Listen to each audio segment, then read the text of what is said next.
Barbara Kahn, and I'm a professor of marketing at the Wharton School. And I'm here to talk to you about marketing.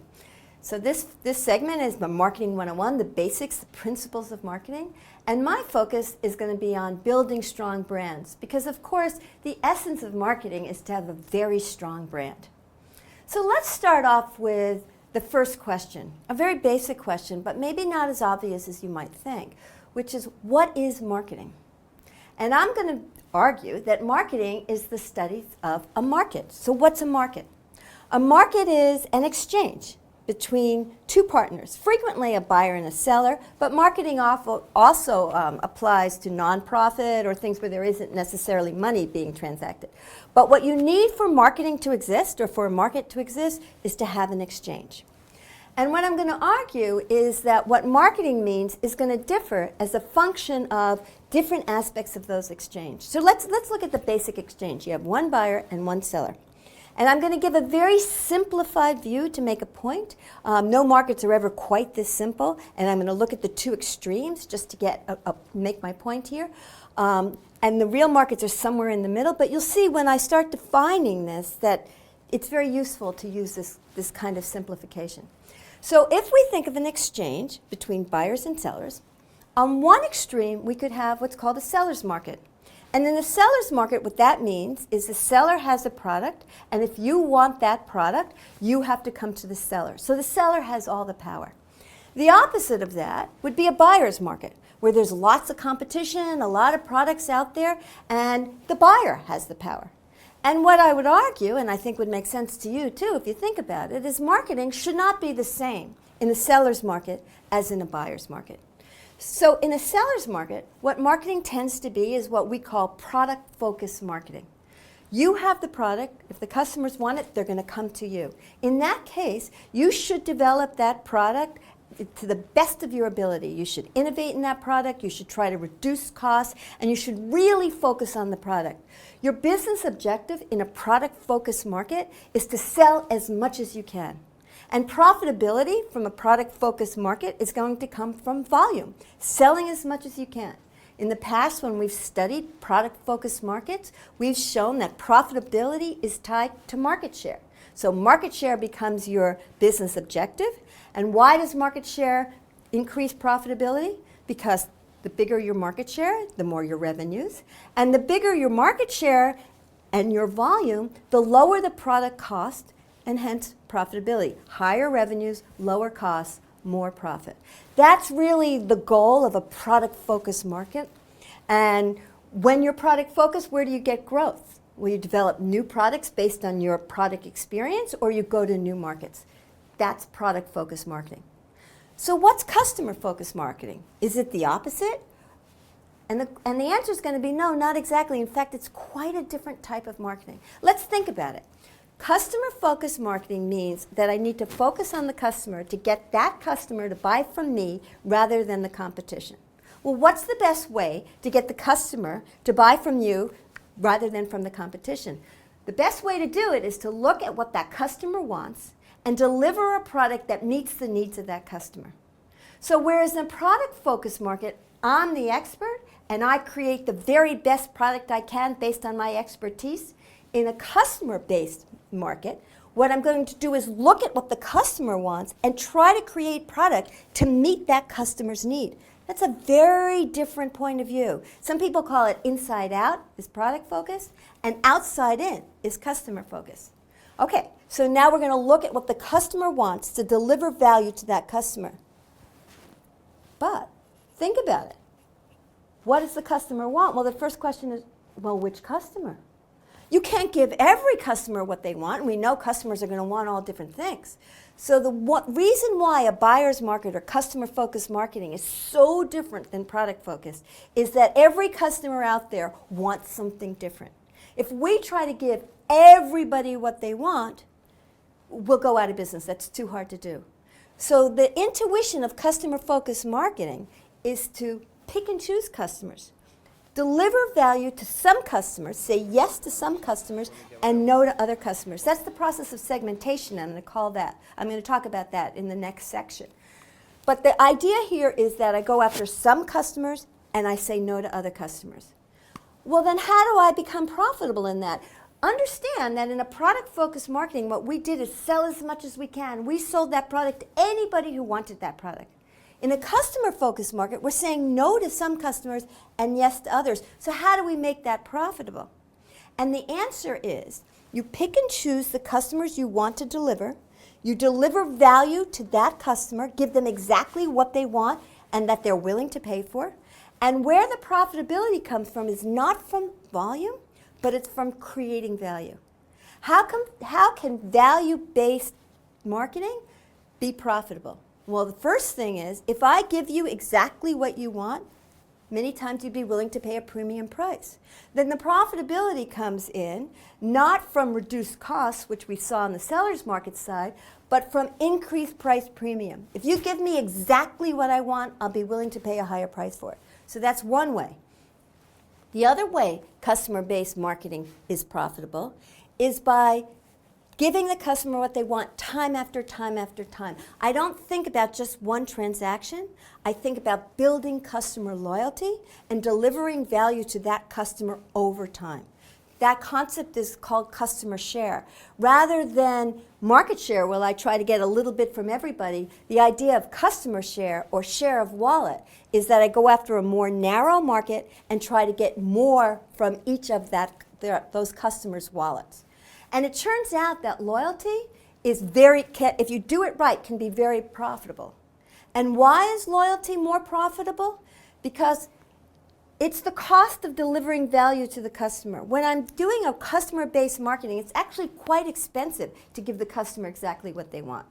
Once I figure out what that customer wants and I deliver it to them the first time, it's cheaper to deliver it to them time after time after time. So it's more difficult and more expensive to acquire new customers, but it's cheaper to retain those customers over time, and that's where the profitability comes from. It comes from loyalty. The other thing, if you're thinking about building share of wallet in a customer-focused market, is that I not only sell one product to you, I think about other things that you might need, and I try to cross-sell around it. Let me give you an example of this notion of cross-selling. If you've ever gone into a Gap or some jeans store and you go to the cash register and you buy a pair of jeans, the cashier or the person behind the counter might say, oh, these are very nice jeans. Do you think you'll need a belt with that? Do you think you'll need socks?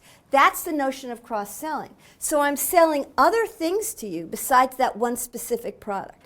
All of these are the idea of increasing customer share, and that's a very important part of customer-focused marketing. Give the customer exactly what they want. They'll be willing to pay a premium price for it. Give them what they want and keep delivering value over time. They will stay loyal to you, and they'll buy over time, and that's more profitability. And if you understand their needs, you can not only sell them one product, but you can cross-sell other products that may also meet their needs. So in a customer-based market, where profitability comes from is premium price, loyalty, and cross-selling. Difference between seller's market says you focus on the product, on what the customer does well, and you push that out. And in a customer-based market, you focus on the customer, what the customer wants, and you deliver value to the customer better than the competition. So that's the basic difference between product-based marketing and customer-focused marketing. Now, in today's world, the marketplace has changed even more. What's changed? Well, now, not only do you have an exchange between buyers and sellers, but because of globalization and because of the internet and technology and social media and things like that, it's not a one-to-one conversation anymore. Customers can talk to other customers. That's good and bad. If you're doing a really good job in meeting the needs of the customers, the fact that they'll buzz to their other customers and tell their other friends about what a terrific service your company is doing, well, that's really good news. On the other hand, if something goes wrong and they tell their friends something bad, well, that's not such good news. And so you have to be really careful in every transaction with the customer now that you deliver not only value, but that you deliver a top-notch customer experience. Because although what I've been talking about in the seller's market and in a buyer's market has focused on transactions, in the seller's market I talked about a single transaction. In a buyer's market, I talk about transactions over time or customer loyalty. But in a connected community, if your message is being transmitted by customers to other customers, they talk about the customer experience. What do I mean by customer experience? Let me give you an example. It starts way before the transaction and it goes way after the transaction. So for example, if a customer told another customer about their experience at a restaurant, they might say, well, I was driving to that restaurant and I hit a lot of traffic, then I got to the parking lot and I couldn't find a parking space. Finally, when I got into the restaurant, I finally got a table. The meal was really good, but then at the end of the meal, when I was leaving, I tripped and fell. That may be the way they describe the experience at the restaurant. And if that's the way your message about your product is going to be transmitted from customer to customer, then you as a marketer need to focus on the entire customer experience. So one of the things, and we'll talk about this later, that's changed in marketing in this world of social media and internet and globalization is that the marketer has to be completely transparent, has to be authentic, and has to focus on the entire customer experience. One thing else to mention, we're seemingly coming out of a recession now, but there was a global recession. And in the last few years, probably starting about 2008, we had some real strong economic uncertainty. There was a lot of scandals going on. People became skeptical of marketing. Marketing had some bad names, the financial services industry. People lost trust. And so with all those changes in the economic environment, there's been a focus, again, in marketing, and marketing now has to focus on authentic, genuine customer value. In order to be profitable, you not only have to deliver customer value over time and in an experiential way, but now, because of the tightness of the economy and the uncertainty there, you really have to cut costs and figure out a way to deliver value in a very disciplined manner and be very flexible to changes in the marketplace. So let me just summarize what I've just said, the different types of marketing orientations. There's the product orientation, where you focus on the product and you persuade the customer to want what the firm has. There's the marketing orientation, where you persuade the firm to offer what the customer wants. That's a customer-focused approach. The experience orientation says that you not only think about the transaction and think about the transactions over time, but you try to manage the customer's entire experience with the firm. And when times get tough or customers stop trusting markets, then you need to remember to build that relationship based on authenticity, on trust, and on discipline. And what's the difference in these different types of markets in terms of what you offer? In a production orientation, you're focusing on product innovation, but also reducing costs. So you tend to see generic products and standardization.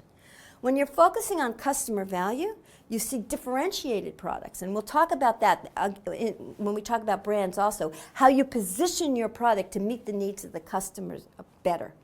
In an experience orientation, you look at experiential value, and when you're going to that tight discipline mind frame or mindset, you look at genuine value. And what's the competitive, sustainable competitive advantage in each of these markets? In a product orientation, the bigger companies win because they tend to have larger market share and lower cost is a big strategic advantage. In a marketing orientation, when you're focusing on the customers, the companies that do the best are companies that really know their customers, that can deliver quality, and that have a lot of customer data and know how to use that data to deliver better value.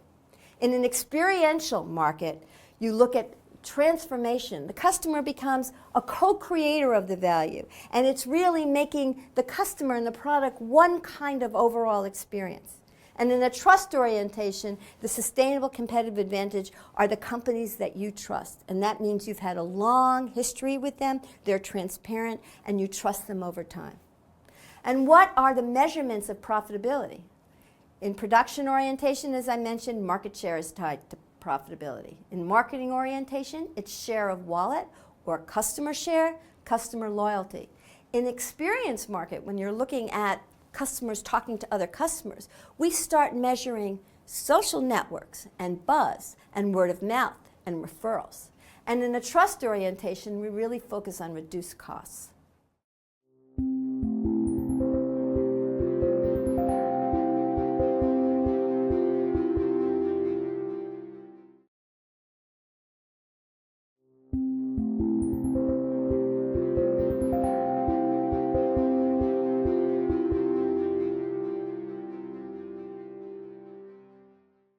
So in summary, for just this little section, let me say that there's 3 principles of marketing that I've discussed. And this is the essence of what marketing is. The first principle is, if you want to provide something to a customer, to a buyer, and get them to buy from you rather than the competition, you've got to give them real, genuine customer value. That's the principle of customer value.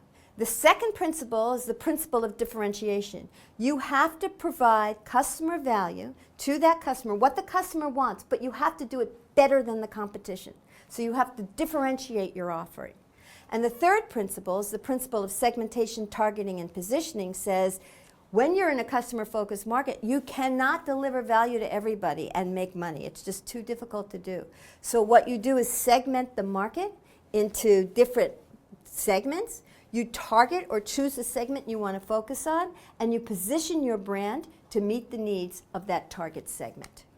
And what are the tools that you use to deliver these 3 marketing principles? They're the 4 P's of marketing. The 4 P's of marketing are product, place, promotion, and price. Let's go back to that exchange. And that exchange says you have a buyer and a seller. What the seller puts into the exchange is the product. What the buyer puts into the exchange is the price. The way the seller communicates the benefits about that product to the buyer is called the promotion. It could be advertising, sales, whatever. And the way the seller delivers the product to the customer is the place decision. It can be in a physical store, it can be online, it can be through downloading. Whatever the method of distribution is, that's the place decision. So those are the 4 P's of marketing: product, place, promotion, and price. Typically, when you talk about marketing, you talk about the business world. But you can use these principles of marketing in nonprofit marketing as well. Think about blood donation. The American Red Cross used marketing principles to get increased in blood donations. Now let's think about, what is the product for the American Red Cross when they want more blood? It's not blood, is it? Because that's not what they're putting into the exchange. Blood is actually the price. It's what the customer puts into the exchange. So what is the product? What the American Red Cross did was try to figure out ways to get people to be more willing to donate more blood. So in one way they did, feel good about yourself, you're going to help save lives. That worked for some people. For some people, that wasn't enough. They needed a little sticker that said, yes, I gave blood today and I saved lives. For other people, the orange juice and the cookies were enough. And it turned out that some of the best blood donation successes they had were in high schools. You can give blood donation if you're over 16. And it turned out one of the products that the American Red Cross could give to high school kids to give blood was to allow them to miss class. So that was the product there. The promotion, again, is the way they communicate the benefits of giving blood to the American Red Cross. And the place decision was how they got the product delivered and the exchange made. And in this case, the American Red Cross had the blood mobile and went to the customer. So that was a very innovative distribution decision. So you can play around with these 4 P's in very interesting ways. And some of the new businesses that we see now are doing some very clever things with these 4 P's. But the basic concepts should be clear: product, place, promotion, and price.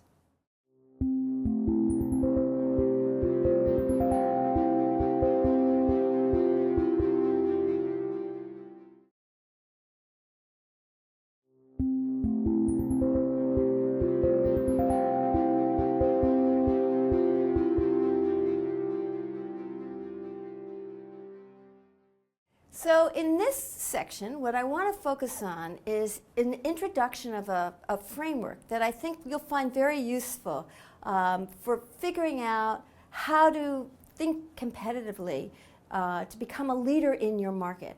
And what I'm going to go over is based on a book that was written by Tracy and Versima. It's called Market Leadership. And it's based on their framework, although I've adapted it some. And the framework, or what I'm going to think of it as kind of a graph or the strategic tool, is based on a set of principles. These principles have to be true, and you have to believe in them in order for this framework to work. And they're very strong principles. They're very strong assumptions. I don't think they're that controversial, but they're not vague. They really are very strong, and in order for this technique to work, you really need to abide by them. And the first one is that you have to know your markets. Now, before I mentioned, most businesses are now in customer-focused marketing. That is the type of marketing most businesses are doing. Because most businesses are very competitive, they're global, there's a lot of competition out there, and the only way they're going to win in their marketplace is to focus on the customer. So that's a very important principle in this framework. It says, in order to use this framework, we are going to assume that you know what your customers want, and furthermore, you know how your competitors are likely to react. And so what you're trying to do is what I mentioned, that principle of differentiation. You're trying to find a way to provide customer value better than the competition. And the only way you can really deliver this is to know your market. So you can't just guess. You have to do market research, and you have to really understand what your customers want and how your competition is likely to react. So that's the first principle. The second principle, and this is where it's a pretty defined and it's a definite assumption that's being made. And the assumption says, and what I've written here is customers have the final say. And what that means is the customers are going to choose what they want. But the assumption is a strong assumption because we assume that the customers go through this decision process. They look at all the data and all the values and all the attributes and all the products in the market, and there's so much information out there that they can't consider everything. And so what they do is they kind of chunk a bunch of different things together into kind of 3 bundles. And the 3 bundles are, one is all sorts of operations factors, which includes price and cost, but delivery, service, reliability. All those kinds of things are considered operational things. The other bundle is product features or design. So product attributes, style, innovation, technology, and they put that in another bundle. And the third bundle is whether or not it meets my needs. So is it customized to meet my needs?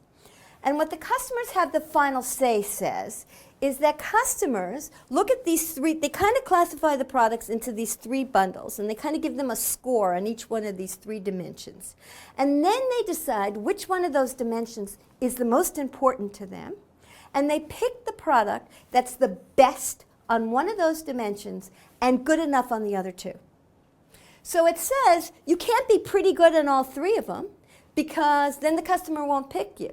But the customer is going to pick something if they care about price, they're not going to pick something that's kind of a good price. They're going to go for the lowest price. Or if they care about design, it's not going to be something that's kind of good design. They're going to go for the very best design that they like the most.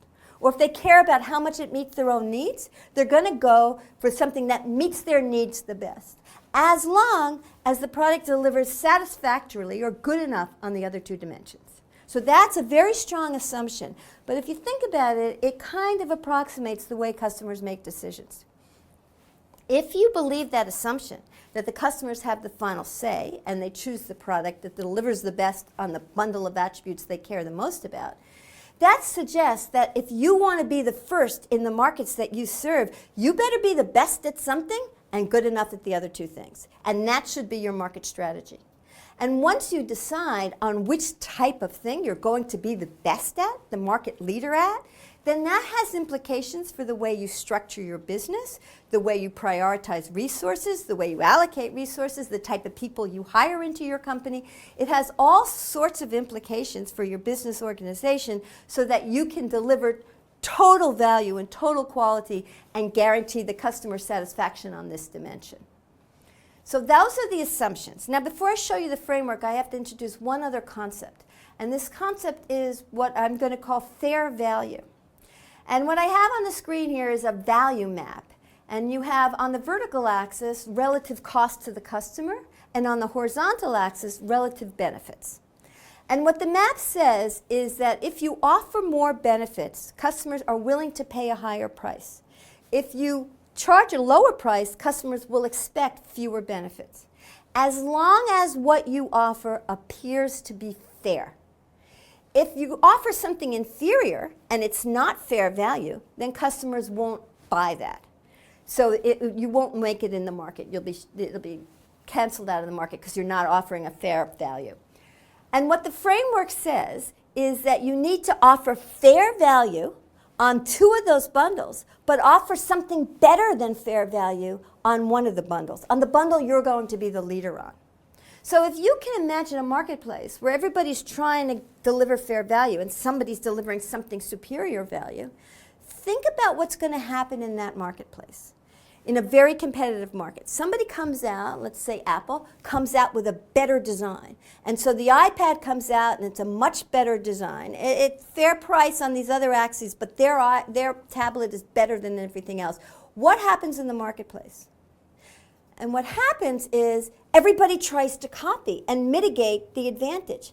And so what happens is what's perceived to be fair value, that fair value line is not a static line.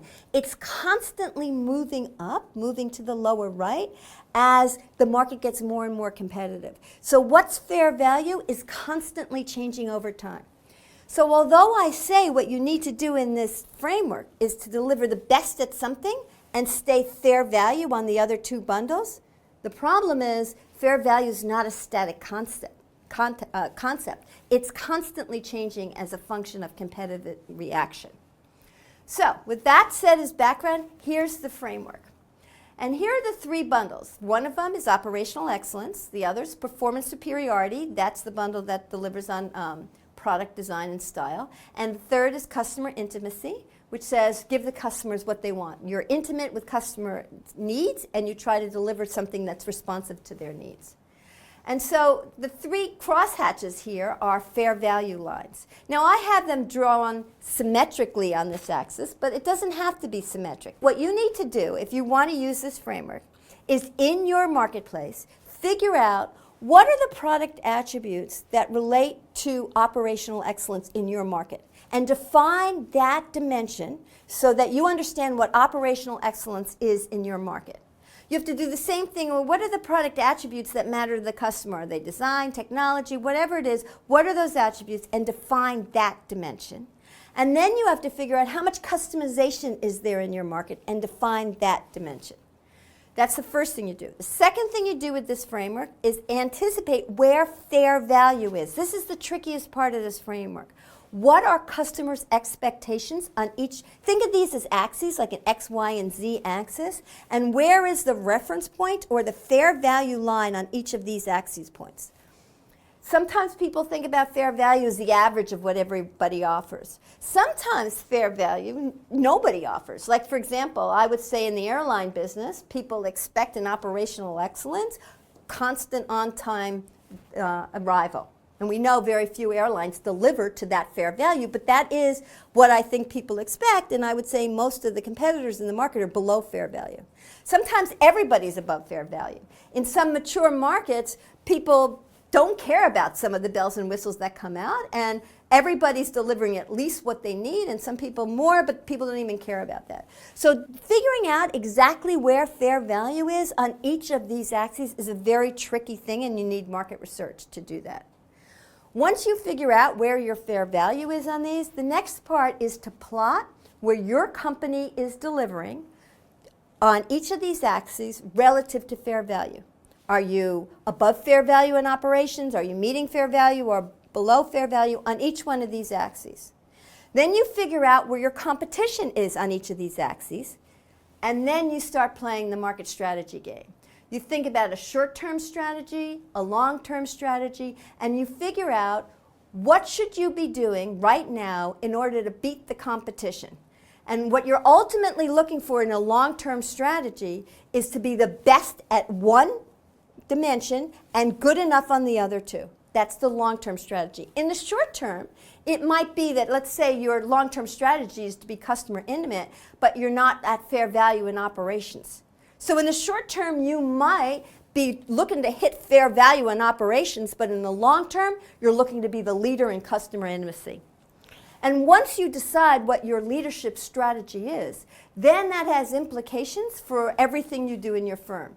So for example, if you're an operational company and that's what you want to be your leadership strategy, that tends to be a very hierarchical strategy that with allocation of resources prioritized to information technology, etc.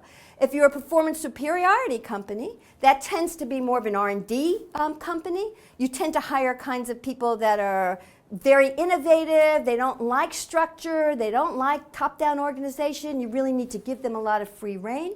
And in a customer intimacy, you really have to focus on prioritizing market research, customer knowledge, and you kind of have a consulting, a yes culture. You have to let the customer come first. So once you decide on your leadership strategy, it has a lot of implications for the rest of the firm.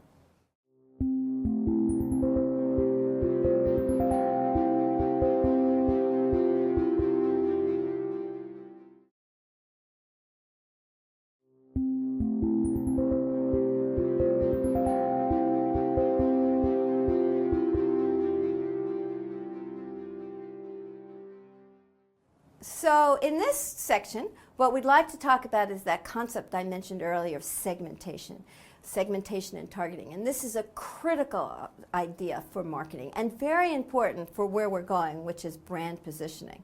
It's called the STP framework, segmentation, targeting, and positioning. And when we get to positioning, that's when we first start getting to branding, which is where we're headed.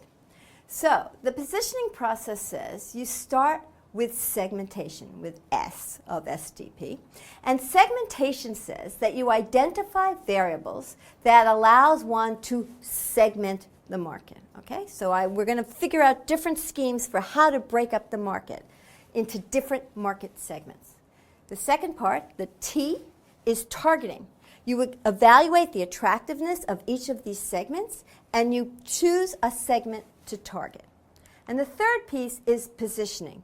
Once you get your target segment, you position your brand and your product to meet the needs of that target segment. STP, segmentation, targeting, and positioning. So let me just give you the idea of why this is so important to have segmentation, targeting, and positioning. And what I'm putting up on the background now is a slide that shows you the importance values two different segments have for roof tiles. So on this graphic, you can see the yellow segment doesn't think price is that important. They don't care about whether or not it's a low price, but they do care about how attractive the tiles look, and they really care about how durable the tiles are. On the other hand, the blue segment, they care a lot about the price. They want a low price. They don't really care that much about how it looks, and they don't care that much about how long the tiles last. If you did not segment this market, the optimal thing to do would be to give average value to everything. And what you would do, therefore, is not please anybody. The average value here would be not a low enough price for the people who care about low price and not enough durability for the people who care about durability. In some sense, I think of that as the lukewarm tea. You can have hot tea and iced tea, and if you give average, it's lukewarm tea and nobody's happy. So one of the reasons to segment the market is if you don't, you tend to try to reduce costs and go to the average value, and you're not meeting anybody's needs. Going back to that concept of customer-focused marketing, if I want to give you exactly what you want, I need to segment the market. And what you'll see is there's heterogeneity or differences in preferences. And then I need to choose or target which one of these segments I want to deliver to and deliver value to that segment. And for example, in this case, if I delivered durable tiles to the yellow segment, they would be willing to pay a higher price for that, and that could be very profitable. But if I went to a lukewarm thing, I might not sell to anyone. So segmentation means I divide the market up into market segments. In fact, let me just define it formally here. Market segmentation is the process of dividing up the market into distinct subsets, where any subset could conceivably be selected. And then you pick one of those market segments to be your target, and you reach or you deliver to that customer segment, that market segment, with a distinct marketing mix. Remember what the marketing mix is? The 4 Ps: product, place, promotion, and price. And what that says is when I'm looking at these different segments, they may want different products. It may make sense to advertise to them differently. It may make sense to price differently. It may make sense to deliver at a place decision or distribute to them differently. And so that's the definition of market segment, a very, very critical idea in marketing. So the question is, how can I divide up the market? And you might understand the idea that I'm going to go after market segments, and I'm going to choose one of them, and then I'm going to give a unique product package or marketing mix to one of those segments. Maybe you understand that concept. But then the question is, well, what are the different ways to segment the market? And there are actually lots of different ways. The most common way that people that usually think about is to divide up the market on characteristics of the customer. So intuitively you might think about demographics. Well, men and women like different things, so let's make a female product and a male product. Or old people like things that are different than young people, or rich people have different needs than poor people. So one of the segmentation schemes that people frequently think about are characteristics of the customer. Another one, though, which doesn't really focus on characteristics of the customer, says, well, people like different things in products. They focus on different benefits. So in running shoes, some people care about comfort, some people care about aesthetics, some people care about technology. And so it might make sense to divide up the market or segment the market on the benefits that people seek. A third way to think about it is, how do people purchase? Maybe they purchase online. Some people purchase online. Some people like to go to physical stores. Some people like to use their phones. Or some people purchase very frequently. Some people only purchase once a year. Some people like to switch around. Other people like to be loyal. All of these are different characteristics that you can use to segment the market. Let me just give you a few examples of some of the interesting ways that people have segmented the market, just to give you some ideas. One of the ones, people talk about demographics, so they talk about old versus young, male versus female, city dwellers versus country dwellers. Another thing that, and I'm sure you've heard of this, you may not know it by this term, another way to think about it is cohort analysis. And what cohort analysis says, it's not really whether you're young or old, it's the life experiences that you've experienced as a cohort. And in particular, it's very important what happens when you're coming of age, right around 14, 15, 16, 17, 18, those things that hit you at that time of your life are critical, and they frame you as a generation. And so this is the idea, you've heard probably of baby boomers. That's a cohort. Baby boomers were born, there's two cohorts of baby boomers. There's ones that are born about 1950, and then the ones that are born, about 1960. And that cohort of baby boomers all come of age at a certain time. Certain things happen when they come of age, and they react as a generation. Generation X is another cohort, and what you're hearing about nowadays really is Generation Y. People who are coming of age now, these are the kids who are in college.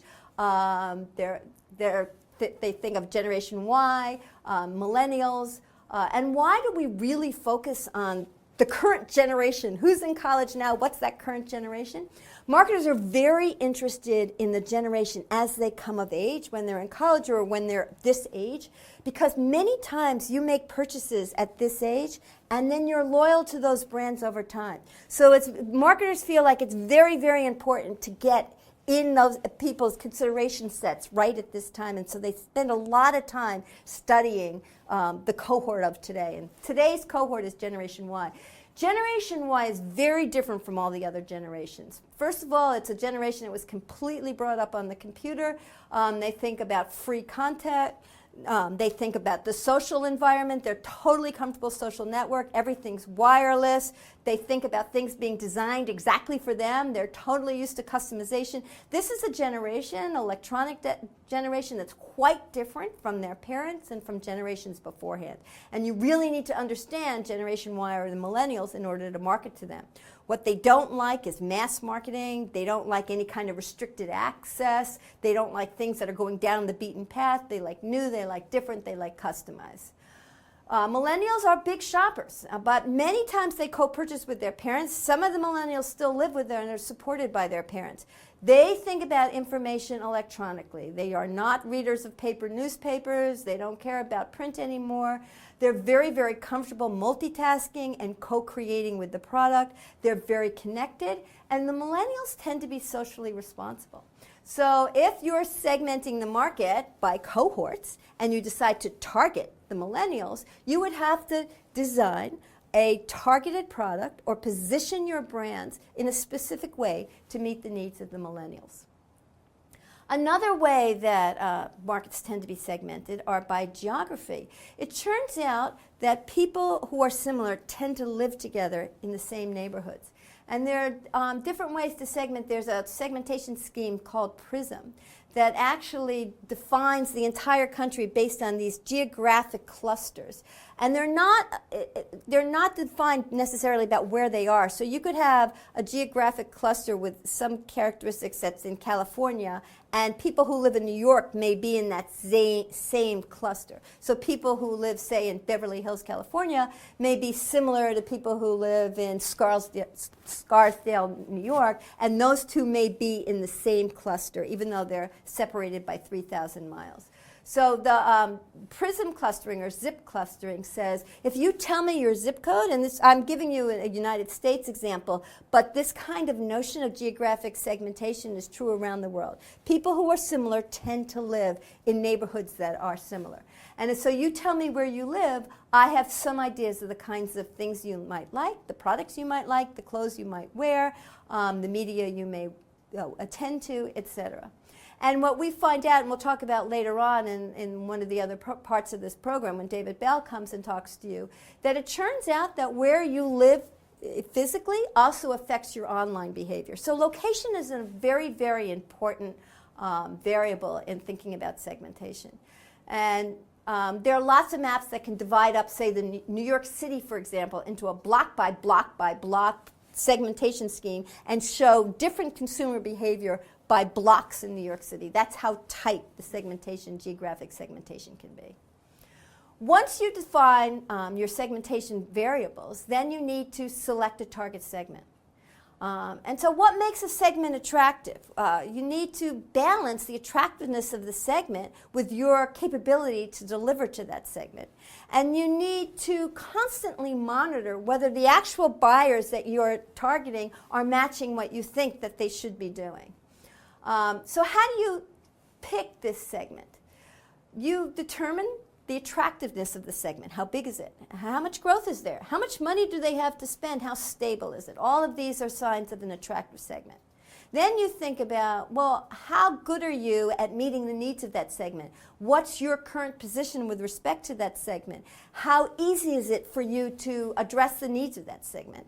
And then you think about, well, what about the competition? How many people are going after that segment?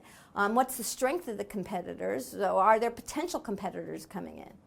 And what you want to do is pick the most attractive segment where you have a differential advantage over the competition. That's the best target segment for you to consider.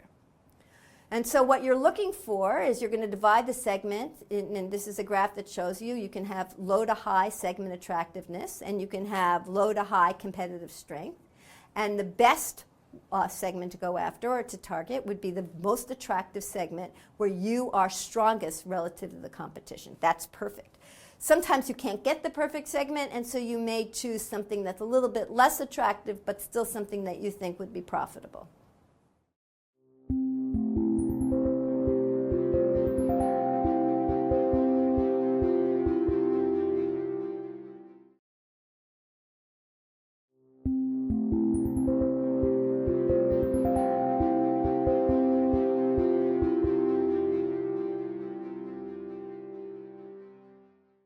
So in this section, I want to finish with, we talked about STP, we talked about segmentation, we talked about targeting, and now I want to talk about positioning.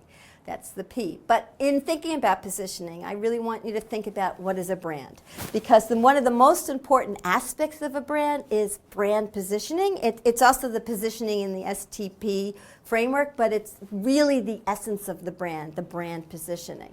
So let's start with what is a brand, and then we'll get into this notion of positioning. But just to anticipate where I'm going, positioning is positioning your product to meet the needs of the target segment. That's the basic definition.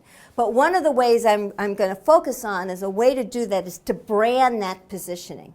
And so I really want to get to this notion of what is a brand. Formally, a brand is just a trademark. If you have a brand, you want to legally protect your brand and trademark it. And that's, if you talk to lawyers about a brand, they'll talk about it as a trademark. But we as marketers know that a brand is way more than just the trademark.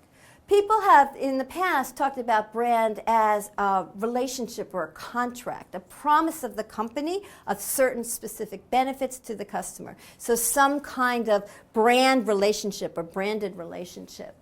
And so it's much more than just the trademark. It's a promise, it's consistency, it's benefits, it's what you come to expect from a brand. And that's been the traditional definition of what a brand is. In today's world, a brand is a little bit bigger than that. Because we mentioned before, this is a connected community and customers are talking to other customers. Really what a brand is, and the real definition of a brand, is whatever the customer thinks it is. That's what the brand is. What sits in your customer's head, regardless of what you try to put there, is what your brand actually is. So if you have a very strong branded message, and something like Disney, which is a very strong brand name and a very clear positioning, then hopefully what Disney thinks their brand is what the customers think it is. But if your message is not so clear, and you want your brand to mean something, but what the customers think is something different, guess who wins? It's the customers. That's what your brand is, what sits in the customer's head. And so a lot of what marketing is and understanding about brands is to do market research to understand how customers do think about your brand. Now, we're talking about the notion of positioning. And so a positioning statement is a definition or a positioning statement for a particular brand. I have here two examples of positioning statements for two brands of personal computers. These are a little bit old. It's when Apple and IBM were really focusing on personal computers. But I want to use these examples because they're very clear, crisp positioning statements, and I think we can learn a lot by understanding these positioning statements. So let's look first at Apple Computer's positioning statement. And if we read that, it says, Apple Computer offers the best personal computing experience to students, educators, creative professionals, and consumers around the world through its innovative hardware, software, and internet offerings. That's one positioning statement. Compare that to IBM, which was very, very different at the time. IBM is for businesses who need computers. IBM is the company you can trust for all of your needs. Very, very different positioning. That is a really good positioning statement when one company can be so differentiated from the other company. They're going after different target segments, and it should be quite clear by the positioning statement.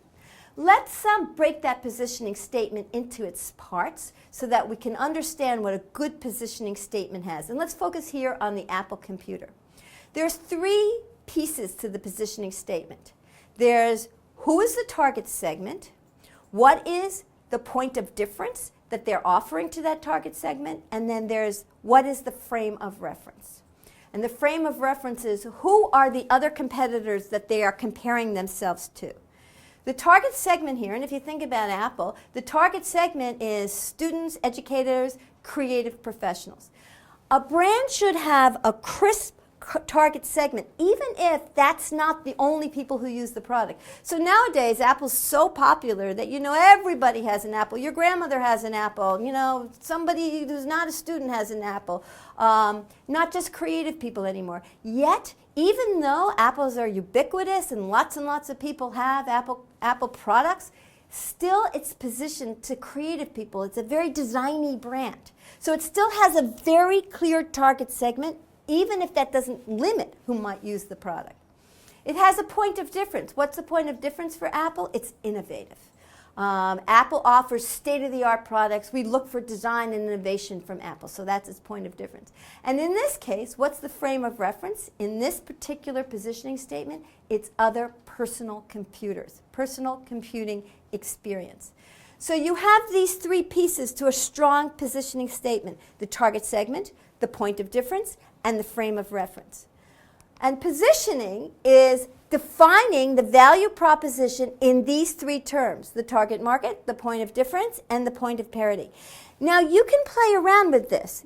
if you think about this and get into it a little bit, you may realize that your point of difference is going to be relative to the frame of reference. So, for example, let me give you an example of this product isn't on the market anymore, but it's Crest made this chewing gum. If the Crest chewing gum was referred to, the frame of reference was other toothpaste products, then Crest chewing gum's point of difference is it's a toothpaste product that's in gum form. Okay? On the other hand, if you take Crest chewing gum and compare it as a frame of reference to other chewing gums, the point of difference is this is a chewing gum that has toothpaste in it. So these two things go together, and part of the art of coming up with a good positioning is figuring out who's the right target market to go after, and also what's the frame of reference and what's going to be your point of difference. And playing around with those two pieces is a lot of the art of positioning. Very important concept, but you really need to understand these three ideas: target marketing, point of difference, and frame of reference or point of parity. And what you're going to do is, once you decide on your positioning statement, you use all of the elements of the marketing mix that we've already talked about: product, price, promotion, and place, to position your product to meet the needs of the target segment. And positioning should be clear and simple and focus on a few key benefits. Sometimes people talk about this as a unique selling proposition. The position must be defensible, so you want to take a positioning that you own and that other people can't copy very easily. And the really important thing is you cannot be everything to everyone. If you do that, you have no position. You must make choices. You must focus. You must choose a target segment. You must choose a point of difference. You must choose a frame of reference to have a clear positioning. Because if you try to be everything, you're going to end up being lukewarm tea, and that is not a good brand positioning. Positioning, once you have the good brand positioning, that should determine what products you develop. And positioning is a strategic idea. So you really want to think about this in terms of what's your target segment, what do customers want, what's your competition, what is your position relative to the competition. All of that is a big picture strategic vision. That is distinct from messaging. Messaging is tactical. Once you have your brand positioning, you can decide things like what color should the brand be, or what should the symbol be, or what should the logo be. And we're going to talk about those in the third section of my part here. But that's very much tactical and messaging. Positioning at the level I'm talking about it right here, this is very much a strategic idea. And a very important piece of this is this point of parity or frame of reference. These are, so I want to spend a little bit more time thinking about this just so that you understand. It's a part of the positioning statement, but it's associations that are not unique to the brand. They are these frame of reference. They are associations that are shared with other brands. And you want to think about these points of parity as things that are necessary for the category. So something a brand must have to be considered in this frame of reference. So for example, if your frame of reference is a grocery store, then people think in order to be a grocery store, it has to have produce or it has to have fresh product. That's what a grocery store is. And if it doesn't have that, it's not a grocery store. So one of the things you think about in terms of these points of parity are what are the conditions that your brand must have that they share with the competition to be part of that set. And then you want to think about points of parity sometimes as ways to negate a competitor's point of difference. So for example, in toothpaste, when one of the brands, and I can't remember which one, first came out with fluoride and as a cavity preventer, and that was a differentiator, all of the other brands copied and put fluoride in their toothpaste. Suddenly it's a frame of reference. It's a point of parity. All toothpaste now has fluoride. So what I've done is negated the point of difference of the first innovator who came out with fluoride toothpaste.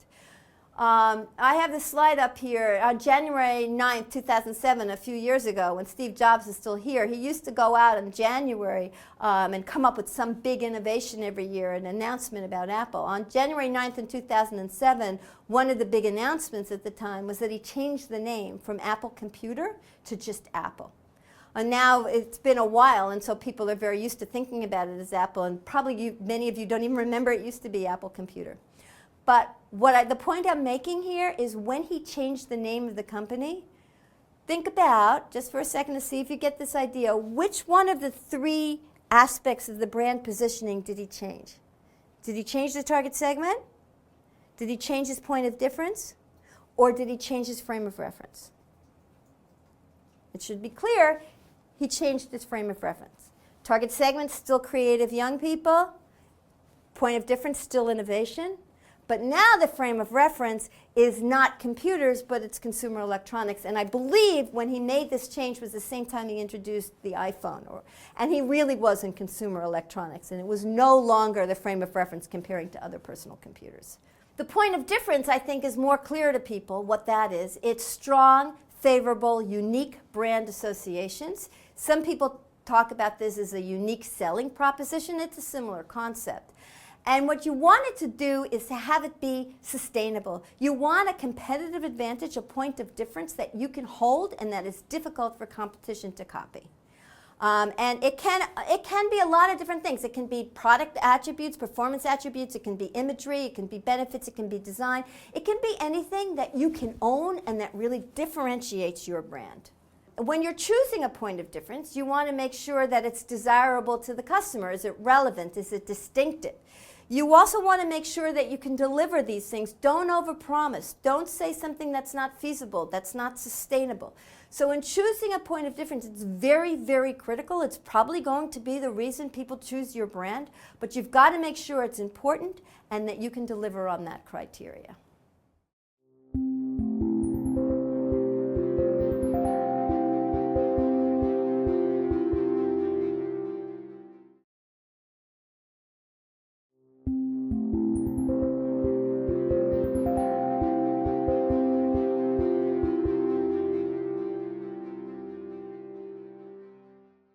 So we just talked about brand positioning, which is the strategic part of brand positioning. And if you really think about brands, you'll realize that although you know some great, crisp brands, it's very hard to get to that positioning. You can have lots of different thoughts, you can have different point of differences, different target segments, different frames of reference, lots and lots and lots and lots of different choices. But then you want to hone into the right choice. That's the trick of marketing. To explain marketing, the concepts aren't that difficult to grasp, but they are very, very hard to do right. There's lots and lots of ways to do marketing wrong, and only a few ways to do marketing precisely right. And the next concept that I'm going to talk about is a brand mantra or an elevator speech.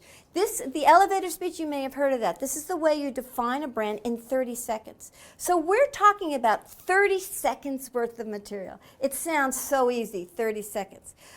But the truth of the matter is, to get the right critical 30 seconds, the right brand mantra, that takes lots and lots of analysis and a lot of wrong turns and a lot of wrong ways. If you come up with a brand mantra right away or an elevator speech right away, maybe you're lucky, but chances are you haven't given it enough thought. You really do need to think about lots of the different positionings. So what I'm going to suggest here, what I'm going to talk about, is relatively easy concept to get, but it's very hard to do well. So let me tell you where we want to end up, and I'll talk about how we get to it. We want to end up with a 30-second speech, as I said, the elevator speech, or a brand mantra, and a brand mantra may be 3 words. But I want to get down to the right 3 words. And so one of the things you do is when you're creating a brand and thinking about a brand or thinking about a product category, there's a lot of market research that you can do to try to figure out what's going on in customers' heads and how do they think about the category and how do they think about different brands. And one way you can think about it, in order to figure out again what's the essence of the brand, what's the brand mantra, is to develop what's called a mental map. And what a mental map is, a kind of a graphic with circles and arrows and things like that of what the brand is. And it's kind of a thought association process. You ask the consumer, what comes to mind when you think of the brand? And then there's lots of different ways to do this, and I'll just show you one, but there are a lot of different ways. And you write down what the brand is, what the essence of the brand is from the consumer point of view, what the different associations are, and how those associations lead to other associations. And some people call this mental maps, some people call them schemas. And there's a lot of different techniques you can do in these mental maps. The size of the circle can be how often that association is named by different people. The lines that connect one circle to another circle can be the strength of those associations. But essentially what you're developing is, sometimes it's called a semantic associative network or a mental map. You're developing a picture of the thought associations that come up with the brand. And so what I'm going to show you here is a mental map of McDonald's. You start out with what differentiates McDonald's. You think about the golden arches, the brand name, and then, and this is just one person's thought process, you come up with things that are characteristic of the category. And so those are the red circles. So McDonald's makes meals, it provides services, it's, family food, family fun, it's good value. And then the yellow circles here are the associations which each one of these points of parity, actually, frame of reference characteristics that are unique to McDonald's. So McDonald's has certain meals. What are the meals that McDonald's has? Well, it gives hamburgers, it has breakfast, it has fries. What are the brands associated with those meals? Egg McMuffin, a Big Mac. What's the quality? Well, it's always consistent, it's fresh, it's good tasting. This is one example of a mental map. There's lots of other ones that you can come up with, but you can see the idea here is that you have circles and lines that connect these associations. You can do this in a lot of different ways. You can do it, the closest ones to the core are the ones that are top of mind, that come up first. The ones that are further away, come up after a time. And so there are a lot of things, but what I'm trying to get here is all of the thought associations that come up with a brand. And then what you want to do is do this over several customers and do it in market research stages several different ways. And essentially you want to take all these different abstract phrases and concepts that are out there and figure out which are the most important, maybe 5 to 10, which are the very most important.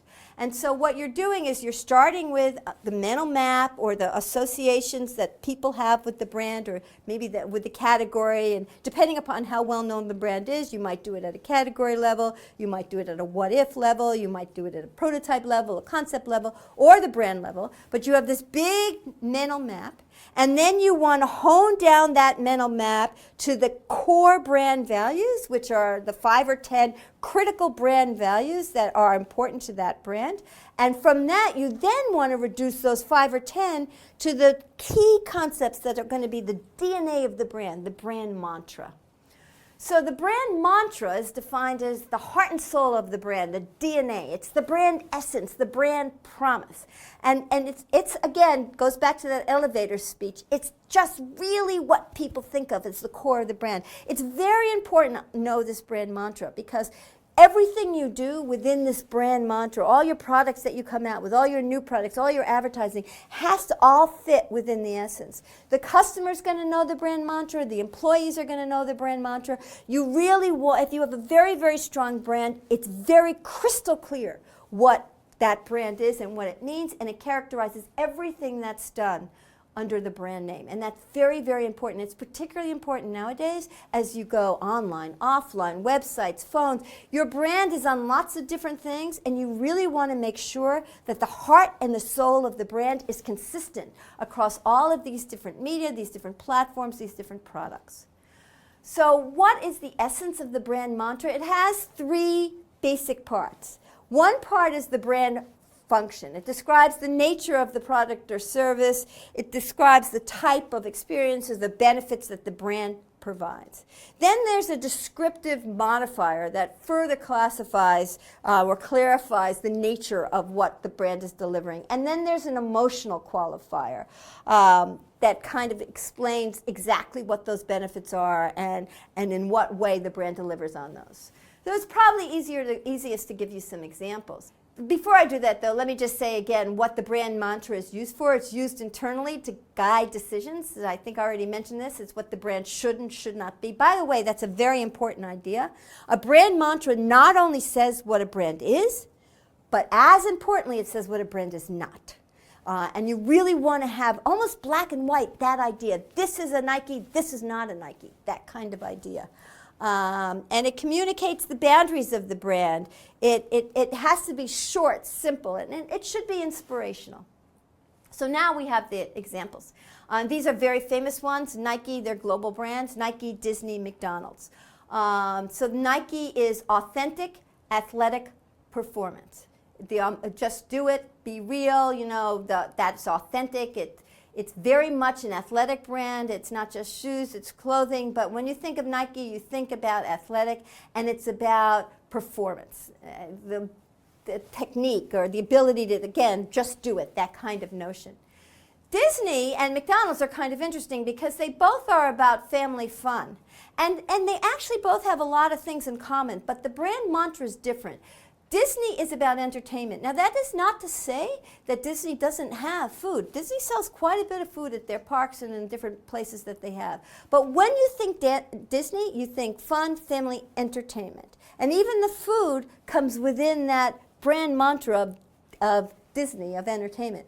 McDonald's, on the other hand, is fun and family, but it's food. And even if you have a McDonald's playground or something like that, you still think of it as the food first. And so, although these are similar, and in some sense, you can see they're actually also quite different. And I don't think you'd ever get Disney and McDonald's confused. Even though they're going after similar target markets and they're offering similar emotional benefits, they really are quite distinct, different brands, and they have very different brand mantras.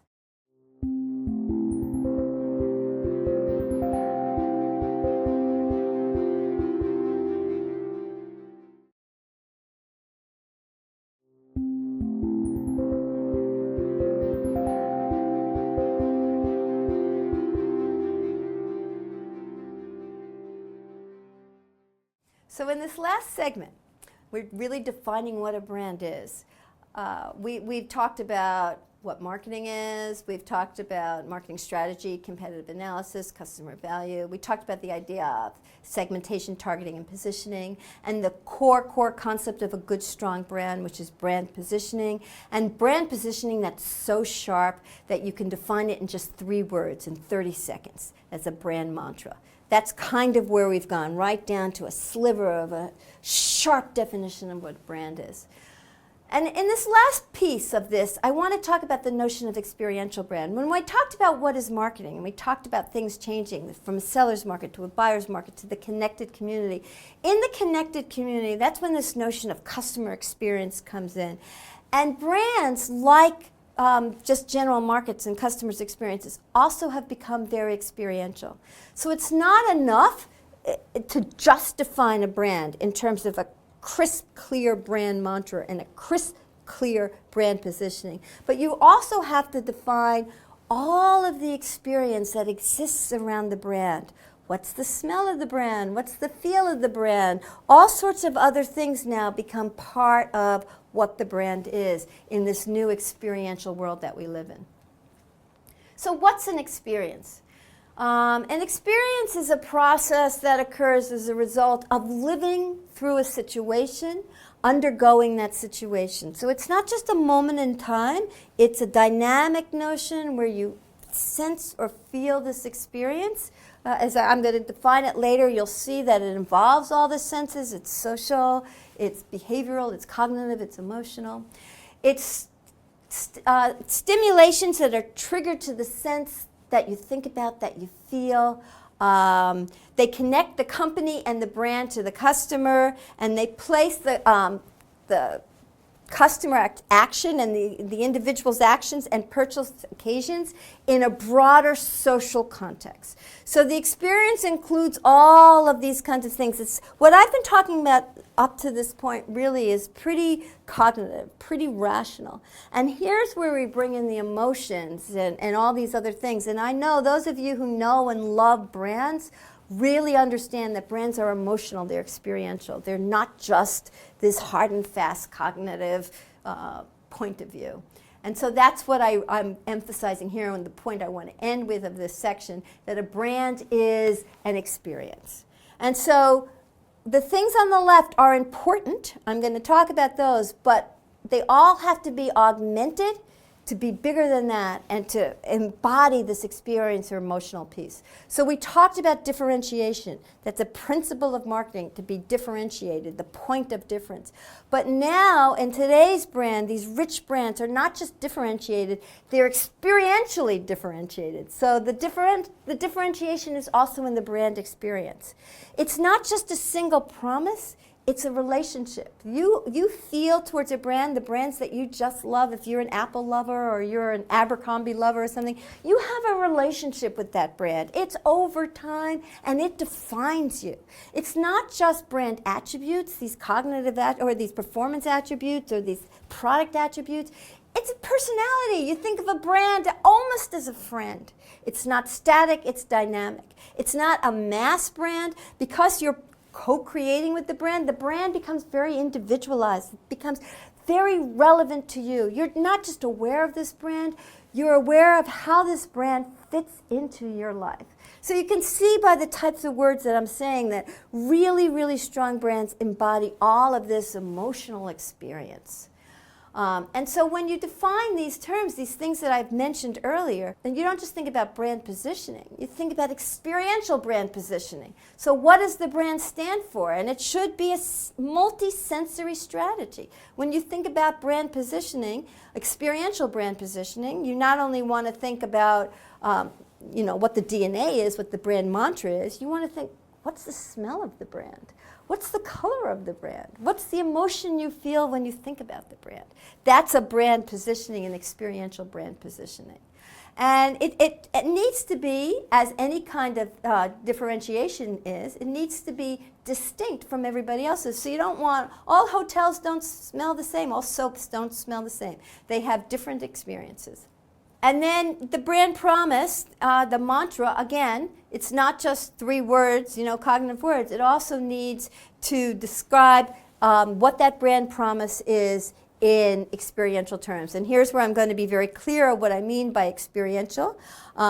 It needs to have senses, so it needs to be, what's the vision of it? What does it look like? What does it smell like? Maybe what does it taste like? What does it sound like? Is there music associated with it? What does it feel like? What are the senses?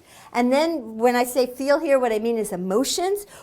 How do you feel about it? Is it a happy brand? Is it a sad brand? Is it a tragic brand? What are the emotions you feel with this brand? What do you think about it? And that's what we've been talking about. How does it make you behave or act? And relate refers to the social environment. What people, what social context, what culture do you consider or do you put this brand in? And all this experiential aspect of the brand should be in all channels. All channels should have an experiential component to it. So just to go over those again, the sensuous is across the 5 senses. You want to have a consistent experience. The feel part are the emotions. You should appeal to the customer's inner feelings and build strong emotions to it. The cognitive is the intellect, the thought process, the intrigue, the surprise, whatever it is, but thoughts. The behave is the way, how people act around it. It can be inspirational. It can cause you to enact a certain way. And social is the part of the social system, the culture that surrounds the brand. And you want to have these experiential functions delivered through the 4 Ps. We're back to the 4 Ps, the product, the place, the promotion. Only now, and the price even. And now we're going to define each one of these 4 Ps in experiential ways. So let me just give you examples. All of you know about, I'm sure you've seen the self-designed, customized Nike. It's not just a product attribute anymore. It's a shoe that you can co-design, co-create. You're part of the process. That makes it very experiential. You choose what you want in your shoes. You choose what you want in your greeting cards. Like I said, millennials are very much thinking like this. They should be they should co-create the product. That's an experiential notion of a product.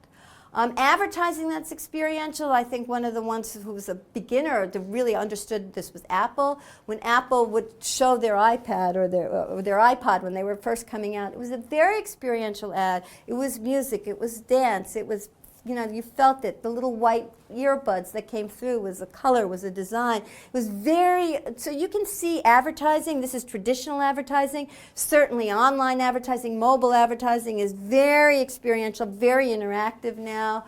I think that's what most people are now just assuming most advertising is that way. When you're watching ads on the Super Bowl, you have your second screen there and you're interacting with it. That's very experiential. What does it mean to experience price? Well, eBay certainly showed us that, with auctions. Sometimes people will give you a bag and say, anything you can put in this bag, you'll save 20%. It makes price something that you're creating. I'm not deciding what you're going to save 20% on. You decide what fits in the bag.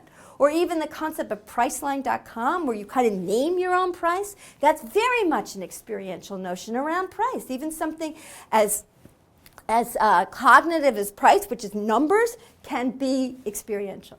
And finally, channels. You're seeing stores, you're seeing online become very experiential. These beautiful flagship stores, if any of you have seen Ralph Lauren's mansion in New York City or in Paris or in Milan, these are stores where in Ralph Lauren, for example, they build an entire house, the entire lifestyle. People who wear Ralph Lauren clothes, what kind of house would they live in? What kind of furniture would they have? And it's very, very experiential. It's not just a store with clothes on a rack. It's stores in the experience, in the context that you're going to live and wear them. Sephora is another experiential store. When you go into Sephora, there's lights, there's colors, there's smells. People are touching you, they're putting things on.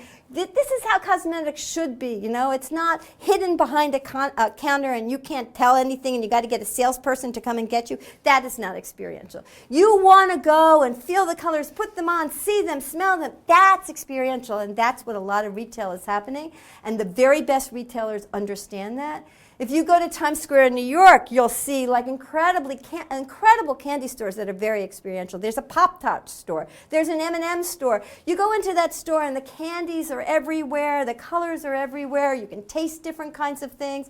It's a lot of fun. It's almost like an amusement park. That's what retailing has come to be. It's fun. It's exciting. Experiential. And that's what and all of these, by the way, are within the DNA of the brand. This is not random experience. This is not things that are not extremely well thought out.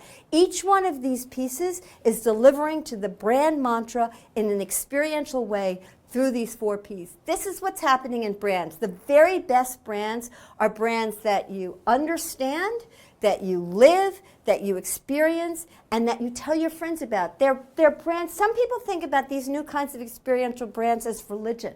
It's like a religious experience. And we certainly saw that when Steve Jobs passed away. People went to the Apple store and put flowers in front of the Apple stores. That was his church. That was a memorial. These things, brands have taken on very new meanings, these global brands, in today's world. And so, just as a conclusion to this whole section, wrapping up everything I said, if you've got a strong brand makes clear promises. Clarity is very important, and it has to be dynamic. That these promises have to be kept over time. You have rich, unique brand equity, strong emotions, strong thoughts with it, and they're delivered dependably and consistently. And strong brands have really loyal customers who help spread the brand message. Weak brands, on the other hand, are vague. They change. You never know what they're going to do. There's no consistency. There's no commitment. There's no. It's a very spotty reputation. There's doubt about it. You never know what it is. Pricing can change. One time it looks like this, another time it's shoddy quality. Those are not strong brands. Consistent, clear promises are what make very strong brands. The other characteristic of great brands, as I said, is consistency. Every time you get a product experience under this brand name, it's the same. You expect it. It meets your expectations. Very important. Branded products tend to be superior products. You're not just delivering a lukewarm tea. You're delivering something that meets specific customer value. It's distinctive. A strong brand doesn't melt into another brand. There's a very big difference between Disney and McDonald's. You don't get them confused. You don't get Coke and Pepsi confused. They are very, very distinct brand positioning and distinct customer experiences, even if the product itself might be somewhat similar. Brands are aligned. What is shown externally is aligned internally in the organization. When you have a market leadership strategy, it not only indicates what your market strategy should be going forward, but it indicates what kind of organization you're going to have, what the priority of your resources are going to be, how you allocate those resources, etc. And it's very important, we'll talk about this in the last section, for your brand to stay relevant. Markets change, times change, customers change. A great brand is flexible and adaptable and changes with the customers.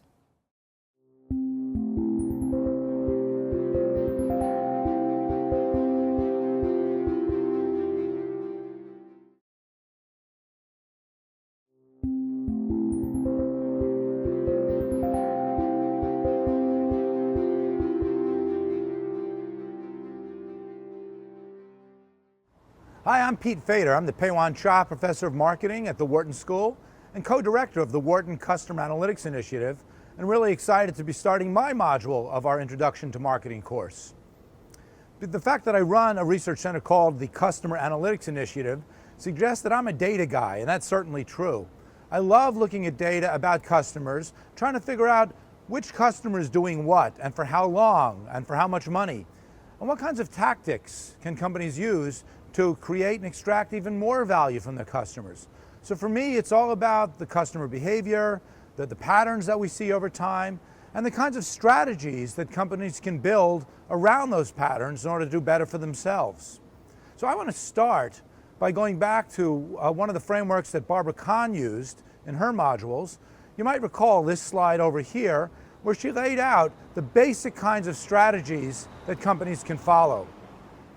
And a couple of these strategies are really clear. Everyone understands what performance superiority means. It's just having the very best product out there. So whether you're an Apple, a BMW, or a luxury product like a Louis Vuitton or a Gucci, you want to have the best. Operational excellence is also pretty clear. You want the lowest price, you want the most efficient operation, or the most efficient experience for your customer. So whether you're talking about a Walmart or an IKEA or a Zara, you're really interested in keeping the cost low, keeping the process very efficient. That gives us operational excellence. But it's the third leg of this diagram that we're going to spend a lot of time on, this idea of customer intimacy. The basic idea makes sense. Let's focus on the customer. But exactly what does that mean? Who is the customer? Are we going to focus on all customers the same way? Just how intimate do we want to get? And how do we actually make more money on something that actually adds costs than some of these other strategies?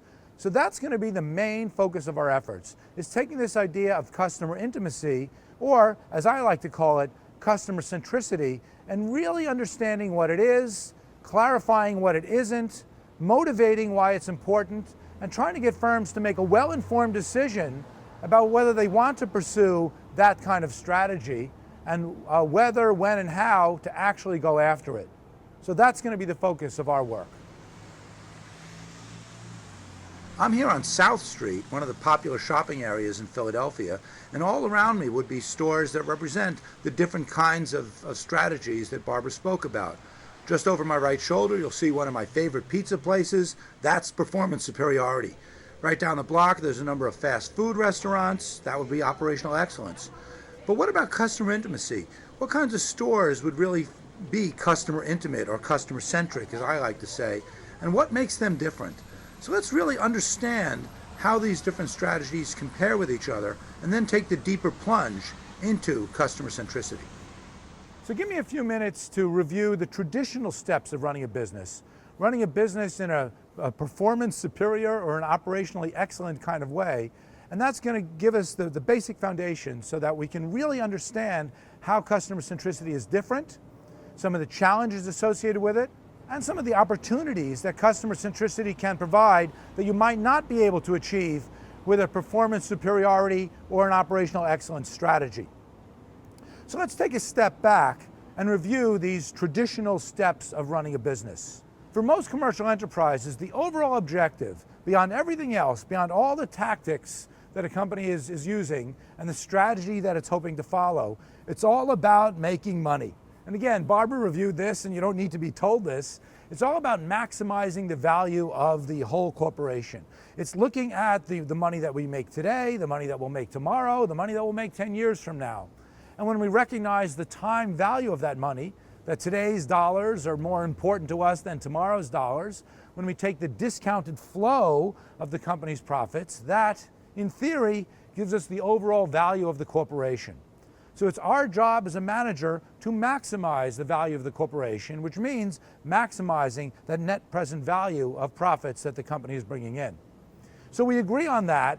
That part is pretty easy conceptually, but the question is, how do companies achieve it? And that takes us back to those core strategies that Barbara laid out. And when you think about the most traditional among them, again, performance superiority and operational excellence, it's all about coming up with a blockbuster product or service, coming up with a brilliant idea that puts us steps ahead of all of our competition, and then figure out ways to bring that idea, that product or service, to market. So it's conceptualizing it, it's developing it, it's manufacturing, distributing, marketing that idea. That's what business is traditionally all about. And so the key for most firms to making money isn't only coming up with that idea, but then figuring out ways to produce lots and lots of it. And one of the things that we discovered over the years is that producing lots and lots of quantities of this product or service that we want to deliver not only helps us make greater revenue, but the fact that we're producing and distributing so much of it also brings our costs down. So the core focus of most traditional businesses is high volume, low cost. And again, coming up with a great idea that enables us to do that. So many companies have built their business around that. And even today, a common question that we always ask ourselves, particularly when we have a new business, is, will it scale?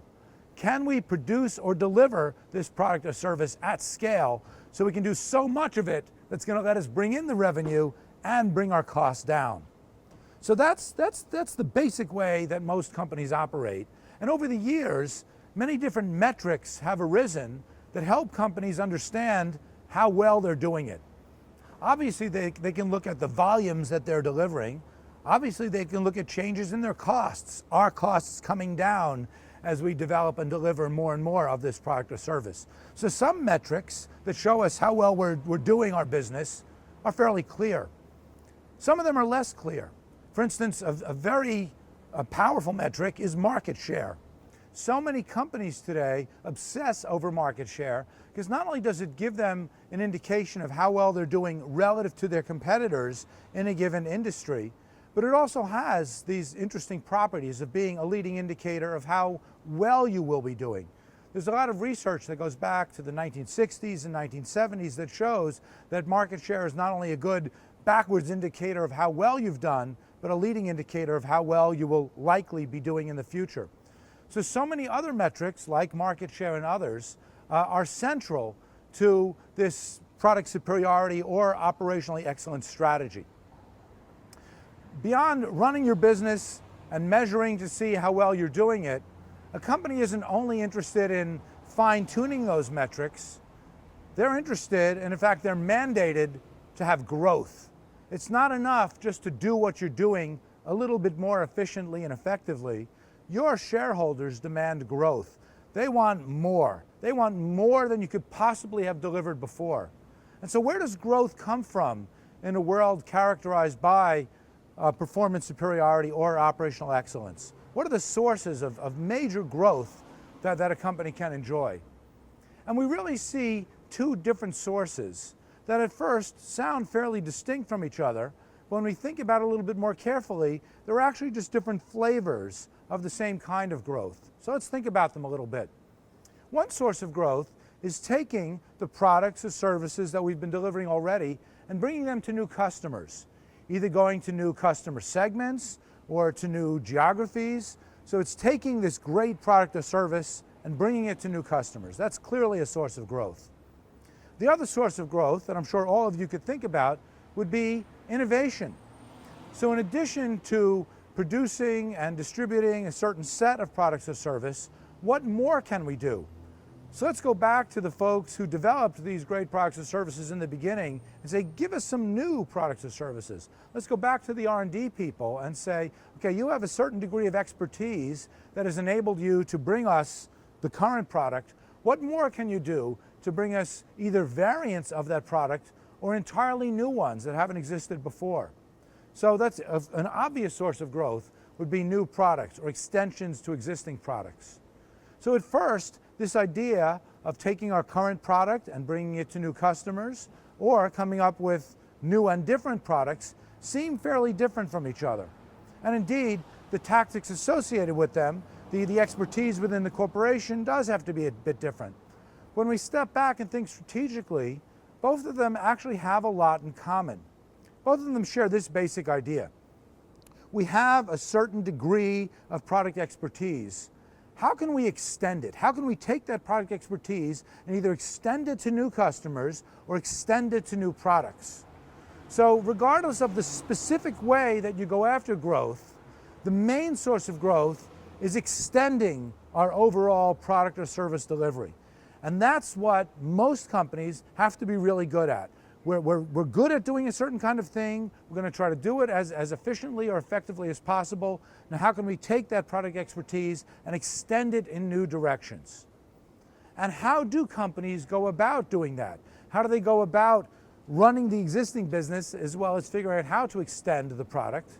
Well, if you look at the organizational chart of almost any company on the planet, the company tends to be organized around the different kinds of products and services that it delivers. So you'll have a product manager or a brand manager, but it's all about having separate silos around the different products or services and then organizing all of the activities that way.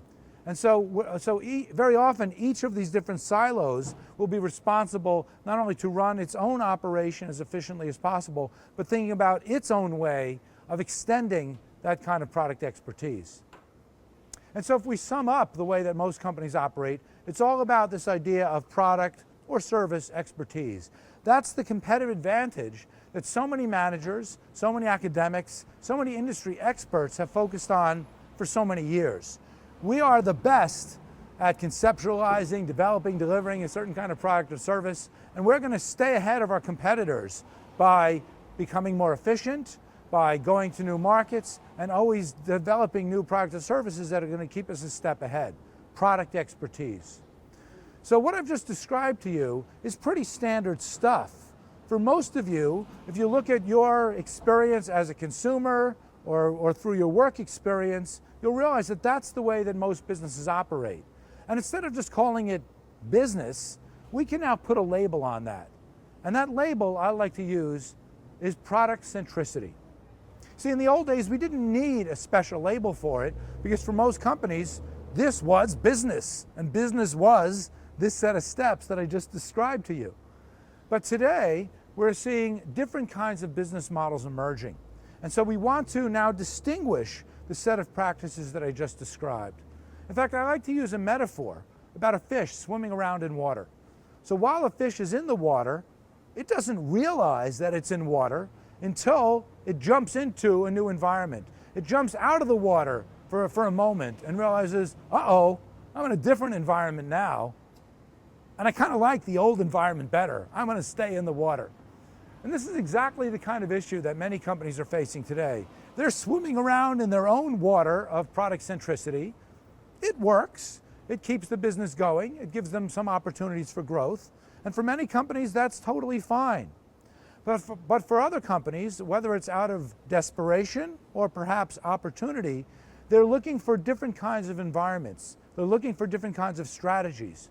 We're seeing more and more companies jumping out of the water and saying, is it better out here? How can I operate out here? Should I operate out here? And that's why we're now going to put a specific label on the old way of doing things, product centricity. So again, most of you understand that. This is business as usual. Many of the concepts that Barbara was talking about implicitly referred to a product-centric approach. And just to sum up the product-centric world before we kind of start moving away from it, I have this one other slide for you here that shows you many of the classic characteristics of a product-centric business. And if you look up and down the slide, you won't find a lot that's tremendously insightful. And that's the point I want to make, is that the traditional product-centric approach to business, again, focusing on performance superiority or operational excellence, is by now second nature to most managers. So if you look at, as the slide shows, the kinds of customers that we're going after, the kinds of metrics that we're using, the overall focus and the organization of the business, it's pretty standard stuff. I just want to call your attention to this one point towards the bottom of the slide, the idea of the mental process. And I love this idea of divergent thinking. And it goes back to an idea I mentioned a few minutes ago.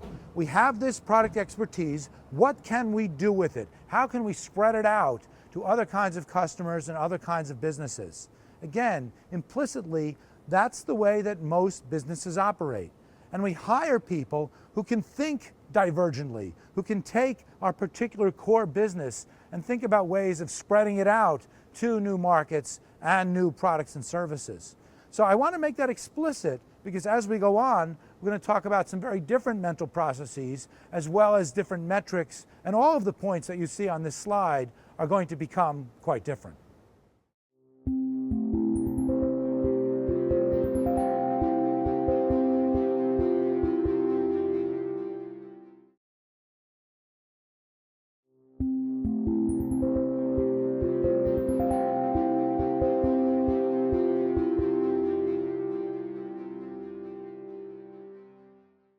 Okay, so we've reviewed the product-centric approach to business. We understand that for most companies, again, those focusing on performance superiority or operational excellence, it's all about coming up with that blockbuster idea, producing a lot of it, keeping the cost down, and using appropriate metrics for it. And we call that product centricity. Now, we're going to start talking about some alternative approaches, but I don't want to suggest that product centricity is doomed to fail. I don't want to suggest that all companies must move away from product centricity. I don't want to suggest that that's a recipe for disaster.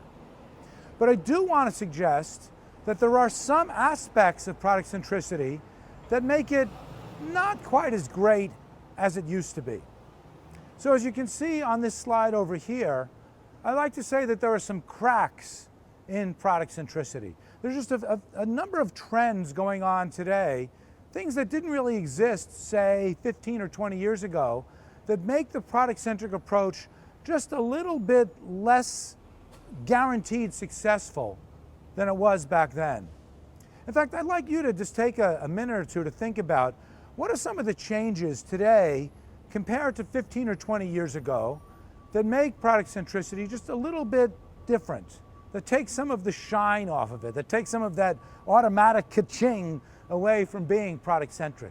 What would be some of the emerging trends, most of which are trends that are here to stay, that might make a company think twice about whether they want to focus on product centricity or start looking towards a different kind of strategy? Take a moment to think about that, and then we'll run down a list of some of the leading factors that take some of the edge off of product centricity. So I bet first and foremost on everyone's list is the idea of commoditization. See, back in the old days, it was so hard to come up with and manufacture a new product or deliver a service that you would stay steps ahead of all of your competitors for a long period of time before they could come up with an equivalent idea. But today, because of technology, things commoditize much more quickly. Product life cycles are getting much, much shorter. Companies know that as soon as they launch something new, they have to have the next new thing already in process. So this idea of commoditization takes away some of the goodness of product centricity. Here's a way of thinking about it. In the product-centric world, every company is counting on some kind of natural monopoly. We're doing something that's going to keep us ahead of all of our competitors for a long period of time. And that's what's going to let us focus on developing the best or delivering the most efficient. But as those life cycles shorten, as things commoditize, it takes away some of that natural monopoly power. But that's just one reason. It's a big one, but by no means the only. Another important reason would be changes on the customer side.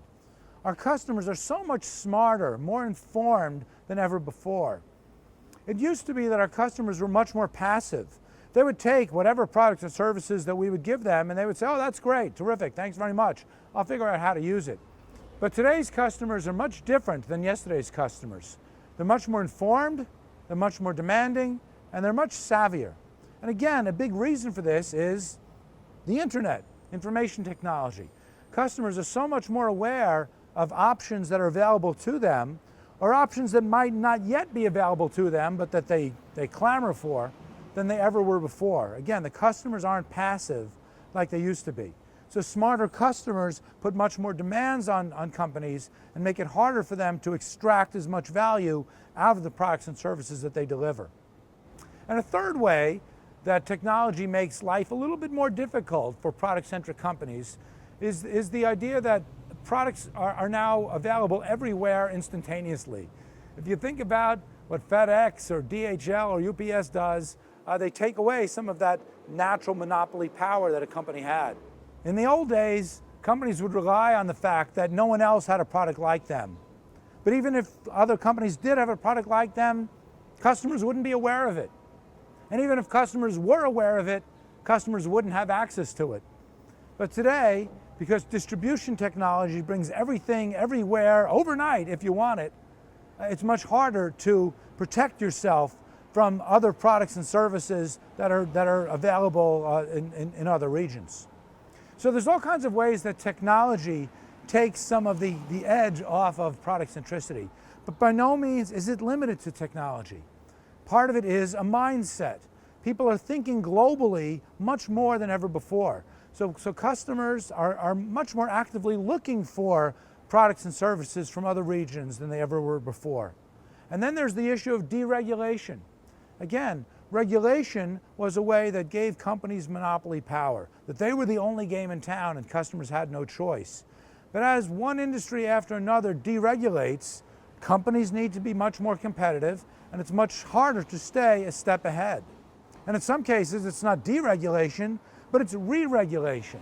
It's regulations that are making markets much more competitive. So again, that's another reason why product centricity just isn't what it used to be.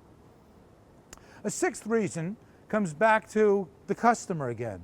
Not only is the customer smarter, but as I mentioned before, customers are far more demanding than they ever were before. So in the old days, it was good enough just to let the customer take a bunch of products and services and figure out what they're going to do with it. Figure out how those different products and services are going to help them solve the problems that they have. But today's customer is much more demanding and is insisting that companies not only deliver them one product or service at a time, but bundle together products and services, sometimes including products and services that the company might not make any money on. It is now much more imperative than it ever was before for companies to be seen as a trusted advisor, to be providing full-fledged solutions to the customer and not just piecemeal products and services that the customer will figure out how to combine together. One of the great stories along these lines is that of IBM. IBM, which of course stands for International Business Machines, used to be one of the ultimate product-centric firms. They were just the best at coming up with and developing certain kinds of products, business machines, computers, and so on, better than anybody else. But they had a revelation in the mid-1990s that they could actually make more money being a trusted advisor.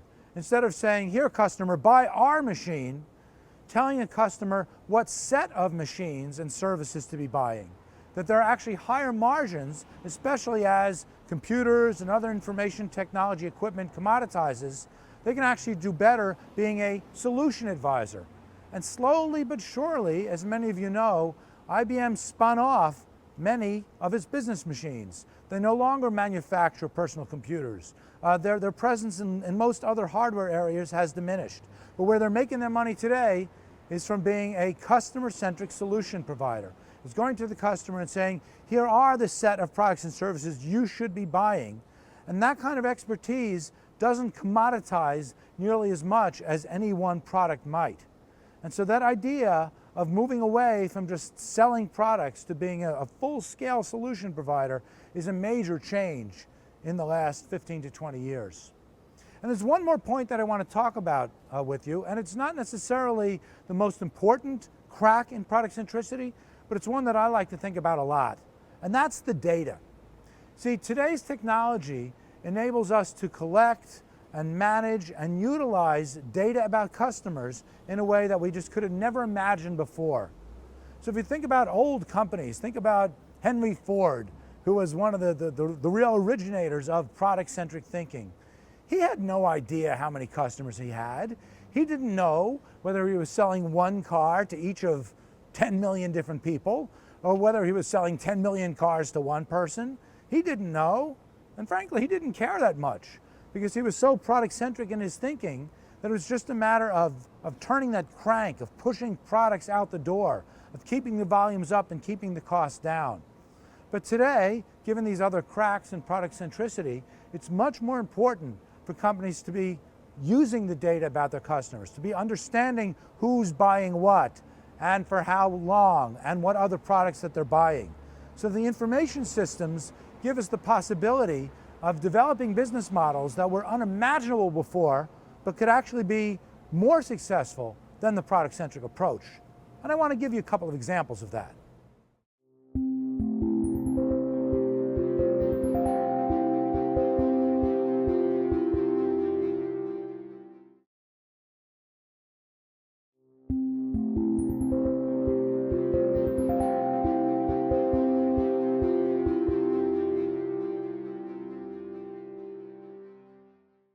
So I want to talk about a couple of examples about companies that have used information technology and specifically the data about their customers to come up with business models that are quite distinct from product centricity.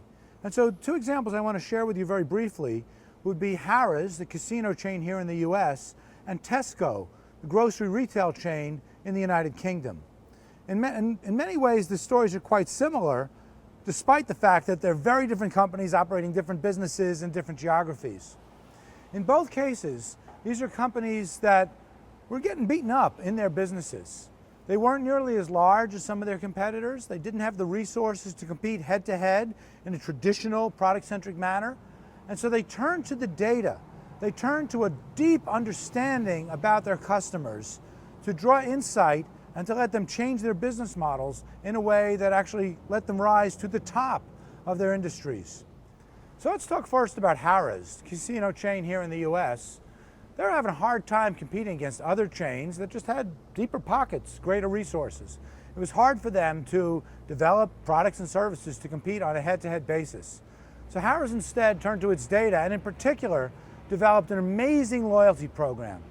Now many companies develop loyalty programs, but few of them were able to draw the actionable insights that Harrah's was to truly understand at a granular level what each customer is doing, not only which games they're playing, but what meals they're eating, what room preferences they have, what entertainment options they seek, and to understand when that customer is likely to change his behavior, when he's likely to walk away from the table, and what kinds of things that Harrah's itself could do to change their behavior for the better. What kinds of messages and offers to provide at the right time and through the right channel in order to create and extract more value from that customer. So Harrah's was just brilliant in drawing those insights and understanding, for instance, what someone's threshold was. If this customer goes down about, say, on $150, it's time to intervene. It's time to offer them a meal or some kind of other activity which is going to make them feel great, but equally importantly, is going to reset their mental account. And so when they sit back down again, their threshold is back towards zero. So Harrah's was very smart about understanding that kind of messaging. And it's a very similar story for Tesco.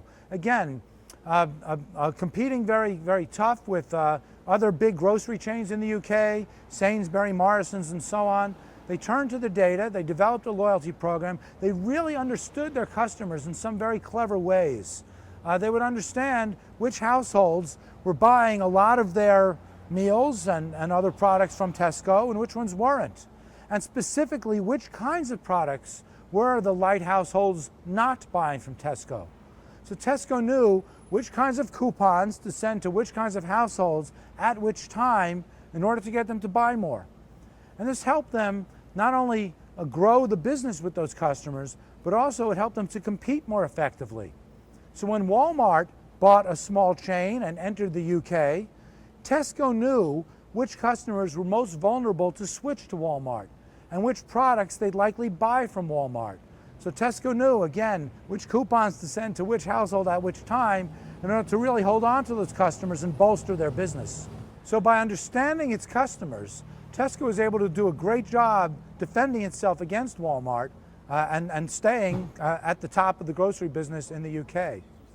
So those are only two examples of companies that have turned to the data in addition to developing fine products and services, but really leaning heavily on the data and a rich, deep understanding of their customers in order to pivot their business model in a way that they could never achieve through products and services alone.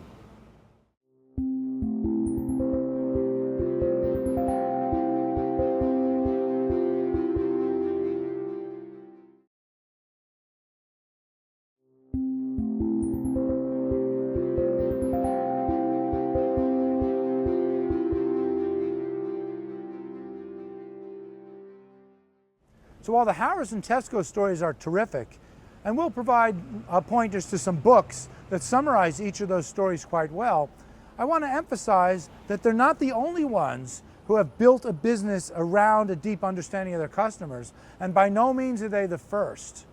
In fact, the first companies that actually built a business in this manner around their customers has happened many, many years ago, and it emerges from the sector of direct marketing. When I say direct marketing, most people don't have a real positive association with it. They think about low-end products, they think about infomercials and other, not great marketing activities. It's not the kind of industry that you aspire to be associated with or learn from. But when you strip away what most customers see from direct marketers and look at the actual business practices below the surface, you realize that it's actually quite impressive. If you look at what direct marketing is really all about, it is really building the business around the customer. But not just the customer in some generic sense, but around each and every customer. It's about understanding the relationship with each different customer. Who has bought what from us? For how much? What kinds of products have they inquired about? What kinds of products have they returned? What interactions have they had with customer service? That's what direct marketing is all about. It's having that much richer relationship between the company and the customer. What's interesting about it is that direct marketing is not a new concept. It's been around since 1967 when Lester Wunderman looked at these emerging set of data-driven business practices and said, you know what? There's actually a lot we can do. We can actually formalize some of these business practices and come up with some best practices associated with them. But even if you don't spend a lot of time thinking about direct marketing, a lot of the words and the concepts have already filtered their way into today's everyday marketing conversation. So a lot of the segmentation concepts that Barbara discussed are often associated with direct marketing, but even other expressions like customer lifetime value, something that you've heard about before and that we're going to spend more time talking about, that comes directly from the direct marketers. So the direct marketers were the first ones who said, you know what, we can collect all this data about our customers, about each and every one of them, and we can actually build a business by understanding who the valuable customers are, who the less valuable ones are, which messages we should be sending to which customers at which time, and importantly, what kinds of products we can develop and deliver in order to create more value for our most valuable customers and to try to attract more customers like them.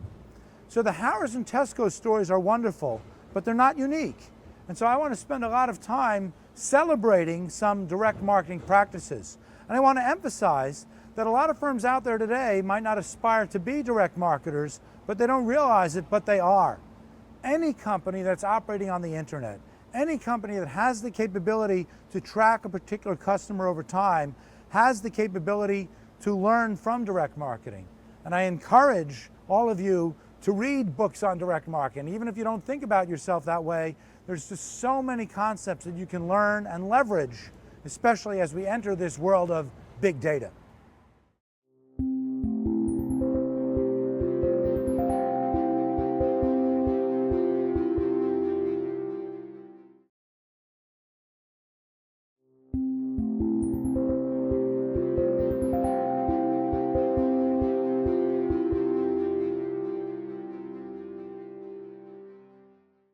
Now that we understand what product centricity is all about, and we've discussed some of the cracks in product centricity, and even some of the opportunities for companies to escape from and maybe do better than a product-centric approach, I want to start moving our way towards customer centricity. But before I give you a definition and talk it through, I'd like you to think about what customer centricity means based on your experience as well as what I've discussed so far. And so in order to do that, I want to work with a series of examples here. In fact, on this slide, you'll see the names of 4 very famous retailers.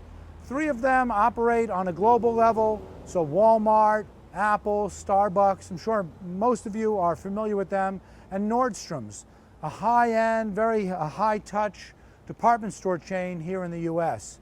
If you're not familiar with them, not a big deal. I think you'll appreciate this story anyway. What I'd like you to do is take a moment and from your experience with, your perceptions of these firms, decide which of them would be highly customer-centric. So I want you to think about what customer centricity means in light of our discussion so far, and decide which of these could be one, could be all, could be none, up to you, would be above the bar in terms of customer centricity. So think about what customer centricity means and which of these firms qualify in that regard. Think about that for a second, and then I want to talk through all 4 of them. In my book, none of these firms are truly customer-centric. Now, I want to be careful about this. I have great admiration for all these firms. I'm a big customer of all of them. I really like what they do. But all of them, for different reasons, fail to be truly customer-centric, nearly as much as perhaps some of you thought when in deciding which of these firms are or aren't customer-centric. So let me just take a few moments to talk through each one of them, and then finally we'll bring up our definitions of customer centricity. First, there's Walmart. Now again, Walmart is a terrific firm, but Walmart knows surprisingly little about any one of its customers. Unlike Harrah's, unlike Tesco, unlike so many other retailers out there, Walmart does not have a loyalty program.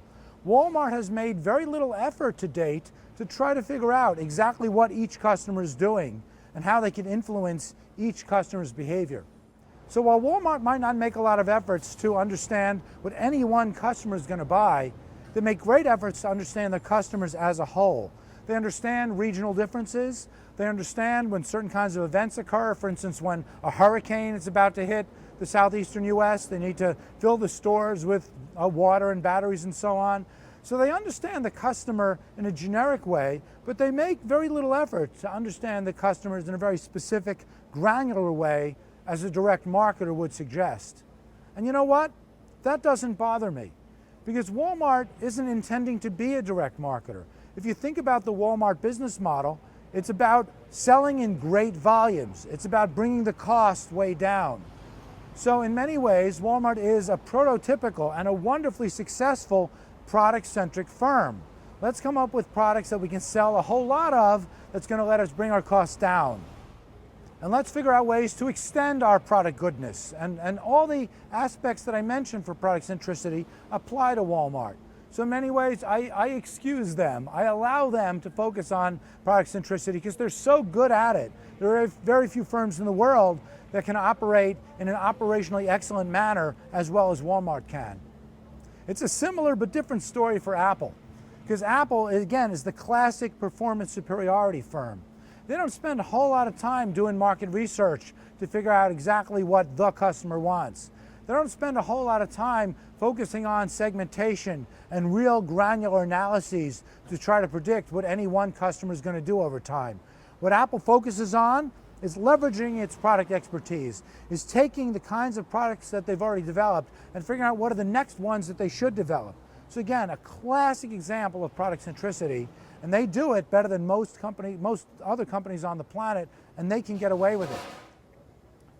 Now, while Walmart and Apple, for the most part, are focusing on doing product-centric things, operational excellence for Walmart, performance superiority for Apple, they are doing some smart things at the margin to understand their customers better. For instance, Walmart is spending a little bit more time developing technology that's not only going to help them learn about their customers, but be even more operationally efficient than they were before.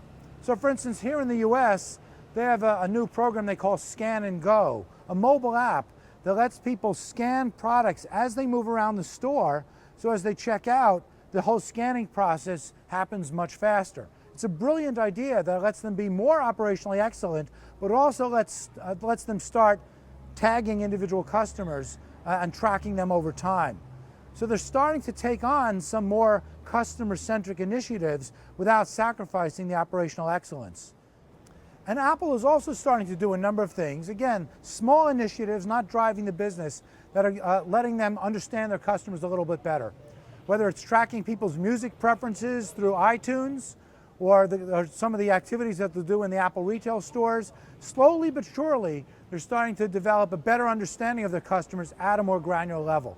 And who knows, one day, if and when competition catches up and Apple can no longer be the product leader that they are, they could probably turn around and start to be a great customer-centric firm as well. But today, it's not quite as mission critical as it is for other firms. The third company on our list, Starbucks, is a very interesting contradiction. At a local level, Starbucks, or any coffee retailer, is very, very customer-centric. The barista, the person on the other side of the counter, the person who makes your coffee, knows a lot about you if you're a regular customer. Not only does he or she understand your coffee preferences and what other items you might buy in that store, but just through the casual conversations you have with them, they might know what movies you like, what kind of clothing you like to buy, something about your job, your family, and they'll often make recommendations to you that are going to make your life better, even if Starbucks itself isn't making a penny off of those recommendations. That is customer centricity. Okay, being a trusted advisor to the really good customers, finding ways to lock that customer in, and so on. So the paradox is, while Starbucks is very customer-centric at a local level, they're not that customer-centric at a national level. You take your Starbucks loyalty card and you bring it to a Starbucks in another city or another country and show it to them and say, "I'd like the usual, please." They have no idea who you are. So not only can they not meet your immediate needs, but it's hard for them to be a trusted advisor and to make other recommendations to you when they have no idea about anything about your history. So to me, that's a really key point. It's not enough for a company to be customer-centric some of the time when they know who you are, but a truly customer-centric company will identify you and will be able to value you and make recommendations no matter what kinds of interactions you have with them. Whether you go from store to store, whether you go online or offline, that's what customer centricity is all about. Now, Starbucks, to their credit, recognizes this, and they're coming up with all kinds of interesting technologies that are going to let them collect and integrate your data across stores and across other touch points you have with them. They recognize that the opportunities and the necessity for customer centricity is at least as important as it is to come up with the next great coffee flavor. So again, it's that balance between focusing on the product and focusing on the customer that so many companies are now struggling with. And finally, there's Nordstrom's. And while that might be the least familiar company on the list, especially to those of you outside the US, it might be the most interesting example to help us understand what customer centricity really is and isn't. But whether you've shopped at a Nordstrom store or not, you might be familiar with the story that makes Nordstrom's so supposedly customer-centric or not. And here's the way it goes. Nordstrom's a high-end department store. They sell clothing, shoes, and so on. One thing they don't sell is tires. Yet, one day, someone walked into a Nordstrom store, supposedly in Fairbanks, Alaska, and wanted to return a set of tires that obviously they could not have bought at Nordstrom's. Perhaps there was a tire store at that location before Nordstrom's opened shop. And Nordstrom's, being so incredibly customer-centric, gave them the money back for tires that they didn't buy at Nordstrom's. Now, is that customer centricity or what? I like to say, or what? If you think about it for a minute, is that really customer-centric, or is it actually kind of stupid? Does it make sense to give someone money back for a product that they couldn't possibly have bought from you? For me, I say most of the time it's probably a bad idea to do that. And the question is, under what circumstances would it be a good idea to do that? Think about that for a second. When would it make sense to give someone money back for a product that they couldn't have possibly bought from you? When would it make sense? And here's the answer. If that customer is incredibly valuable to you, and I'm talking about future value, I'm talking about the fact that we expect this customer to be buying so much from us in the future that if we don't give them money back for the tires that they thought they bought from us, if we don't give them the money back today, we're going to lose that value. If that's the case, we'll happily give you the money back for the tires that you didn't buy. Maybe we'll double the money back, who knows? So it all depends on the value of the customer, the future value, the lifetime value of the customer. If that's sufficiently high, then we'll roll out the red carpet for you. And if it's not, and for most customers it wouldn't be, then we would politely decline. We might still be nice to you, of course, but we're not going to give you money back if we don't see the value in it. And that's the problem with Nordstrom's. Nordstrom's offers such wonderful service. They treat everybody so incredibly well, regardless of the value of that customer. And that's the problem with Nordstrom's, is that because they fail to focus on figuring out the future value of each and every customer, they're just going to treat everybody really well. And there's a lot to be said for that. It's a wonderful company. I like knowing that when I go in there I'm going to be treated really well. But I think that they're missing some opportunities by picking and choosing a little bit more. In the old days it was impossible to do that. But today Nordstrom's, like every other retailer, has the capability to collect the data and use technology to do a little bit more targeting and a little bit more selection to figure out who is worth the extra special treatment and who doesn't necessarily deserve it. So to me, the Nordstrom example is a great example of where product and customer centricity collide. And what I want to do now is to start focusing more on what customer centricity really means. And that's what we're going to do next.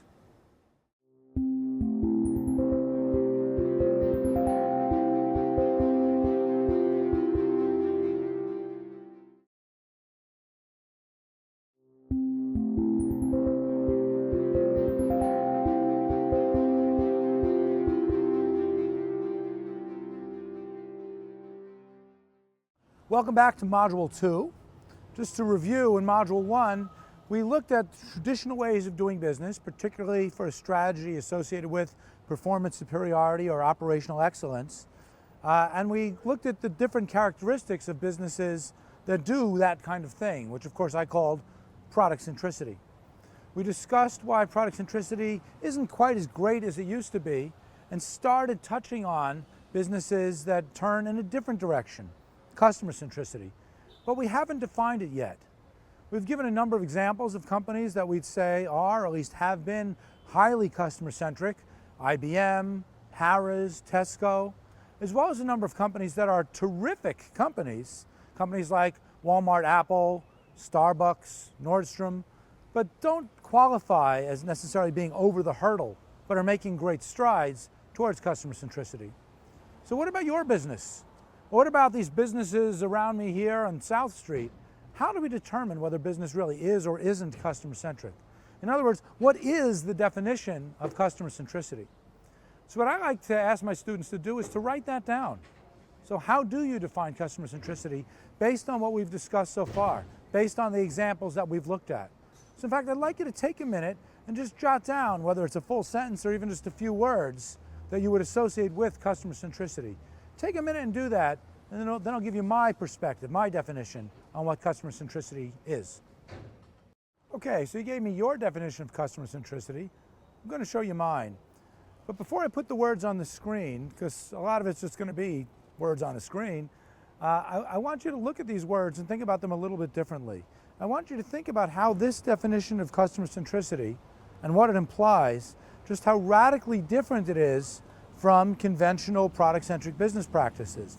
In fact, I want you to look at these words and tell me, if you were to start doing exactly these kinds of tactics, if your company was to start having these kinds of perspectives, why you'd be fired. In other words, there are fireable offenses in this definition over here. And what are they? Okay, if you look at it, there's a lot of things that might make sense. It all fits together, sounds nice. Hopefully it's well aligned with your own definition of customer centricity. But I really do want to emphasize just how different it is. So for instance, what are the fireable offenses here? One of them would be this idea of select set of customers.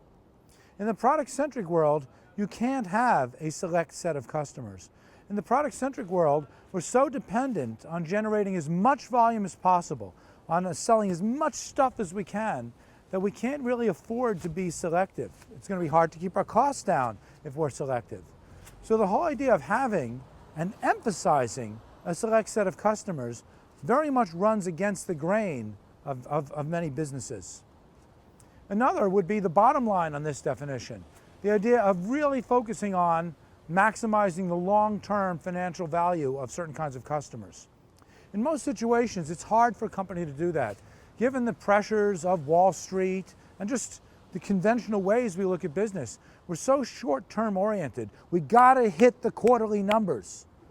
Whereas in the customer-centric world, and going back to many of the examples that I mentioned before, we want to invest in the right customers. We are willing to recommend products and services that we're not going to make any money off of.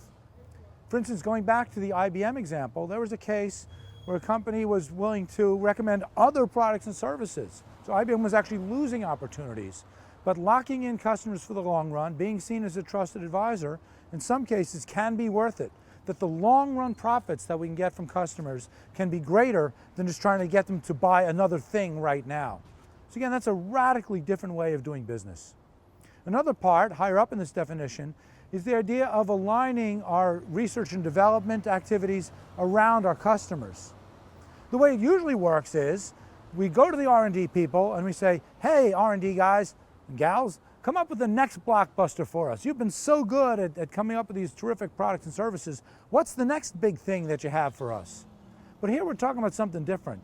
Here we're saying, hey, R&D guys and gals, here are our really valuable customers over here. Let's come up with something for them, something that's going to make them even more locked in, something that's going to create greater long-run value for them, and something that's going to help us recruit even more customers like them. R&D folks, come up with something for them. It's a totally different way of doing business. Now, if you think about that last point, it's not quite as radical as it might sound. Because after all, what made our valuable customers so valuable?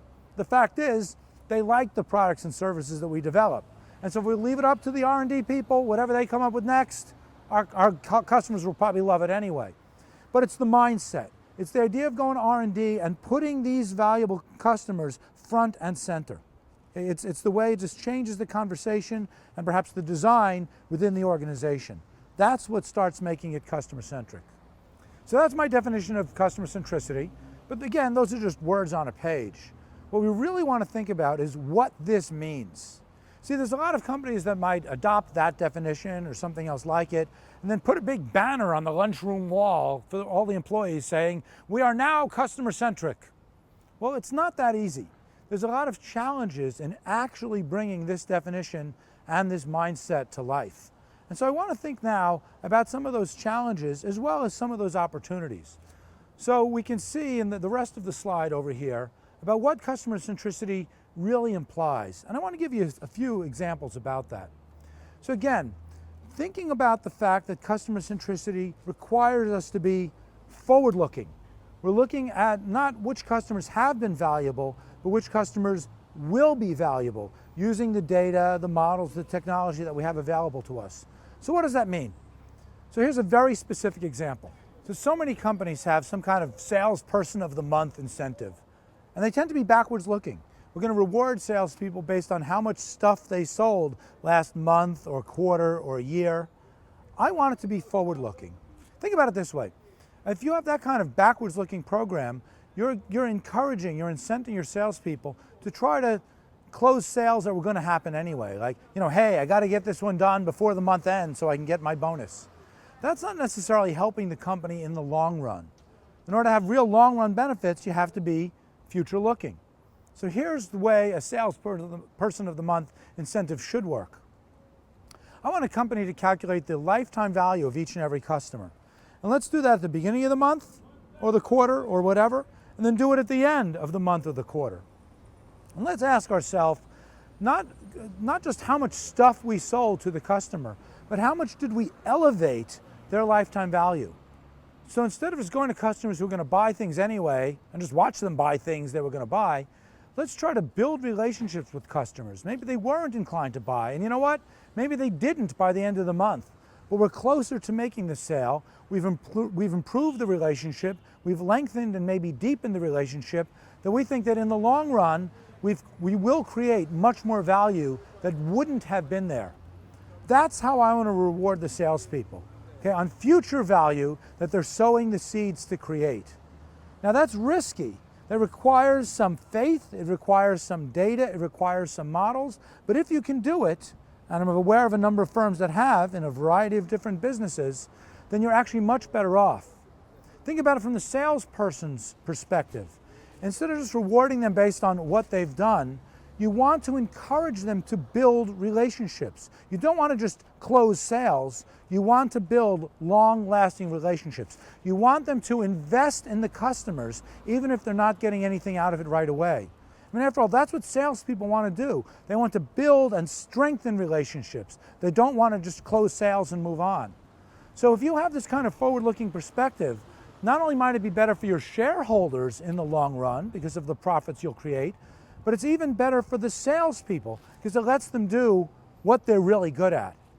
And again, I can point to examples of companies. I'm thinking of a particular pharmaceutical company that changed its salesperson incentive program to be forward-looking instead of backward-looking, and wonderful things happened.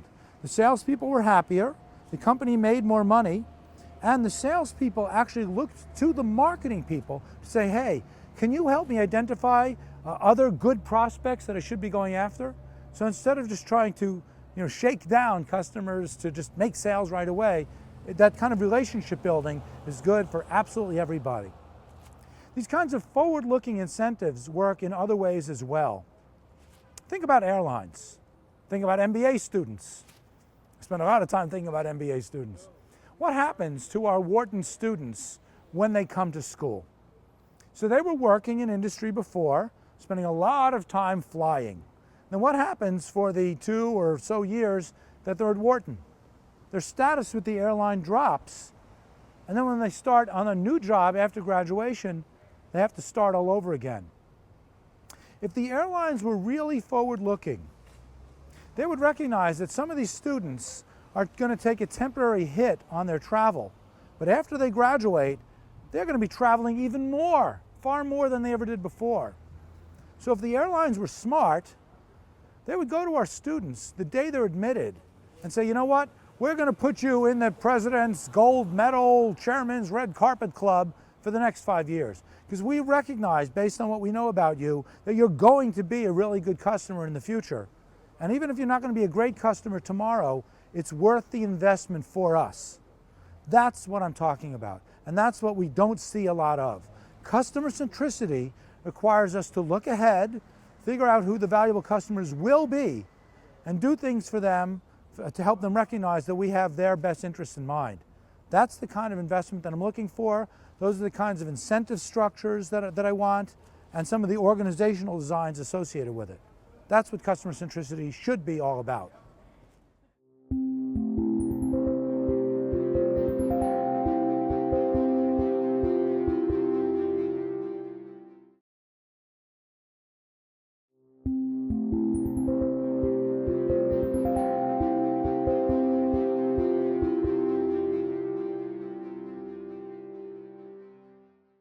So now that we've laid out the definition of customer centricity, and we've spoken a little bit about some of the challenges that it requires companies to meet, changing incentive structures and so on, what I'd like to do is just to step back and review all the aspects of living in a customer-centric world. What does that mean? And then we'll spend a little bit more time talking about some of the other aspects of it. So first, if you live in a customer-centric world, let me ask you this question. What's the overarching objective for the commercial enterprise? You remember I asked that and we discussed it before for the product-centric enterprise, but what is it for the customer-centric enterprise? So usually when I ask this question, people will give me a lot of customer-oriented answers. Building loyalty, creating satisfaction, getting people to buy things. Yeah, that's all nice, that's all terrific. We want to do all that, and we hope that customer centricity will help us do those things. But that's not the single overarching objective. The overarching objective is the same as it was before, to maximize shareholder value, to maximize the profits of the company in the short run and the long run recognizing the time value of money. And even though that point seems kind of silly, it's the same thing, that's why I want to emphasize it.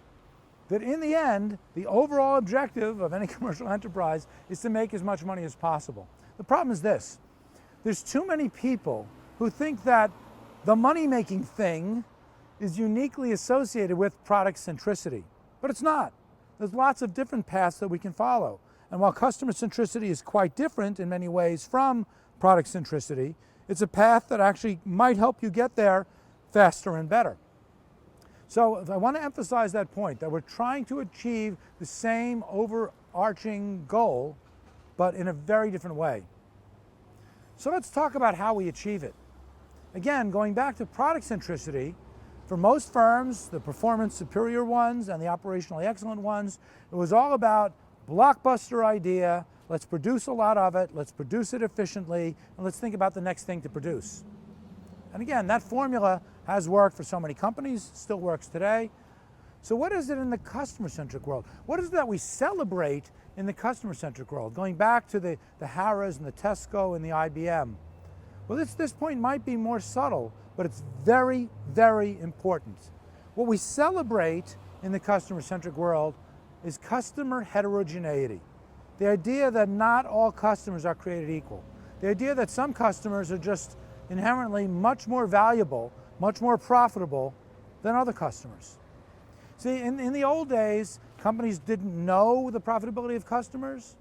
They didn't understand how customers were different from each other. And again, they didn't care because they were so intent on just pushing products out there. Once they started realizing that customers are different from each other, at first it was a nuisance. Oh my gosh, different customers. We're going to have to talk to them in different ways and develop different products for them. It was a nuisance. It added to our costs. It was a hassle. And the more we learn about our customers, the more we realize they're really, really different from each other. And it's always true. We can't avoid that. So unless we're going to paint ourselves into a corner and only work with one kind of customer, we need to acknowledge and celebrate that heterogeneity. We need to find a way to say that these differences across the customers not only exist, but they're a good thing. Let's find the kinds of customers who can be very valuable to us. Let's make them valuable, and let's find others like them. And at the same time, let's find ways of dealing with the other customers in a reasonably profitable manner. So we celebrate heterogeneity. One point I want to emphasize along the way, and I say this over and over and over again, but it's important to make it explicit, is that when we're focusing on heterogeneity and we're focusing on the profitability of our customers, we're talking about future profitability. Notice that I'm always pointing over here to the future. It's great to look at past profitability. In many cases, that will be a guide towards future profitability, but it's not a perfect one-to-one match. So we need to use our data, we need to use models and technology in order to project the future value of our customers. So the celebration of heterogeneity isn't only what the customers have been worth and which customers have been the most valuable, but it's which ones we think will be most valuable. Going back to my example about the MBA students and the airlines, most of the value is what we're going to create and extract in the future. And that's the really pivotal role of this idea of customer lifetime value. Now here's a tough question for you. Okay, we're going to want to measure CLV, we're going to want to manage around it. How do we do that? So when we look at a company as it starts changing from being product-centric to customer-centric, what kinds of tactics change?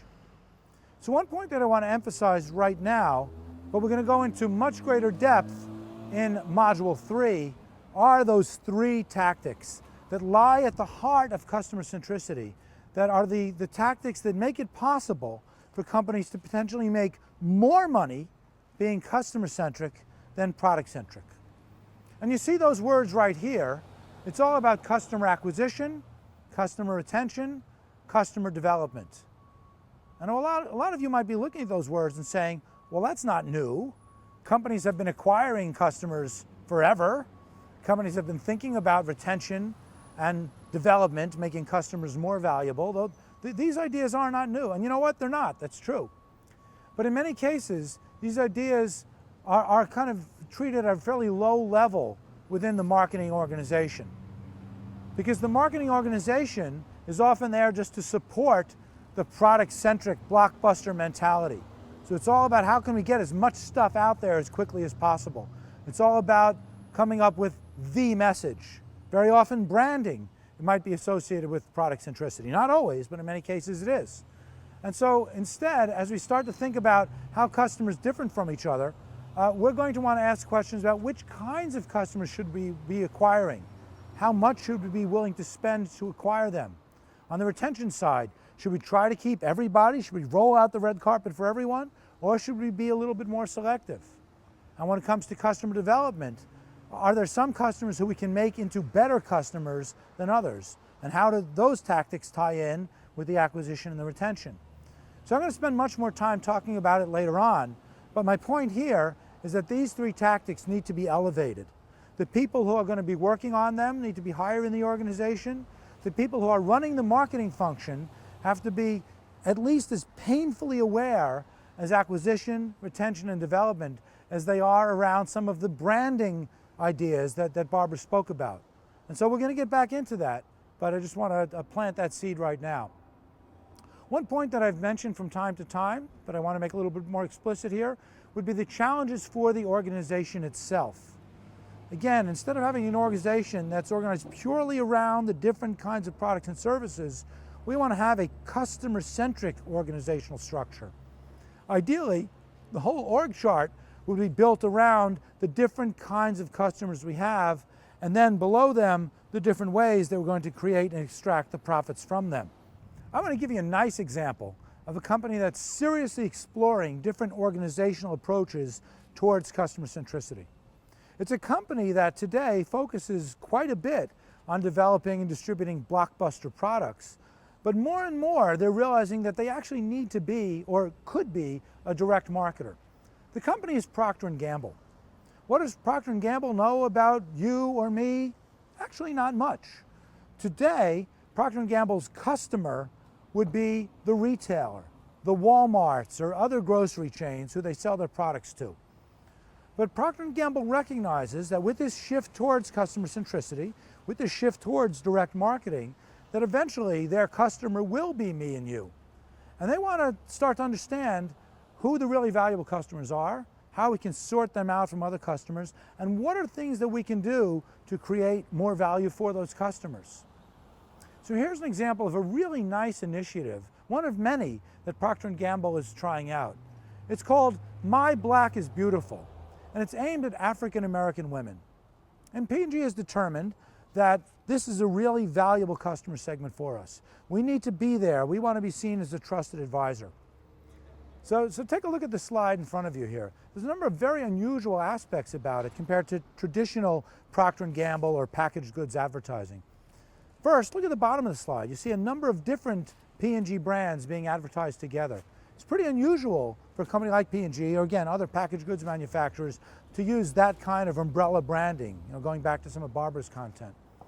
And if you look higher up on the slide, you notice that they're also talking about recipes and music and all kinds of things that P&G isn't involved with. But this would be an example of Procter & Gamble trying to position itself as a trusted advisor, that they're offering all kinds of products and services to this valuable customer segment that they don't necessarily make any money on, but they want them to see P&G as someone who has their best interests in mind. And if you look at the bottom of the slide, you'll notice something fairly unusual. You see here just the mention of a line of cosmetics called CoverGirl Queen. CoverGirl is a big line of cosmetics under Procter & Gamble, but Queen refers to Queen Latifah, the popular actress, and so they developed a whole line of cosmetics specifically for African American women. This goes back to our definition of customer centricity, going to the R&D people and saying, you know what, instead of coming up with a blockbuster product that everybody's going to buy, here's a valuable customer segment, we want to come up with something for them that they're going to find very valuable. Others might buy it too, and that would be great. But this idea of leveraging R&D around a focal segment, that's starting to show us what customer centricity is all about. Now, I have no idea if this initiative by Procter & Gamble will be successful. I don't even know if this is the right segment to go after. I'm not going to comment on that. But given that they are going after this segment, this is the right way to do it. This is customer centricity. And you have to believe that in the Procter & Gamble organizational chart, there are some people who are responsible for My Black is Beautiful. And they're going to bring whatever resources they can, whatever products within the P&G family or outside of it, in order to make this customer group as valuable as possible. That's what I like to see for customer centricity, and I want to see more companies developing these kinds of organizational and marketing structures around it. The bottom line for customer centricity is this idea of relationship expertise. If you remember earlier, the key to product centricity was product expertise. We're really good at developing and delivering a certain kind of product. We're always steps ahead of everybody else. But as we discussed, the cracks in product centricity are shortening some of those steps. It's much harder to stay ahead when it comes to product expertise. But when it comes to relationship expertise, I believe that there are meaningful, sustainable, long-run advantages. And I'm not just talking about soft, squishy, understand your customers in some generic way. I'm talking about data. I'm talking about models. I'm talking about forecasts. I'm talking about truly understanding your customer, your customers, celebrating the heterogeneity. One of the beautiful things about it is that when you collect the data and you develop these kinds of forecasts, nobody can ever take it away from you. It will never become commoditized. And so I believe that if your customers are assets, and I think they are, that investing in the data, in the knowledge, in the heterogeneity can actually lead to better outcomes to companies than pure product centricity. There's one more point I want to raise to really help us understand the contrast between product and customer centricity. You might remember a chart that I showed you earlier that showed a lot of the characteristics of a product-centric firm, and I really focused on the idea of the divergent thinking. We have this product goodness, what do we do with it? Well, here's the complete chart now, where it shows you the contrast between the product-centric firm and the customer-centric firm. I hope that you'll see that many of them are entirely consistent with our discussion so far. This focus on the valuable customers instead of the blockbuster products, the different kinds of metrics, customer retention, lifetime value. We're going to be saying more about those as we go on. But again, I just want to call your attention towards the bottom of the slide. Instead of divergent thinking, what do we do with this product? It's convergent thinking. How do we bring more value to this customers? What products and services can we develop? What information can we provide? What can we do in the relationship to create and extract more value for these really valuable customers? So again, moving from the product-centric world to the customer-centric world is very difficult. Going from divergent to convergent thinking doesn't happen overnight. It requires all kinds of different incentives, it requires different kinds of people, a totally different mindset. That's one of the challenges associated with customer centricity, and I want to talk about a few more.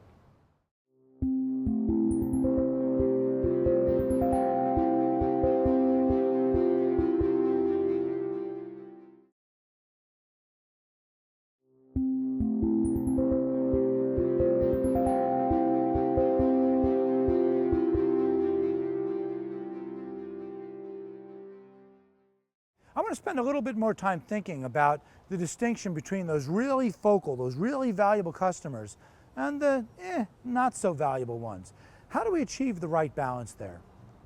If you take my words a little bit too literally, I keep focusing on the valuable customers, and I keep saying, let's just zoom our whole business around them. If we were to do that, then we become very vulnerable.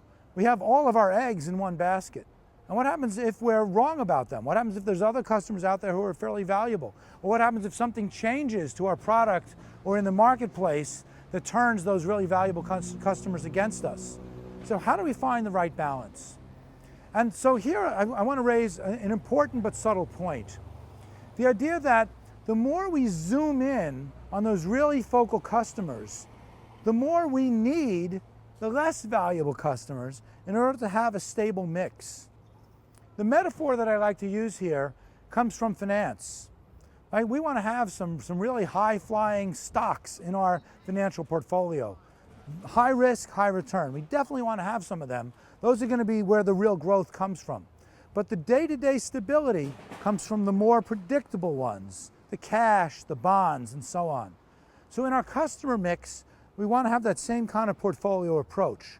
We want to have a large number of these stable, predictable, but potentially not very valuable customers that we're going to balance off with the high flyer customers, the really focal ones. This is where I come up with the notion of the paradox of customer centricity. It goes like this: the more we zoom in on those really valuable customers, the more we need those other customers around in order to have a stable balance for the company as a whole. You see, with only a few exceptions, no company can be truly, purely customer-centric. If you're a private wealth manager and your customer base consists of 4 billionaires, yes, you can be totally customer-centric. You know everything about every one of them. You can be a trusted advisor to each one of them. But if you have millions or tens or hundreds of millions of customers, it's a matter of finding that just right balance between being truly customer-centric with the customer segments that we see as really valuable, but being product-centric with the remaining customers who aren't as valuable, being operationally efficient with them.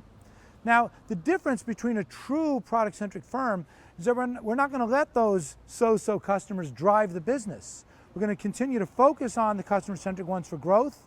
We're going to continue to focus a disproportionate amount of our R&D activity on those really good customers, coming up with products for them, hoping and finding ways to make those same products palatable and attractive for the product-centric customers, but it's a matter of finding that balance. That's the paradox of customer centricity, and one of the challenges for firms is to figure out how to do that well.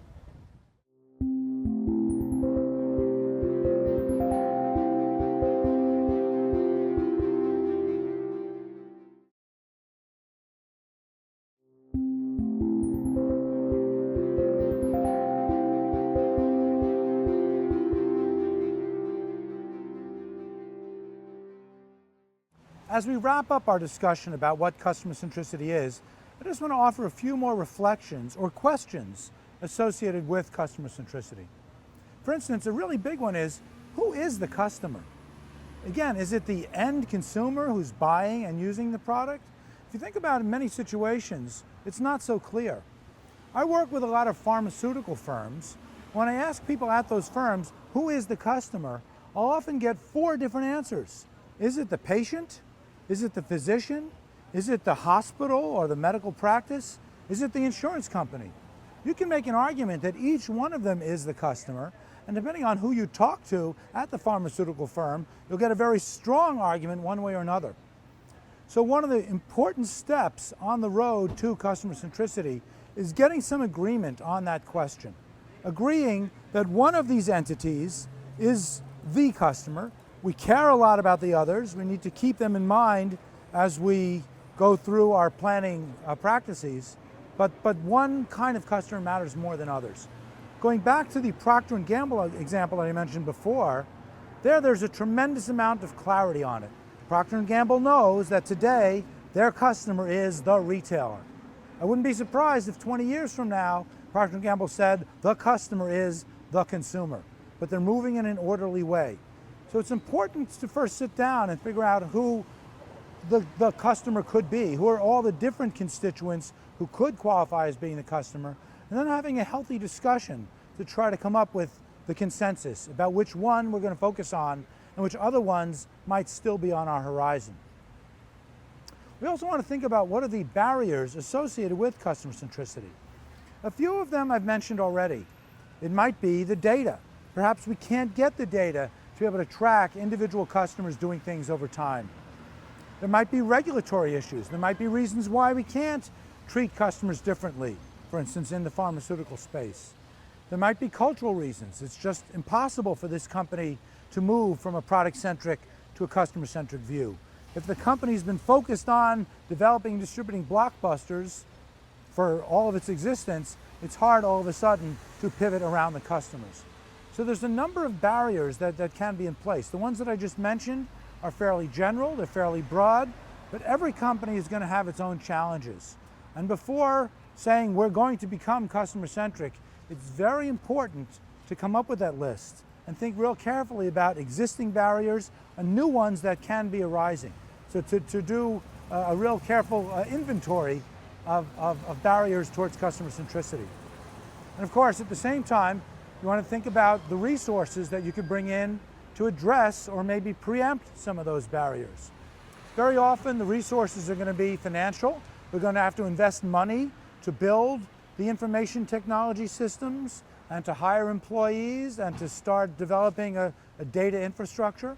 Sometimes they're going to be cultural. We're going to have to hire the right kind of people who can think around convergent thinking around the customer instead of divergent thinking around the product. So there's a number of different ways that we can start thinking in advance about overcoming the barriers before the barriers actually start impeding our progress. Another important consideration is competition. It's interesting that in some cases, seeing your competitors taking moves towards customer centricity is a very strong incentive for you to do so. So for instance, we see a number of industries where customer centricity has really made great strides, such as financial services, such as hotels and hospitality, where it's competitive pressures. Hey, they're moving towards customer centricity, we should be doing it too. But in many cases, the best motivations to move towards customer centricity, it's the entire opposite of that. Hey, no one's doing it, let's be the first. That would be the example of Harrah's and Tesco. Sometimes being the only one doing the customer-centric thing is the way to make it most successful. So again, you want to think about the ecosystem for your industry, and is it better for everybody to be customer-centric? Is it better for it to be only you? And that might drive your decision. In the end, the big question is, do you want to be customer-centric or not? Does it make sense for your company? And if not now, when should you be customer-centric? I think about, again, a company like Procter & Gamble, Walmart, and so on, making plans now for changes that they can make in a few years. And as you decide whether to be customer-centric, the timing about it, you want to start laying some of the baby steps towards it. So it might be developing technology initiatives like the Scan and Go program that I mentioned for Walmart. It might be an organizational initiative like My Black is Beautiful for Procter & Gamble.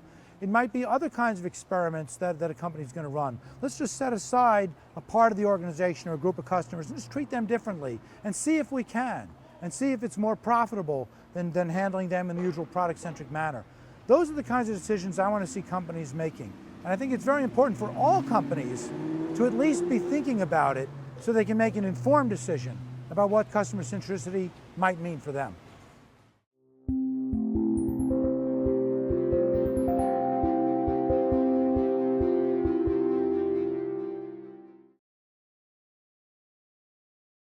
In this module, we are going to talk about how one goes about designing a communications campaign.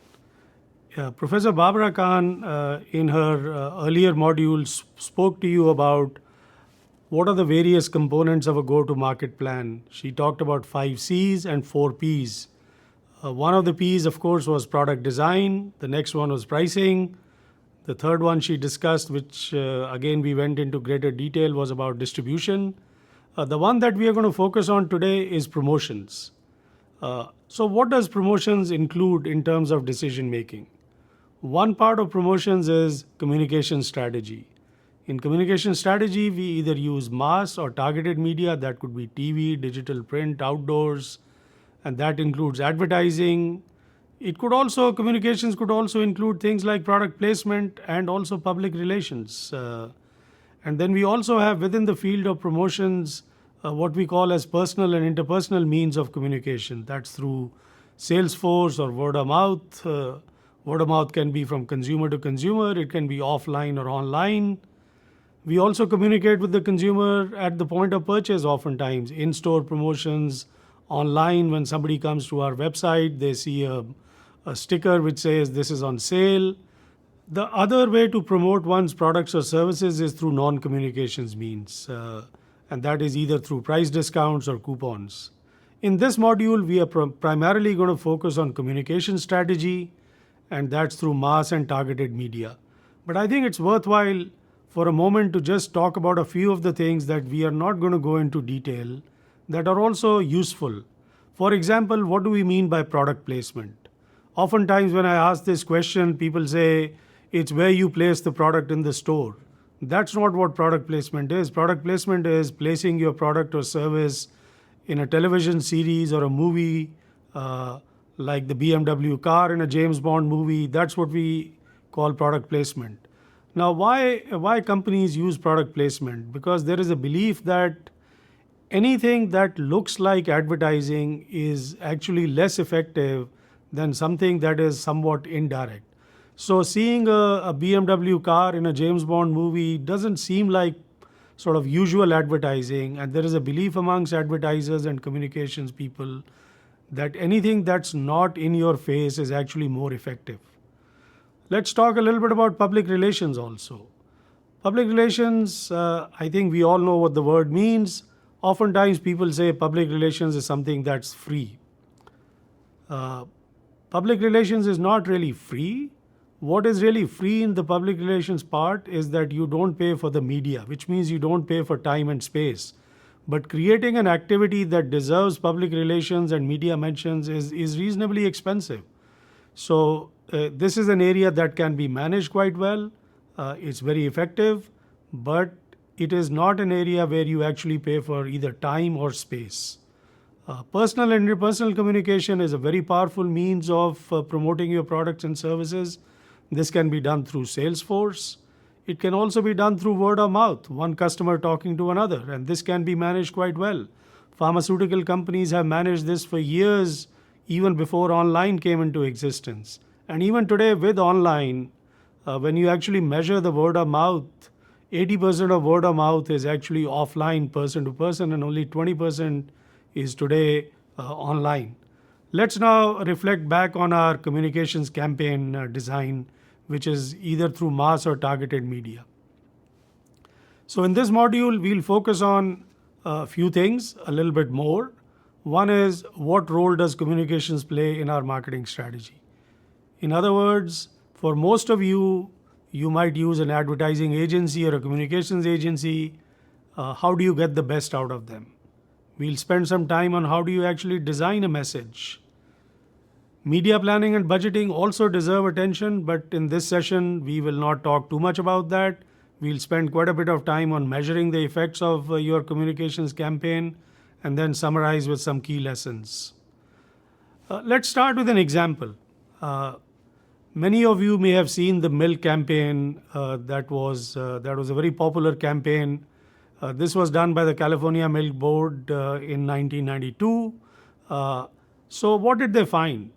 When they talked to consumers, they basically found most people like milk. They also felt milk was healthy. Kids felt milk is cool and fun. Teens felt milk makes you strong and beautiful. But yet when you looked at the data in terms of what was happening to milk consumption, it was going down rapidly. At a time when people felt good about the product, at a time when people felt it was a cool product, yet when you looked at the actual consumption, it was going down, not just slowly, but quite a bit. And milk producers were very concerned about this. So they started looking into what is the cause of the problem and what is the remedy. As they looked deeper, what they found was people wanted to drink milk, but often they didn't have milk at home. They felt that based on these interviews and focus groups, that if you could just convince people to have milk at home, consumption will go up. And this is true not just for milk. People have found this in other product categories also. For example, soft drink companies have found it in their studies that if you have more Coca-Cola at home, you'll drink more of it. Same way, shampoo, if you have more shampoo left in the bottle, you'll consume more. So if you look at the amount of shampoo people pour on their hand before they put it on their head, it's very closely related to how much shampoo is left in the bottle. When you have a new bottle of shampoo, you pour more on your hand. When very little is left, you pour less. Of course, less is also just fine, especially for people who don't have that much hair. But still, the consumption of shampoo is related to how much you have at home. Milk producers found the same thing, that if people just had more milk at home, they would drink more. And the idea was then, how do you say it in a very creative and a memorable way so that people would actually have milk at home? Many decisions have to be made. For example, they had to decide who should they talk to, what should they tell them in terms of how they should, what they should do, think, or feel about milk. What specifically did we want to achieve? Was it about increasing consumption? Was it about getting more people? How are you going to say that in terms of your message? What media you're going to use, TV, digital, billboards, how much money you're going to spend, and then how do you measure whether it's going to be effective or not? So for each of these questions, these were the planned answers they had in their mind. And this is on which the communications campaign was based. So their target audience, they said, it's not about getting new people to drink milk. There are enough people who drink milk already, but we want them to drink more. So the target segment here was people who currently drink milk. Make sure you have enough milk at home. That was the message content. Why? Because they believed that if they just had more milk at home, they'd consume more. The mission of the campaign was increasing milk consumption by 1 glass per week within a year. And they came up with a campaign which we'll talk more about. Media strategy was TV and print. They had to decide on a budget. And they had already put in place measurement and their mission, which is we wanted to have a certain level of recall in 3 months. And they came up with a campaign. Many of you may have seen these ads. They're also available on YouTube. You can go and see them. There's a lot of continuity in this campaign. It's the same message repeated in many different ways, in many different contexts. Sometimes they use celebrities. We will talk about that in this module. And sometimes they just use regular people. Again, we'll talk about that. But here is something important to keep in mind. In any communication campaign, you have to make these 7 decisions.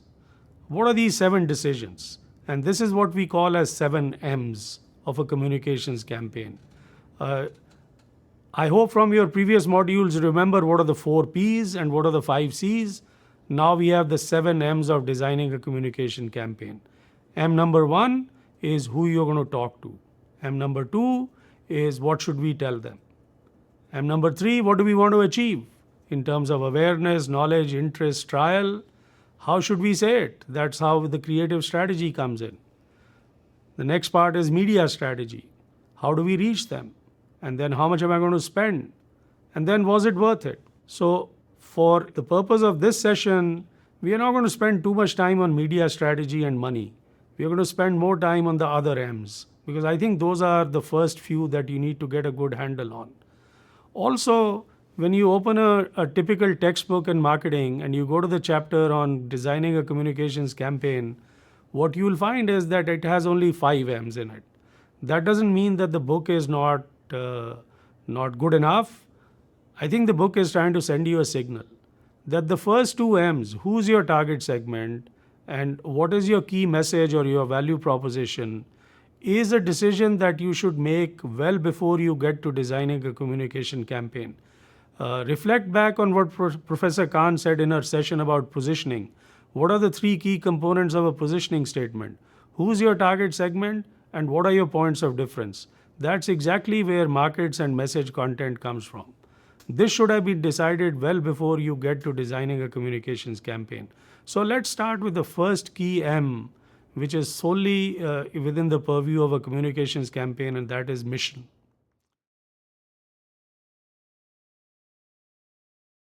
Before we go into details of each of these M's that are relevant to designing a communications campaign, I think it'll be worthwhile to look at a few key trends, especially on the media side. I think most of us know that despite the changes in the industry in terms of various media available to us, TV viewing is still covering a largest part of the audience, followed by radio, then internet usage. But in terms of frequency, if you look at the data, there are a lot of changes.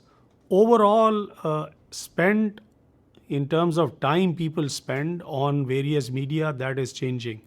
Television is going down. Some of the digital media is increasing. I think that's very consistent with our intuition.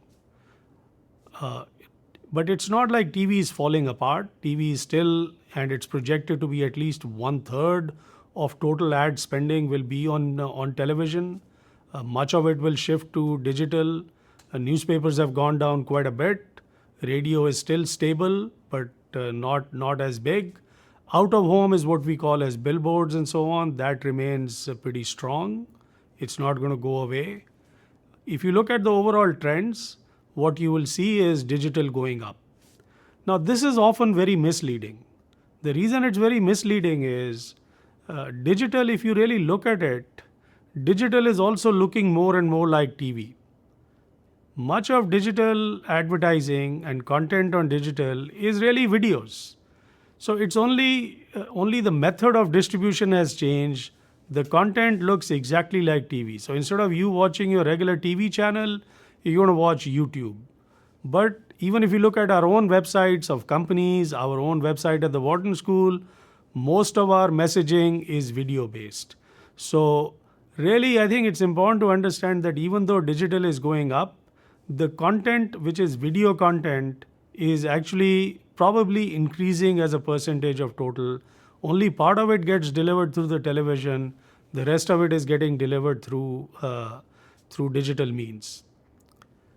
So I think people often say the media is changing, therefore your strategy should change. I think what we want to emphasize here is the key principles of campaign design are not affected by media choice or media availability. It's actually the other way around. Media choice is determined by campaign design rather than media affecting campaign design. So first we have to design the campaign properly, then select the media rather than the other way around. So with that in mind, let's start with the first key M of a communications campaign, which is figuring out the mission. What we know from buyer behavior and consumer psychology is that a consumer does not go from being a non-buyer to a buyer in a 0-1 manner. That is, suddenly they don't like something and they go ahead and buy. They go through certain stages. They go through stages such as becoming aware of the product or a service, then generating some interest about the product or service, next having some desire to either buy or consume it, and finally deciding to buy it. What do we know from research on how we influence buyer behavior in our favor? What we know is that if you look at through these stages carefully, things such as mass media, which could be either digital or others, they are very good at creating awareness, but not as effective at the latter stages of the persuasion process. Correspondingly, things like word and mouth and interpersonal word of mouth or personal sources and personal selling, these are much less effective at the early stages of the decision-making process, but become much more effective at the later stages of the decision-making process. What does that say about improving our communications campaign? What it says is very simply that if you had $100 to spend, you would not spend all $100 on mass media. You would spend a good part on that to improve awareness and interest, but then you would also spend a good portion on personal and interpersonal sources to create more word of mouth. This is often referred to as the 1-2 punch theory of persuasion. Where does the phrase 1-2 punch come from? It comes from boxing. What does that really mean in this context? What it means is you use mass media to soften your consumer, make them familiar with your products and services, get them interested, and then use either personal selling or interpersonal word of mouth to actually convert them to your users. If you try to use personal selling at the very beginning, it's not going to be very effective. Same way, if you're going to use mass media or digital at the latter stages of the decision-making process, it's also not going to be very effective. So one of the key lessons in determining and designing a communications campaign is to make sure you have a good mix of these sources, both mass media as well as personal and interpersonal communications. Now let's focus a little bit on message design.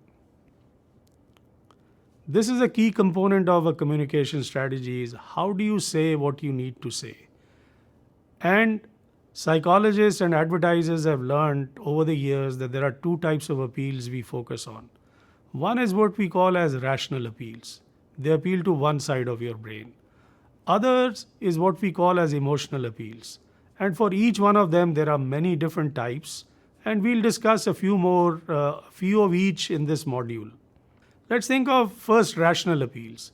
A very popular and powerful rational appeal is what we call as product demonstration. What do we mean by product demonstration? There are many products and services where we want to let the consumer or our buyers know that they deliver a particular point of difference or deliver a particular value proposition. But that claim is not very easy to believe. People may not believe why this particular shaving system does give you a better shave than another one. One way to communicate that is to show the technology behind your product. So if you look at this particular ad, you see there are 4 pictures in the ad. One picture shows a person actually using the shaver. Then there are 3 other pictures. The one picture right under the main picture is what is demonstrating the technology. It's showing how this particular shaving method will actually give you a better shave. This is what we mean by product demonstration. It's not demonstrating the product on your face, but it's demonstrating how this technology will deliver what it claims to deliver. Let's look at another popular example that you may have seen. If you see vacuum cleaner ads or washing machine ads, they'll often focus on the technology in the vacuum cleaner or the washing machine. Dyson is a popular company that makes vacuum cleaners. If you look at any of their ads, which you can see on YouTube, you will see they often talk about the technology. Why will this vacuum cleaner work better than other vacuum cleaners? And this is what we call as the use of product demonstration. In your communications campaign, it's a very strong rational appeal. Another type of rational appeal is use of a spokesperson. Spokespersons, if they use a product, you believe they do well with the product, you may also feel that you will also be like them. Again, the use of a spokesperson at times is very expensive, so you have to select your spokesperson very carefully.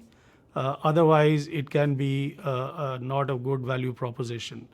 Some companies often use another type of a spokesperson, which is a cartoon character or an inanimate object, and they use this cartoon character or other cartoon characters like that as a spokesperson. Different than a spokesperson is the use of a testimonial. This comes from a regular user who then says, look, I use the product, I feel good about it, you should also do the same. Testimonials, many people believe, are more effective because they are coming from regular users, and these regular users are not being paid to say something good about the product. They are doing it because they themselves find the product or the service useful. Another strong rational appeal that advertisers use is product comparison. They might compare their product against another product on a number of characteristics, or holistically say more people prefer our product to somebody else. Whenever you use product comparisons, it's very important that you follow the legal guidelines for product comparison. Most countries have very strong guidelines put in place. Some countries actually do not allow direct product comparisons, but those that do have strong legal requirements, and you must follow those if you use product comparisons. If done well, this is a very strong rational appeal. Emotional appeals are another popular way of communicating your message. And there are different types of emotional appeals that we use, broadly classified as positive emotions or negative emotions. Positive emotions, there are many examples of positive emotions that advertisers use as they develop a campaign. A good example of that is the Procter & Gamble campaign for Olympics. You see children growing up, their mothers taking care of them, and as the children grow up, you see them in playing or participating in one of the Olympic Games, doing very well, and then you see the child actually hugging the mother. And anytime you see this ad, no matter how many times you see it, at least whenever I see it, I still have a tear in my eye. What is interesting about this campaign is when it was developed, Procter & Gamble managers were not very excited about it. Why? Because it didn't sell the product itself. It only sold the company's name. So this is also an example of what we call as corporate image advertising. There are good studies done, including something we did many years ago along with one of my doctoral students, on what type of companies should use corporate advertising and what type of companies should not. the general theme there was companies that use a common brand name across many of their products should use corporate advertising, and those that use different brand names or a house of brands, so to say, versus a branded house, as Professor Barbara Khan mentioned in her module, wherever you have a branded house, there is a stronger case for using corporate advertising. And Procter & Gamble, it turns out, does not use a branded house, it uses a house of brands. Another strong emotion that we use in developing a communications campaign is fear. That is one of the negative emotions we use. What is interesting about fear is we have found that too little fear does not have much effect. Too much fear also in a campaign does not have much effect. So the efficiency of fear goes down if there is too much of it. So a question can be asked is why too much fear is not good in a campaign. What advertisers have found is that if you use too much fear in your advertising, people get turned off. In fact, they don't even remember seeing the ad. So it's very important that if you use fear in a mass media kind of a setting, you have moderate levels of fear in your campaign. That's what researchers say in their work. One way to moderate the effect of fear is to combine it with humor. And there are many examples of that when you look at many of the pharmaceutical company ads. Here is one example where you have germs, but we never show germs as real germs. We'll show them as nice looking cartoon characters. So at least there is fear, but it's moderated by using humor. Next M we talk very briefly about is media planning.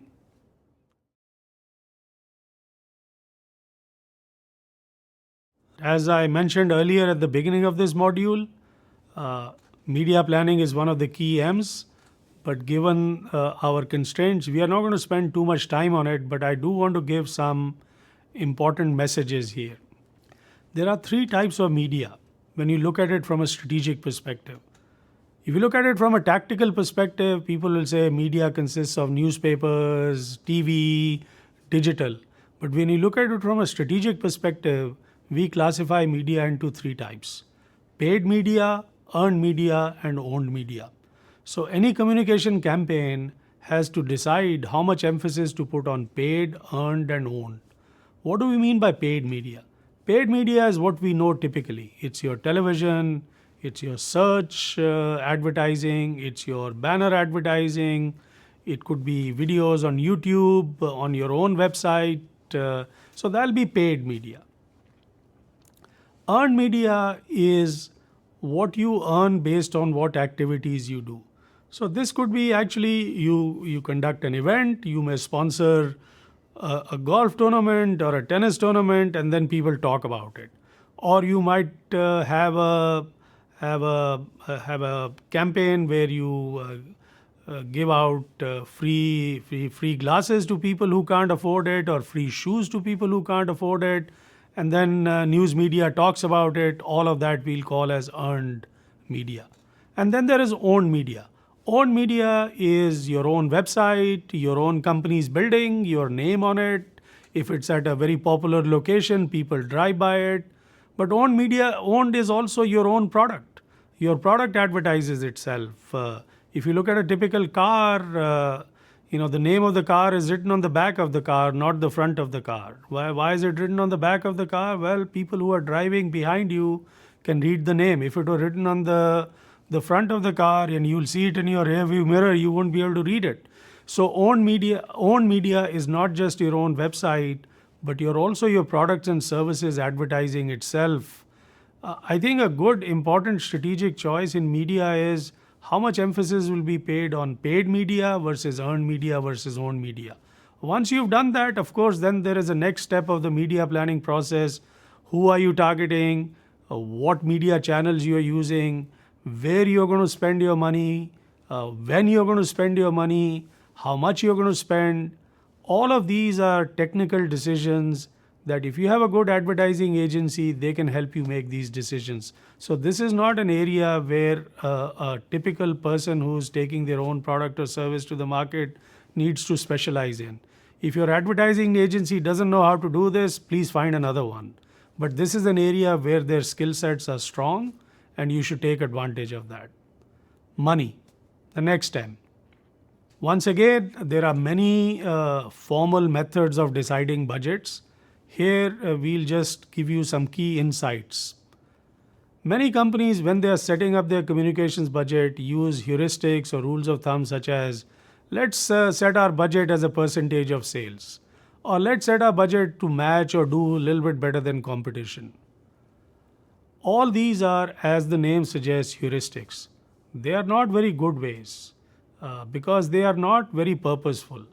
What you should be doing is what we call as use objectives and task methods. Think of what the end goal of your communications campaign is. For example, the milk campaign had a very specific goal in mind. We would like to have these many people aware of our product in these many months. You start with that end objective in mind and then work backwards from there and ask yourself how much money you need to spend to get to that objective. That's how you set a budget as opposed to percentage of sales or matching or doing something better than the competition.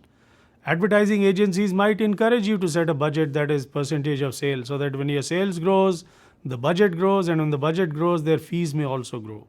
So you need to be very sensitive to that. So always use objectives and task method, which is start with the end goal in mind and then work backwards as to how much you need to spend.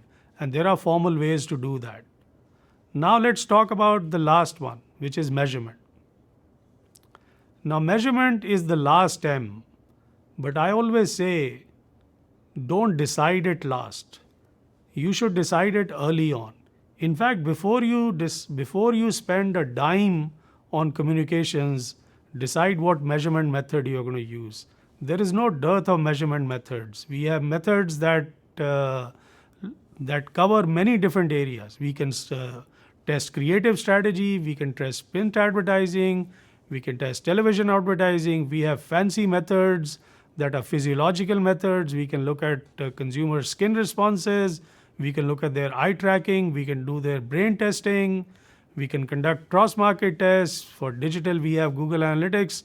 So there is no dearth of these measurement methods. The problem often is it's the will and willingness to measure that prevents measurement. And it's not even the cost of measurement.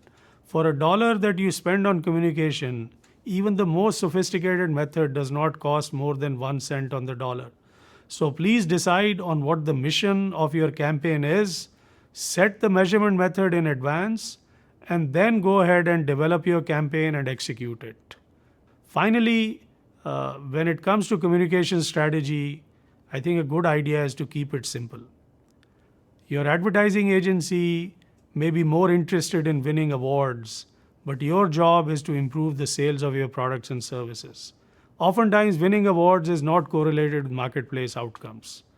A very nice ad that I would like you all to see is the Meow Mix ad. Once you see it, it's on YouTube. Anyone can go see it. It's very simply a cat saying meow, meow, meow, meow, meow, I think more than 60 times in 30 seconds. And under that ad, you see the line which says, what is good about this product? It's a very simple execution. It is one of the most memorable ads. The day after recall of this ad has rarely been beaten. The cost of the spokesperson is nothing. It's a cat. What are some of the key principles in this particular ad? The company shows the product, mentions the brand name many, many times. Many of the advertisements you see, whether it's on digital or TV, you've seen the whole ad, and then at the very end, you see the brand name. By that time, many people have walked out, engaged in something different. This particular ad mentions the brand name many, many times. It states all the positives about the product. It shows the product in use, avoids any unpleasant connection with your product, and it also tells people where and how they can buy it. It's never won any award, but the day after recall of this ad in terms of people's recall of the brand name has been one of the highest. So a quick summary of what we covered in this module. Align your communication strategy with your positioning and all the elements of your marketing mix. A great communication campaign is a key element to your marketing plan, but it is not all of it. Once in a while, it may help you sell what you can make, but it will do wonders if you make what you can sell. And again, Define mission and metrics before spending even a penny on your advertising and communication strategy. So even though measurement is the last M, you should be deciding it along with your mission and not execute your advertising before you combine both the mission and the measurement.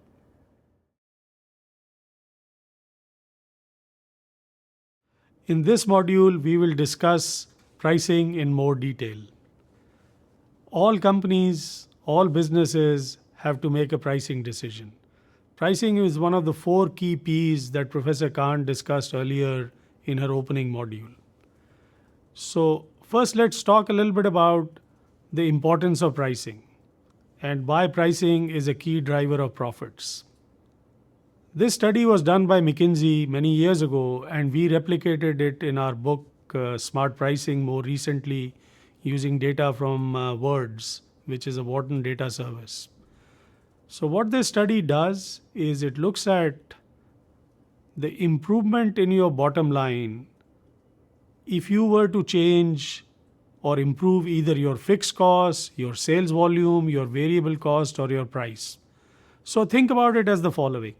Let's say we were to look at all S&P 500 companies in the US and create a combined income statement of all 500 companies.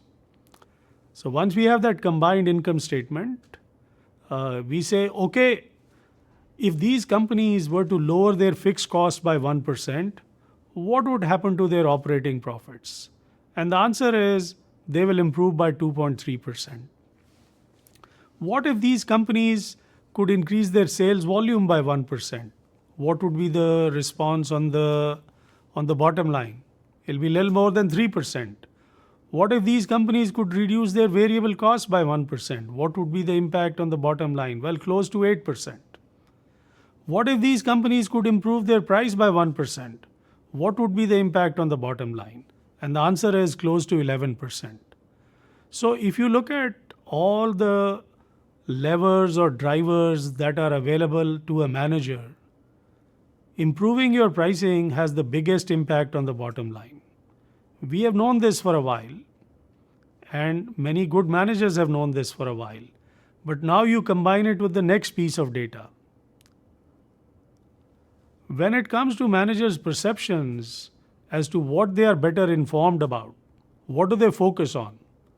Well, if you look at variable cost, that's the highest thing people focus on. Number 2 is fixed costs. Number 3 is comparative prices. And then when you look at pricing, those numbers are much lower than the first few numbers. So what does that mean? Even though people realize that pricing is one of the most important drivers, their knowledge about how to use and execute on pricing is limited and can be much better. I think this highlights the importance of all of us learning a little bit more about pricing and becoming better pricers. There's a very nice Russian proverb that I often share with my students in the class. There are 2 kinds of fools in any market. One who charges too much and the other who charges too little. Now, there are many ways to interpret this proverb. One way to interpret this is, well, everyone's a fool because nobody can be charging the exact right price. There's another way to interpret this proverb, which I think is a more appropriate way. What it's really trying to say is that good pricing is a balancing act. And in order to achieve the right balance, we need to be cognizant of a number of different areas. We need to understand economics, because pricing is about economics. We also need to understand psychology, both consumer psychology as well as psychology of people who make pricing decisions, because human beings make pricing decisions and human beings respond to pricing decisions. In this age, and also in any other age, the knowledge of statistics is very important. You need to be able to manage data. You need to be able to analyze data. You need to have a good understanding of operations research, which means you need to learn how to optimize given some data. These days, you need some basics about computer science. And you also, more importantly, need a lot of courage, because good pricing decisions are not made by changing the price. They are made by changing the pricing strategy. in a company. And also, good pricing requires common sense. So it's a combination of all these various areas that help us improve our pricing decisions.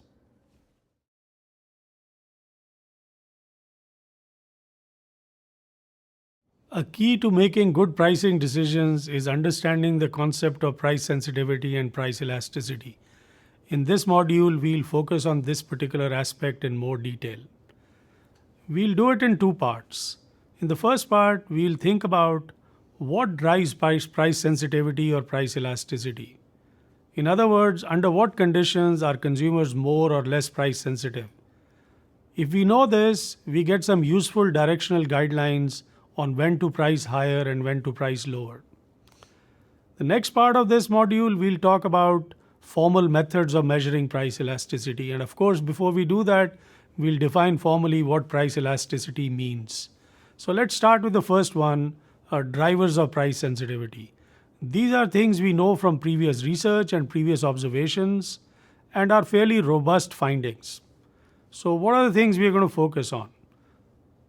We are going to focus on 7 different drivers of price sensitivity, starting with availability and awareness of substitutes. I think it's not very complicated to recognize that if your product has more substitutes, people will be more price sensitive. So this is very straightforward. More substitutes that exist, greater will be the price sensitivity. What is important is it's not just the availability of substitutes, even awareness of substitutes matters. So for example, I live close to Philadelphia, I work in Philadelphia, so I know a lot of restaurants in Philadelphia. So if I'm price sensitive about where to eat, I have good information of various restaurants, their prices, I'll be more price sensitive. But if I go on a vacation, let's say I go on a vacation to Paris or another city which I'm not very familiar with, I don't know many restaurants there, I'll be less price sensitive. Probably there are more restaurants in Paris than there are in Philadelphia. So there are more substitutes available in Paris, but my price sensitivity in Paris is going to be lower because I'm not aware of all of them. Another important concept to keep in mind is it's not just availability and awareness, how easy it is for us to make direct comparisons makes price sensitivity higher or lower. So let me give you an example from my own research. I do a lot of work on private labels and generics. Professor Khan talked about private labels earlier also in her module. Private labels command a very high share in the US market, not just because they are priced lower than major national brands, but because they are kept right next to major national brands on the same shelf. So consumers can easily see that a national brand, say Tylenol, costs this much, and acetaminophen produced by Walmart or sold under the Walmart name costs much less. And they are kept right next to them. So many people choose the store brand. Think of the following scenario. Suppose all these store brands were put on a separate shelf in the store, just like generics were put on a separate shelf many years ago in some stores.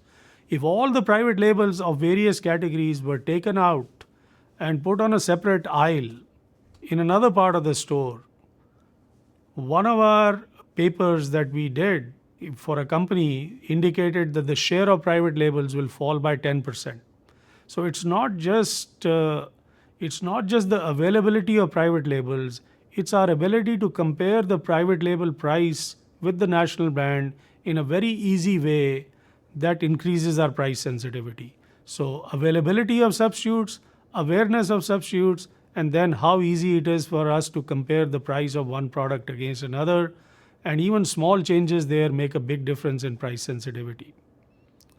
Another important driver of price sensitivity that we've observed is what is the total expenditure on the product, and also what is the total expenditure on this product as a fraction of your total costs. So let me give you examples of both. If you spend more on a product or a service, you're going to be more price sensitive.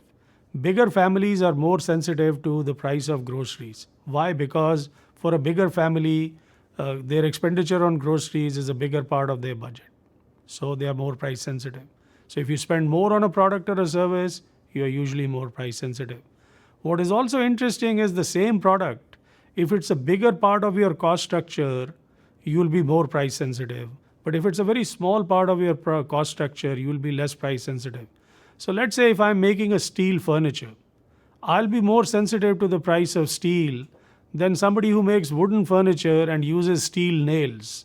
Now, steel is still steel, but the cost of nails as a fraction of the total cost is much smaller for somebody who makes wooden furniture as compared to the price of steel that goes into steel furniture.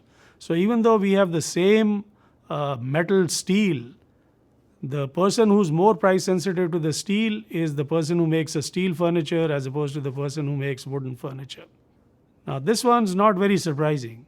If somebody else is sharing a part of the bill, you are going to be less price sensitive. So people observe this, that if your company is paying for your airfare, you'll probably not search as much for a lower cost flight. How do you tackle that? Well, you may want to give your employees some incentive in terms of some shared benefit if they are finding a lower price. Another example is when your pharmaceuticals or the products that you buy in a pharmacy, when they are covered by insurance, you are likely to be less price sensitive. So how do companies encourage people to become more price sensitive and buy the cheaper product? If you go through the insurance company and lower the price, let's say if a drug costs $100, insurance company pays 80%, you pay only 20, you are going to pay 20 and the insurance company picks up 80. All right? Well, if you lower the price from 100 to 50, what will happen? You will pay 10 instead of 20. Who's getting the biggest advantage? It's the insurance company. But if you can give a direct to consumer discount, then the consumer sees a bigger benefit of that discount. So whenever you have shared expenses and you want the consumer to actually be more price sensitive, you give a direct to consumer discount as opposed to lowering the price of the product directly. Your switching costs affects price sensitivity. So if I already have a big car, a big SUV, for example, I have a V8 SUV that I've owned for 10 years. It still works well, so I don't change it, even though my kids tell me to buy a new one. But because I already have a big SUV, when the price of gasoline increases, I still fill it up. I'm not very price sensitive to it. Even though I want to be, I have no choice because I get only 15 miles per gallon. If I were able to change my car, then I would become more price sensitive. But I'm stuck with a particular car or a particular SUV in this case. So when the price of gasoline changes, my behavior doesn't change. I still have to go to the office every week, every day of the week. I pretty much go 6 days a week. So I still consume as much gasoline as I did even when the price was lower. An area that is also important to think about is price-quality relationships. There are many product categories where consumers infer the quality of the product from the price. So many people say perfumes is one example of that. Let me give you some more examples that may be even more relevant. Consulting services, legal services, choice of a doctor, financial advisors or retirement planning. In all these cases, what we find is people infer quality of the product from the price. Why is that? What's the common driver? The common driver here is consumers' lack of knowledge about the product or the service. I don't know who's the best legal professional because I don't use them very often. But if I have somebody who's really cheap, I might infer from their lower price that they are not very good. Whereas somebody who charges a lot may be better because why? Because if other people are willing to pay more for them, they must be good. I'm not very knowledgeable about this service. And if I find that the market is willing to pay more for them, they must be good. And this is consumers' lack of knowledge that drives price-quality relationship because the cost of error is very high in all these settings. Price-quality relationships happen in other areas too with a very similar kind of an idea. The same wine, when priced differently, people think that the wine that is more expensive is better. Again, this happens more with novice wine drinkers as opposed to knowledgeable wine drinkers. Knowledgeable wine drinkers will not show as much price quality effects as novices. And by the way, we have seen many studies which are brain scans where for novice drinkers, you see this effect very strongly. Another area that affects consumers' price sensitivity is their ability to carry inventory. If a consumer can buy in advance for future consumption, they can take advantage of lower prices, they become more price sensitive.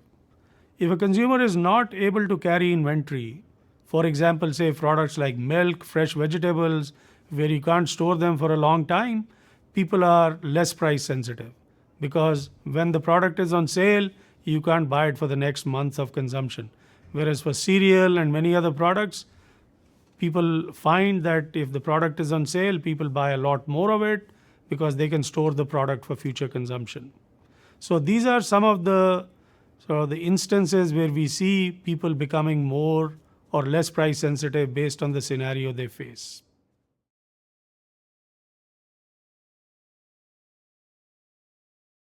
In this session, we shall talk more about how do you actually formally measure price elasticity.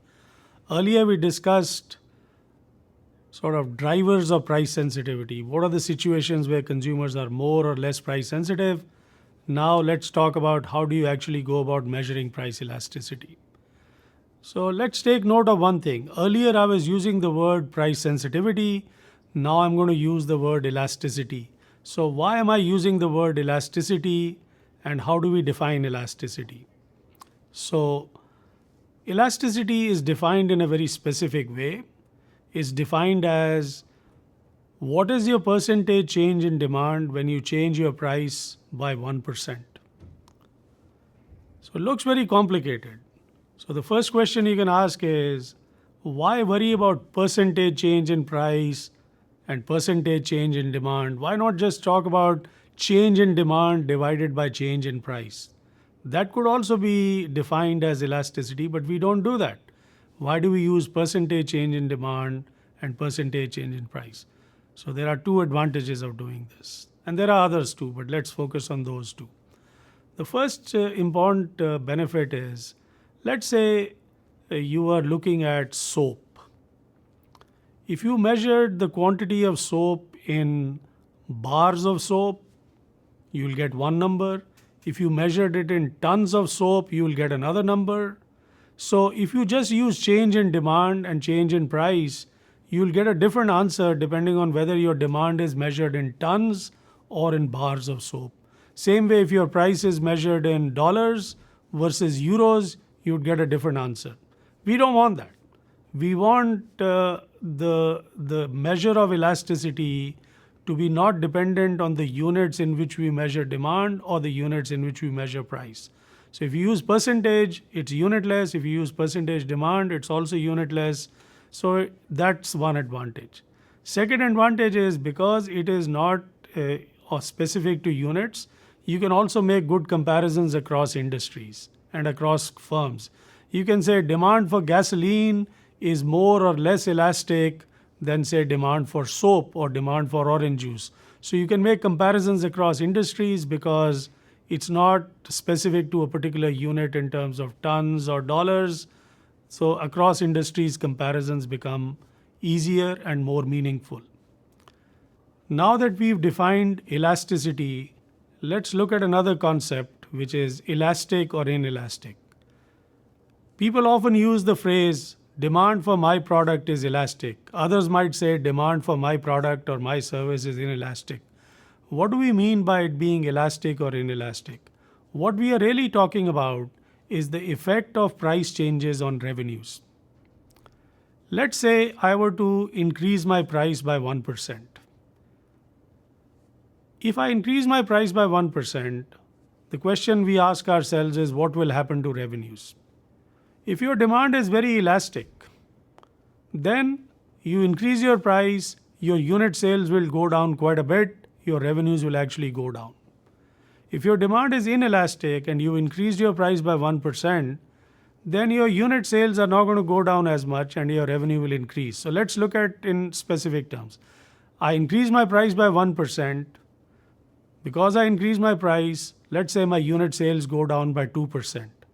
What will happen to my revenues? they will go down. Why? Because I increased my price by 1%, but unit sales went down by 2%. Consider another condition where I increased my price by 1%, but unit sales only went down by 0.5%. Now my revenues will go up. Why? Because the increase in price was 1%. The unit sales were only decreasing by 0.5%. So my revenues will go up. So what is the break-even point? The break-even point is going to be 1, which means if my demand goes down by exactly 1%, when my price goes up by 1%, then my revenues will not change. But if my demand goes down by more than 1%, then my revenues are going to go down. Now let's talk a little bit about how we measure price elasticity more formally. Now there are thousands of ways to measure elasticity. How do we put some structure on this? The way to put some structure on this is ask ourselves, what are we measuring? And then how are we measuring it? So we could be measuring actual purchases, focusing on what people actually are buying, or we could be focusing on people's intentions to buy. On the other side, we look at conditions of measurement. Are we measuring price elasticity in natural setting where consumers habitually buy, or are we controlling the setting using some experimental methods? So if you combine the variables we measure along with conditions of measurement, we broadly get 4 different ways to measure price elasticity. So let's look at the very first one on the top left. Actual purchases in a natural setting. This is what we call as sales data. We can get sales data from our products that are already on the market. We can get sales and price data, and then we can do something with it to figure out elasticity. We'll talk more about it. Alternatively, we could, in a very natural setting, conduct a survey and ask people about their intentions to buy. We could conduct some experiments. And then finally, we could do some even fancier analysis like trade-off analysis or conjoint analysis. By the way, conjoint analysis was developed at the Wharton School by one of our senior colleagues, Paul Green, along with Professor Jerry Wendt. So it's a Wharton homegrown product, and we'll talk about this a little bit. So let's look at each of these boxes in a little bit more detail. Let's look at the example where we conduct surveys. Let's say I have a new online news service and I want to estimate price elasticity. So one of the things I could do is I could look at 600 representative potential users of this product. I could split them into 6 subsamples of 100 each. And to each of these subsamples, I describe in some detail what this new product is, and then ask them whether they'll be buying this or not, or using it or not. So, but the way I do it is, to each of these 6 groups, I give them a different price. So everything else about the product is described in exactly the same way, but to one group I say, the price is $10, will you buy it?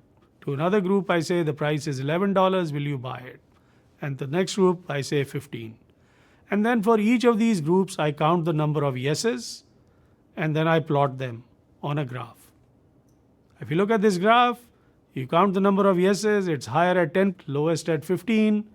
I can look at this and I say, I have a demand function which relates price to demand, and from this I can compute elasticity. So that's one way. Now clearly, as you listen to me, you must have said there are many weaknesses of this method. And yes, there are. But before we look at weaknesses, let's look at some of the strengths. It's quick, it's not as expensive, and of course there are many weaknesses. One of the biggest weaknesses, people often don't do what they say they will do.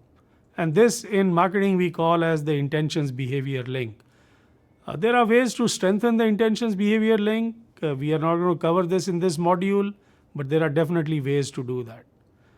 The method also does not explicitly account for comparator prices. There's another important weakness, especially in a service setting or a repeat purchase setting. You ask the question, will you buy this product? You didn't ask the question, how often will you buy it? How long will you buy it? Because your total revenues are not going to depend on whether people are going to just try this service, but it's also going to depend on how long they are going to buy it, how long they are going to use it. And as Professor Fader said, what is the customer lifetime value. So that's one method. Another alternative could be we launch this service in the marketplace, we observe it for a few weeks, and we change prices during that time. And when we change prices, we observe different sales. So now we have hard sales data. Once we have these data, we could plot these data, or we could estimate some statistical models to estimate price sensitivity. For example, we could run a regression on sales against price and see what is the formal relationship, and from that we could estimate price sensitivity. We could conduct some field experiments. For example, we could change prices in one setting, compare it with another price in another setting, and look at the difference. So a very nice example of a field experiment is from a research paper published by one of our own faculty members at Wharton, Professor Steve Hoke, and some of his colleagues.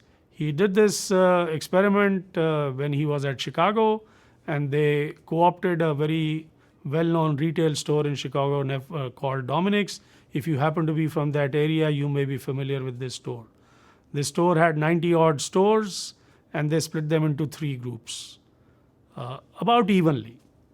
For one of the groups, they lowered prices by 9%. For the second group, they increased prices by 9%. And the third group, they kept the same. And the third group is often referred to in experiments as the control group. So what were the results? Well, the results were very intriguing. For the stores where they lowered the price by 9%, the unit sales went up by 3%. For the stores where they increased the price by 9%, unit sales went down by 4%. So let me ask you, what was the price elasticity observed based on what we covered? We lowered the price by 9%, sales went up by 3%. What was the definition of price elasticity? Percentage change in demand divided by percentage change in price. Percentage change in price is 9%, percentage change in demand 3%, elasticity minus 1/3, 3 divided by 9. Why is it minus? Because when you are raising price, sales are going down, and when you are lowering prices, sales are going up. So elasticity observed in the stores where we lowered the price by 9% was 1/3. What does that mean? Was the demand elastic or inelastic? And the answer is it was inelastic. When we increased the price by 9%, how much did sales go down by? They went down by 4%, from 100 base to 96. Again, you see 4 divided by 9 is less than 1, which means we raised the price by 1%, unit sales we raised the price by 9%, unit sales went down by 4%, again your revenues would have gone up. So in both these cases, we observed that the demand is relatively inelastic. So what would be the conclusion from the grocery store manager's perspective? Well, one conclusion could be because my demand is inelastic, I can raise prices, my revenues will go up. Now that looks like a nice conclusion, but you have to be a little bit careful. Why do you have to be a little bit careful? If consumers are able to compare prices more easily, then maybe these effects will no longer remain valid. So if another competitor store were to emphasize that Dominic's has raised prices, they highlight it, they make it more accessible to the consumer, make consumers more sensitive, then maybe some consumers may shift stores. But what do we find usually is consumers are quite sticky when it comes to the stores they buy from, and maybe that's one of the reasons you are seeing low price elasticity in these settings. So that's one way to measure elasticity, is to conduct a field experiment. The last method we are going to talk about is trade-off analysis or conjoint analysis. So I'll just give you a sense of what this method is to give you an idea of how this is done. And then, of course, there are more formal ways of doing it. There are companies that specialize in conducting this. You may talk to one of those or read more about it in a book. So let's look at the following example. Let's say we have 6 restaurants, A, B, C, D, and E, and F, and we have these restaurants are defined on 2 different characteristics or 2 different sort of attributes. One is the quality of their food, and other is the atmosphere or the ambience. So the food quality can be either excellent, good, or fair, and the ambience is either intimate candlelight or bright lights. Now with these three, food quality and two types of ambience, we can create 6 different types of restaurants. So I have done this in a very purposeful way. Now let's say I ask one of the consumers or potential buyers, tell me which is your most preferred restaurant. And let's say this person says A is the most preferred restaurant. Then I ask them the next question. Suppose A were not available, which is the next restaurant you will pick? And let's say this person says B. And then I tell them, if B is not available, which one will you pick? They say C. In effect, what I'm trying to do is ask them to rank order these restaurants. Now let's look at another customer. Let's say ask them which is your most preferred restaurant. They say A. I say A is not available, which one do you pick? They say C. And I say that's not available, which one do you pick? And they say E. Now if you look at A, B, C versus A, C, E, would you not agree with me that you learned something about these consumers? What did we learn? Consumer number 1 cares mostly about the food quality. Consumer number 2 cares much more about ambience than food quality. Now, this is just to give you an idea that we are able to judge from these choices in a very purposeful way. Does the customer care more about food quality or ambience? We can then quantify it also more formally as to how much more do they care about food quality versus ambience. Now let's think about one of the variables, instead of being food quality, could be price. So then we can say how much does the person make a trade-off between price and food quality, and that will allow us to measure price sensitivity. So looking back, there are 4 broad ways of measuring price elasticity. And these 4 broad ways come about from what do we measure and how do we measure? Are we measuring people's actual purchase behavior, or are we measuring their intentions to buy? In terms of how we are measuring it in their natural setting? And then are we measuring it in a controlled experimental setting? So this 2x2 table that we discussed gives you 4 broad different ways. And what we did in this module was to give examples of each one of those 4 different ways of measuring price elasticity.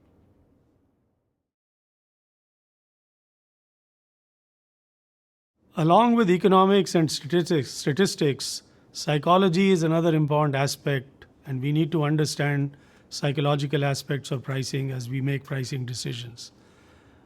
Psychologists have studied pricing in great depth, and there are many key findings. Let's start with the first one, which is very popular. That's 9 price endings. In much of the US and many parts of the Western world, you will see prices ending in either 9 or a 5.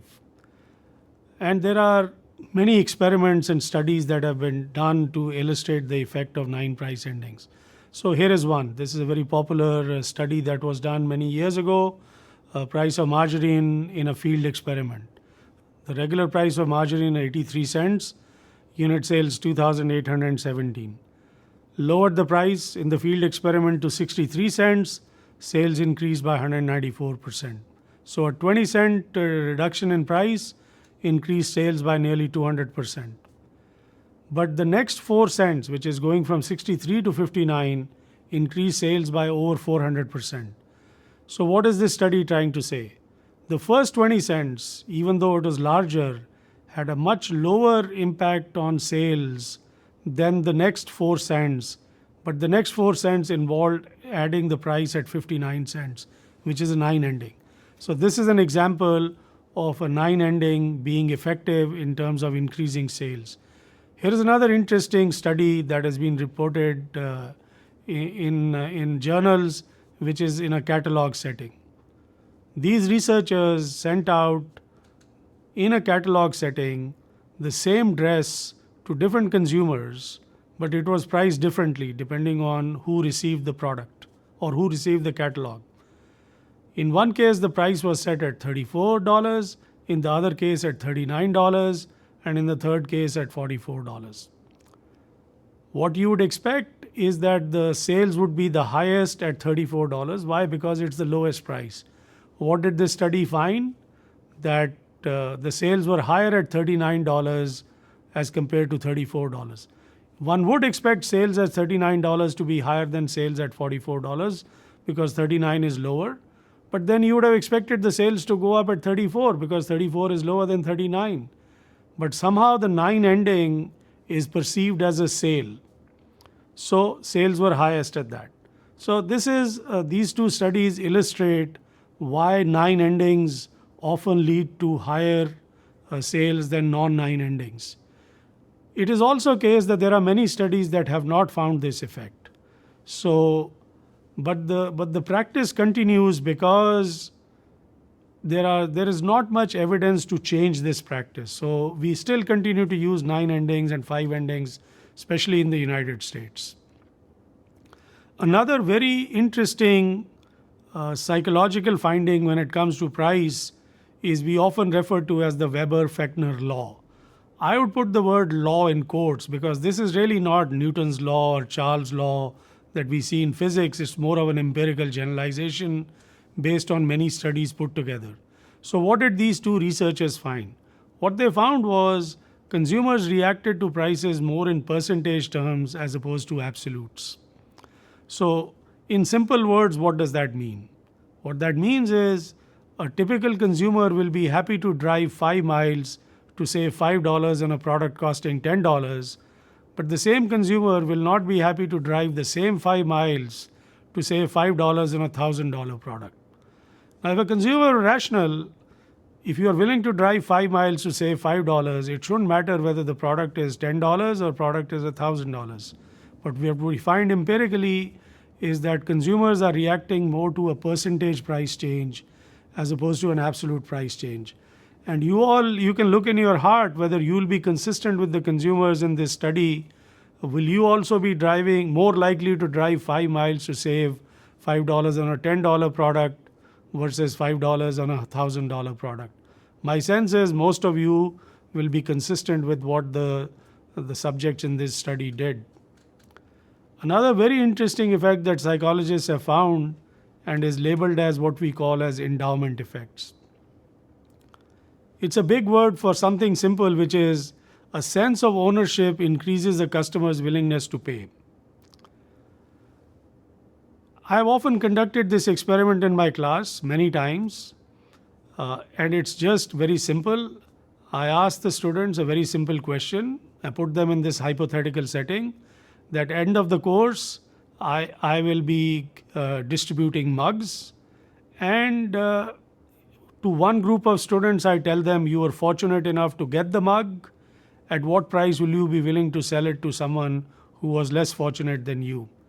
And to the other group, I tell them, you were not fortunate, you didn't get the mug. And I ask each of these groups, A, what will you be willing to sell the mug at? That's the first group. And the second group, I ask them, at what price will you be willing to pay for the mug? And consistently what I find is that those who were put in the hypothetical situation that they own the mug are asking more for the mug than those who are willing to buy the mug. Even though both groups are told that the list price of the mug is $7.50. What is also important here is to know that neither one of them actually has the mug. They are just made to assume that either they have the mug or don't have the mug.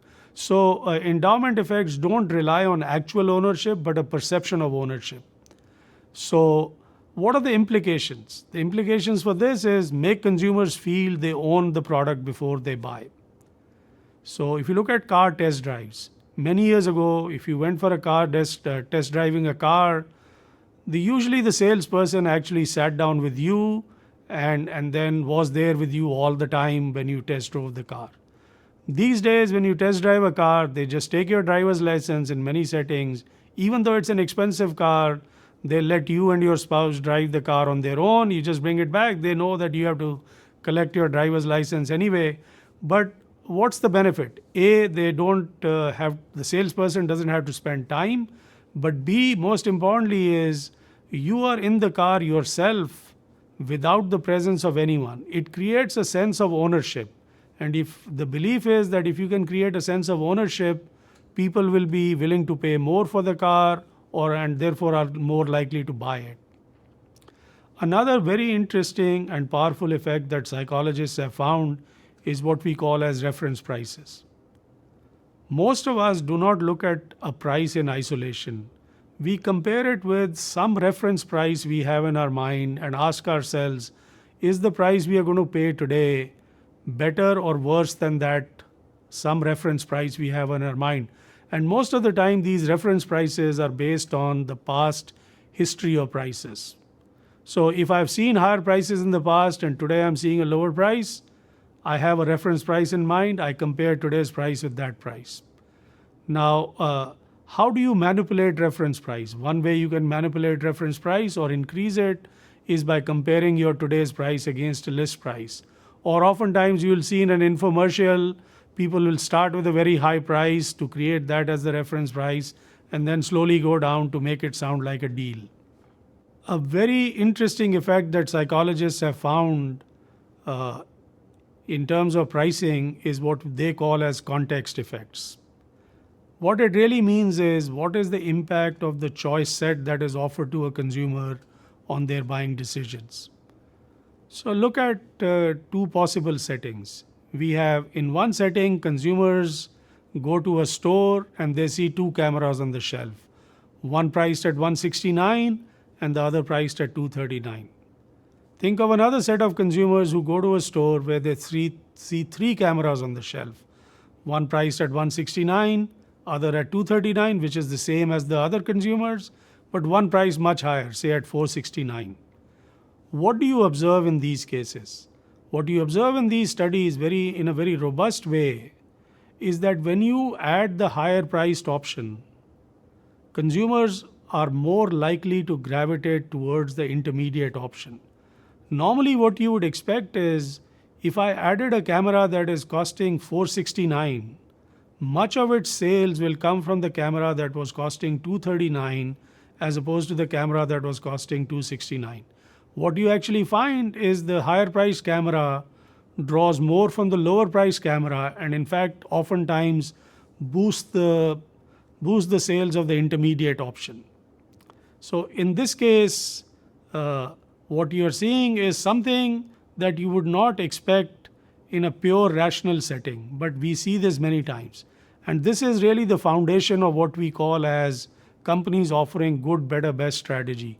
What do we mean by good, better, best? Instead of offering just two versions of a product, good and better, offer three versions of the product, good, better, and best, and more people are likely to buy the better version, which is the middle version, than the highest or the lowest version.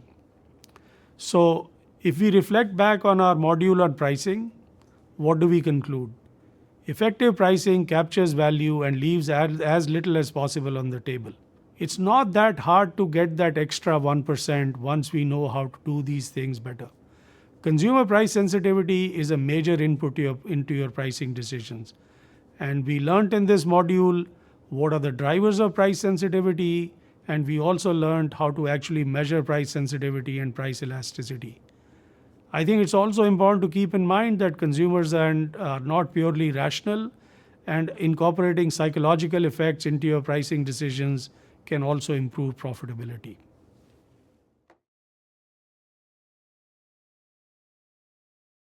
In this lecture, we'll discuss some basic analytic foundations for pricing decisions. And we'll focus on three key topics. One, we call margin and contribution analysis. Second, break-even analysis. And the third concept is economic value to the customer. So let's start with margin analysis, and let's do it in the context of a mini case. And this case comes from a company called Vistacon. So Vistacon is a subsidiary of Johnson & Johnson, and they were the first to launch disposable lenses. And the first lens they launched was called AccuView, which was produced by a very unique proprietary technology, and it costed about 50 cents per lens. Patients were advised to wear these lenses for 1 week and then dispose them away, and then next week insert another pair of lenses in their eyes. Soon after they launched AccuView, For a number of reasons, some eye care professionals suggested that patients remove these lenses and clean these lenses each night and replace them after 2 weeks, which was not exactly what Vistacon had suggested. But in response to this particular usage pattern, Vistacon decided to launch a new product called SureView, which was specifically designed for this type of usage, which is 2-week usage. They priced it the same as AccuView, which is $2.50 to eye care professionals, and who charged then $4.50 to end users. At the time of this, Vistacon was thinking of launching a very different type of a lens, disposable lens, which they called as one-day AccuView or daily disposables. This would be a product that would be daily wear, single-use, truly disposable lens that offered both convenience and reduced health risk. And these lenses costed Vistacon about 25 cents to manufacture, and they were priced at 65 cents to the eye care professionals. And then the plan was to sell it to the customer at about 83 cents. So let's think through this planned launch of one-day AccuView and ask ourselves, what issues should Vistacon be concerned about as they launch this new product to complement their existing product line of AccuView and SureView? So typically, when I pose this question, I get several answers, but the one answer on top is, will the new product cannibalize existing products?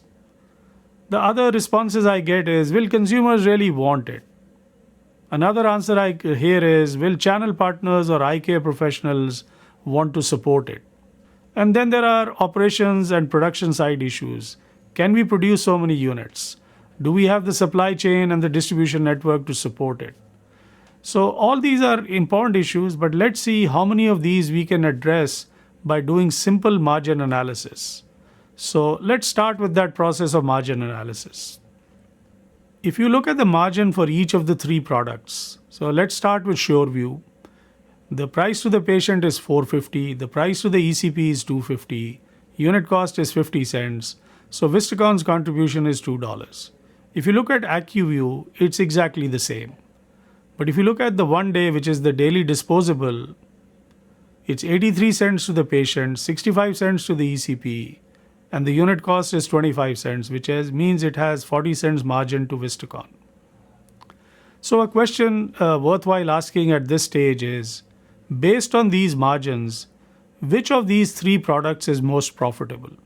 People, when they look at this, our students, our executives, invariably they'll say, Professor Raju, the most common answer is one day. That's what I hear. And when I probe further, I ask, why are you coming up with one day when $2 is actually more than 40 cents? And I think they rightly say, look, it's not the margin per lens, it's margin per consumer, which is each customer is going to buy many more of the daily disposables than they are going to buy SureView.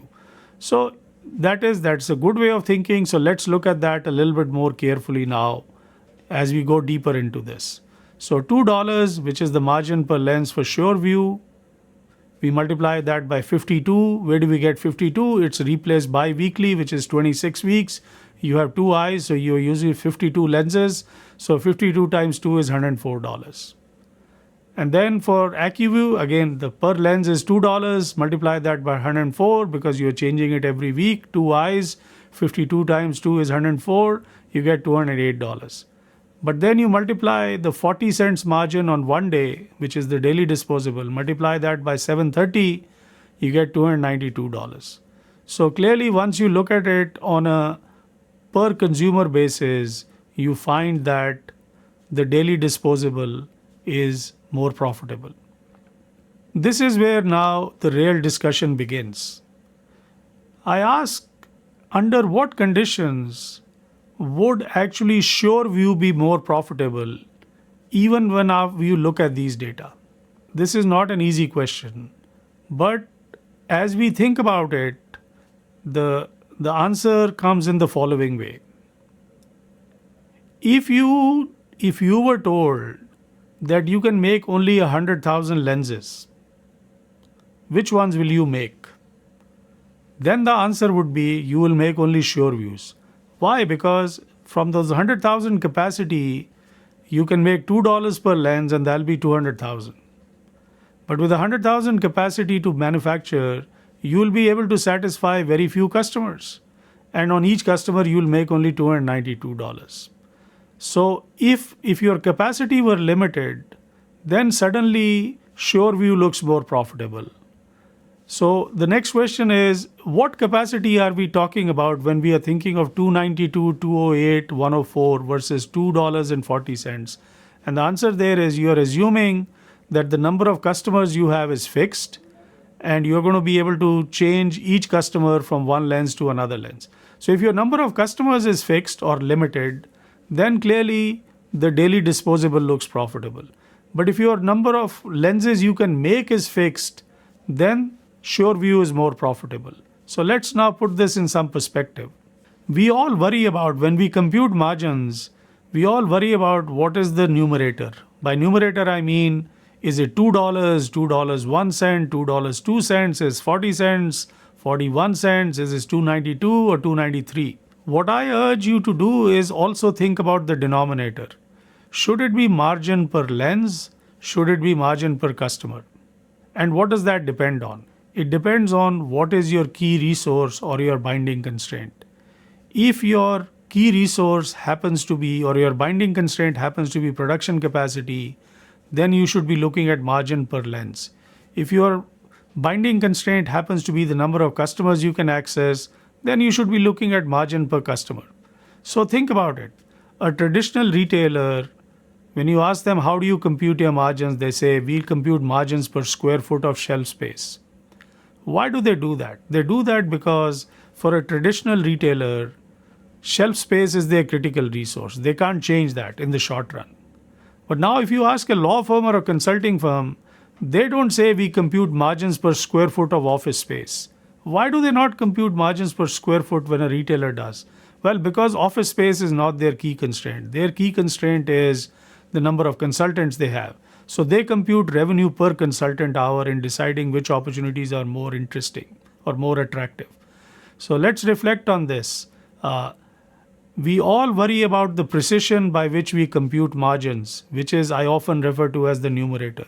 What is strategically more important actually is the denominator. Should it be margin per lens? Should it be margin per customer?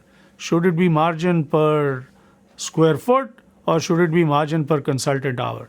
It all depends on what is your key resource. So if you do not do that right, everything else goes wrong. Because if you are computing margin per lens when customer is your key constraint, then you are most likely to make wrong decisions. So keep a focus on the right denominator. So in this particular case, we'll assume going forward that there is no capacity constraint. So for Vistacon, the key constraint is actually the number of customers. So now let's start looking at another question that comes up in the discussion, which is, will the eye care professionals like this product? So now let's start looking at the margins of the eye care professional. As you look carefully in the table, what do you find?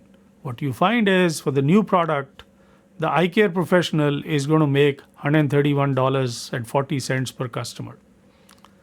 Compare that with what they were making for AccuView. For AccuView, they are making $208 per customer. And for SureView, of course, they were making less, which is $104. So once you look at the channel margins or the margin to your channel partner, I think you can conclude that there is a good likelihood that your eye care professionals will not be as interested in this product. But then I think a deeper discussion might lead us to say, what if it is cheaper for them to sell daily disposables? If it's cheaper for them to sell daily disposables, then maybe $131.40 is sufficient. But the answer to that is it's probably harder for them to sell daily disposables. They'll have to stock more, they'll involve more working capital and more space. But it is not likely to be easier to sell daily disposables than it is to sell either 1 week or bi-weekly lenses. Also look at profit sharing.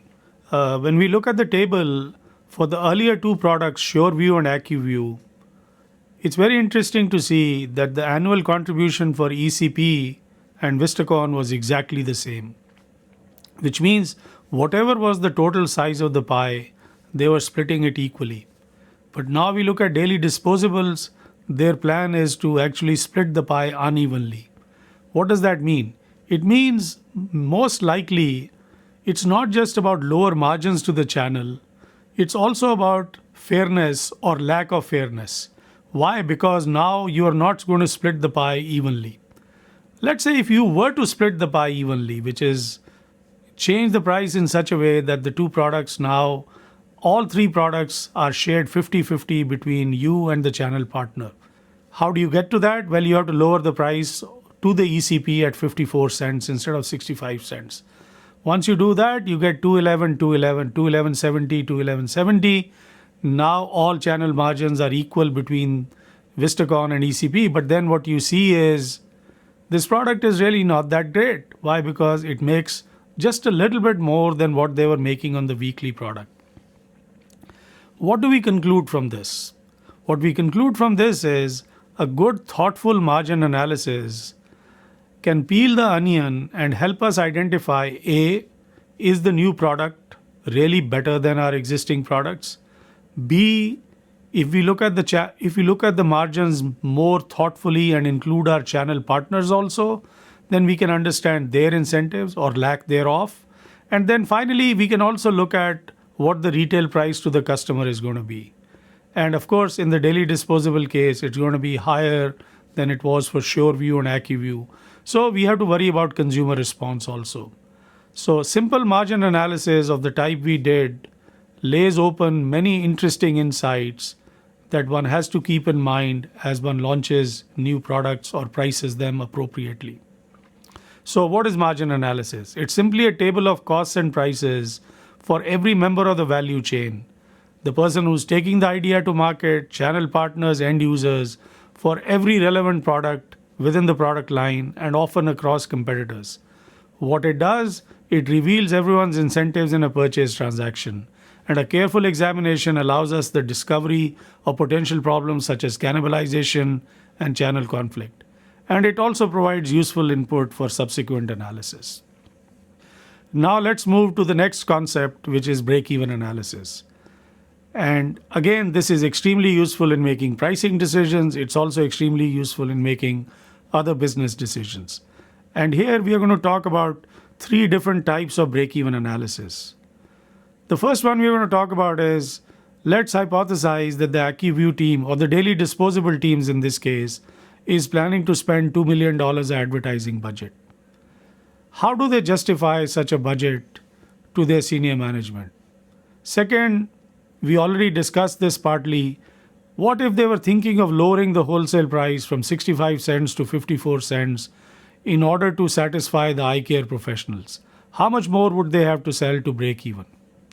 And the third break-even concept we are going to focus on, which again is very critical, is how much cannibalization can we tolerate from AccuView when we are launching a new product. So again, recall when I pose this question to most of our students, the very first thing they ask is, this product will cannibalize. So we look at all these three very carefully as we go forward. Let's start with the first one, the $2 million advertising. What kind of analysis can the team do to either justify it or to realize whether it's worthwhile or not? We do this in a very simple way. We ask ourselves, how much money do we make per lens? Well, the answer is we make 40 cents per lens. Again, remember it's 65 cents minus 25 cents is 40 cents. So each lens we sell, we will make 40 cents. We are planning to spend $2 million on advertising. So 2 million divided by 40 cents is 5 million lenses. That means we'll have to sell 5 million more lenses in order to be able to justify a $2 million expense on advertising. That's a nice analysis, but I don't think it's good enough. To make it even better, I think you need to translate this into not lenses as the denominator, but again, consumers as the denominator. So if we translate it into consumers as the denominator, each consumer, let's assume if we can get them, stays with us for about a year, in which year they'll consume about 730 lenses. So 5 million divided by 730 is of 6,849 new users. What does that mean? The $2 million of advertising will pay off if we can get 6,849 new users. This, I believe, is a better way to present your results rather than saying I need to sell 5 million more lenses. Advertising does not affect lenses, it affects users. So again, keep in mind the choice of the denominator when you justify your recommendations to the committee, to the senior management. Try to use the right denominator. It helps you convey your message better. So this is break-even of type 1, which is you're thinking of spending some money on advertising. Similar analysis can be done if these 2 million were to be spent on advertising to improve the quality of the product, how much more we'd have to sell. Now let's go to the next type of break-even analysis, which is reducing price. So we considered this case earlier. If Vistacon wanted to have equal margins to both the ECPs as well as themselves, they would have to reduce the wholesale price from 65 cents to 54 cents. So the question then we ask ourselves is, that's great, it'll make our ECPs happier, but how much more will we have to sell if we reduce the price from 65 cents to 54 cents? And how would we analyze that? Let's do this slowly, step by step. At 65 cents, our margin is 40 cents. Why? 65 minus 25 is 40 cents. If we are proposing a new wholesale price of 54 cents, our margin will be 29 cents. How do we get 29 cents? 54 cents minus 25 cents, which is the cost of making the lens, so the margin is 29 cents. How much more we would have to sell at a margin of 29 cents relative to a margin of 40 cents to break even? Well, a way to think about this is the following. Let's suppose we were selling 100 lenses at 40 cents. How much money we would make? It'll be 100 times 40 cents. Then the question is, how much do we have to sell at 29 cents to break even? So that'll be 100 times 40 is equal to this unknown number times 29 cents. So what is this unknown number? It'll be 100 times 40 divided by 29, which is 137.9, which means we need a 37.9% increase in unit sales for us to break even if we are thinking of lowering the price from 65 cents to 54 cents. The next question is this possible? How does this help? What we could do is we could do a small test market in a small region where we lower the price from 65 to 54 and see whether we get a boost of at least 37 to 38%. If we do, at least it's worth considering further. Let's think of another possibility. What if we did this analysis and the answer turned out to be 200%, which is we need to increase our unit sales by 200%. Then maybe there is no need to probe further because you know from past experience that is unlikely to happen. So this break-even analysis gives you some interesting guidelines of what to do next and also helps us rule out some really dominated alternatives in certain cases. Now let's look at the third type of break-even analysis, which is what we call as cannibalization break-even. Remember, cannibalization is often the first comment that comes up whenever we ask the question in this particular case or other cases when a company is adding a new product to the product line. But now reflect back. Is cannibalization really a concern in this case? It's truly not, because in this particular case, this new product gives us $292 per customer, whereas the previous ones were giving us either $204 or $208 or one of four. So cannibalization is really not an issue here. Why? Because we would like all our customers to move from a product that gives us $104 per customer to $292 per customer. So even though early on this is the first comment that comes up, when you think a little bit deeply, cannibalization is really not a concern for daily disposables. But for us to study the concept of cannibalization, which we'd like to do because it's an important concept, let's look at another event from this very case study. This company at some point in time launched SureView when it already had AccuView on the market. So let's use that as an example. AccuView gives us $208 per customer, whereas SureView gives us $104. How do I know what level of cannibalization can I tolerate from SureView before it becomes unprofitable? How do we think through this carefully? So this is one way to consider this. Let's say we have a sample of 100 customers who are currently buying SureView. So we have them in front of us. How much money are we making from these customers? And the answer is 100 times 104. Why 104? Because they are buying SureView. Let's say we ask each of these customers, what were they buying before they bought SureView? And we go one by one. Let's say we do this hypothetical exercise where we ask each one of them, what were they buying before they bought SureView? And the first one says, I was buying AccuView. The second one says, I was buying AccuView. The third one says, I was using glasses. What is the maximum number of AccuViews we can hear before we say SureView is not profitable? In other words, what is the maximum draw SureView can have from AccuView before we deem it unprofitable? Let's call this number max. Then how do we arrive at this max number? How much are we making today from these 100 customers? It's 100 times 104. For SureView to be profitable, this 100 times 104 has to be greater than this max we can tolerate times 208. Why 208? Because these people were earlier buying AccuView and we were making $208 from each one of them. So the max has to be less than 100 times 104 divided by 208, which is 50. That means we can at most tolerate 50% cannibalization from AccuView if we were launching SureView. If the cannibalization is more than 50, then SureView is going to lead to lower profits. Why? Because it's drawing more customers from AccuView than we can handle. Exactly at 50, it's equal. All right, so now let's put this in some perspective. More generally then, break-even cannibalization is equal to the margin on the new product divided by the margin on the existing product. In this particular case, it's 104 divided by 208, which is 50%. Let's ask another question. What if we have more than one product? In this particular case, the company just had AccuView and they are launching SureView. What should we use in the denominator if we have more than one product? One possible answer is we can use the weighted margin on existing products in the denominator. That's an approximation, but it's a good enough approximation. It's better than using one product. So let's reflect back on what we have covered in this lecture.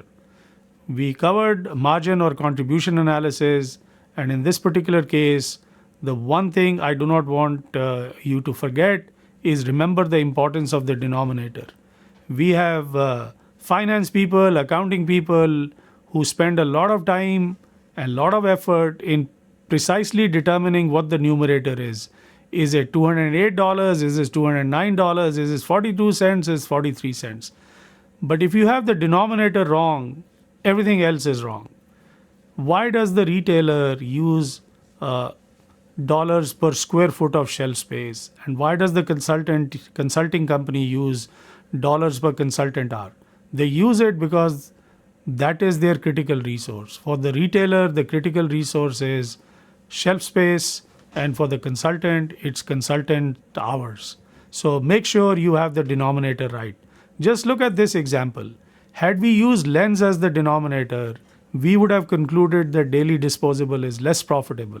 But when you use customer as a denominator, we conclude that daily disposable is actually the most profitable product for the company. For break-even analysis, these provide very useful insights for pricing decisions. Cannibalization break-even can give us input into branding decisions also. For example, if you use an umbrella brand, which Professor Khan talked about, cannibalization may be higher because it'll be very visible to the customer that both products come from the same brand. So these analyses, margin analysis and break-even analysis, help us make better pricing decisions, but I would go a step further and say they help us make better business decisions.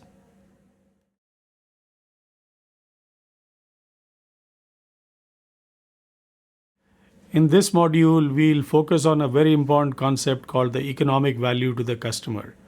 In short, we often refer to this as EVC also. This concept can be very useful on a number of things. One, it helps us set a price for a new product or a new service that you are planning to take to the market.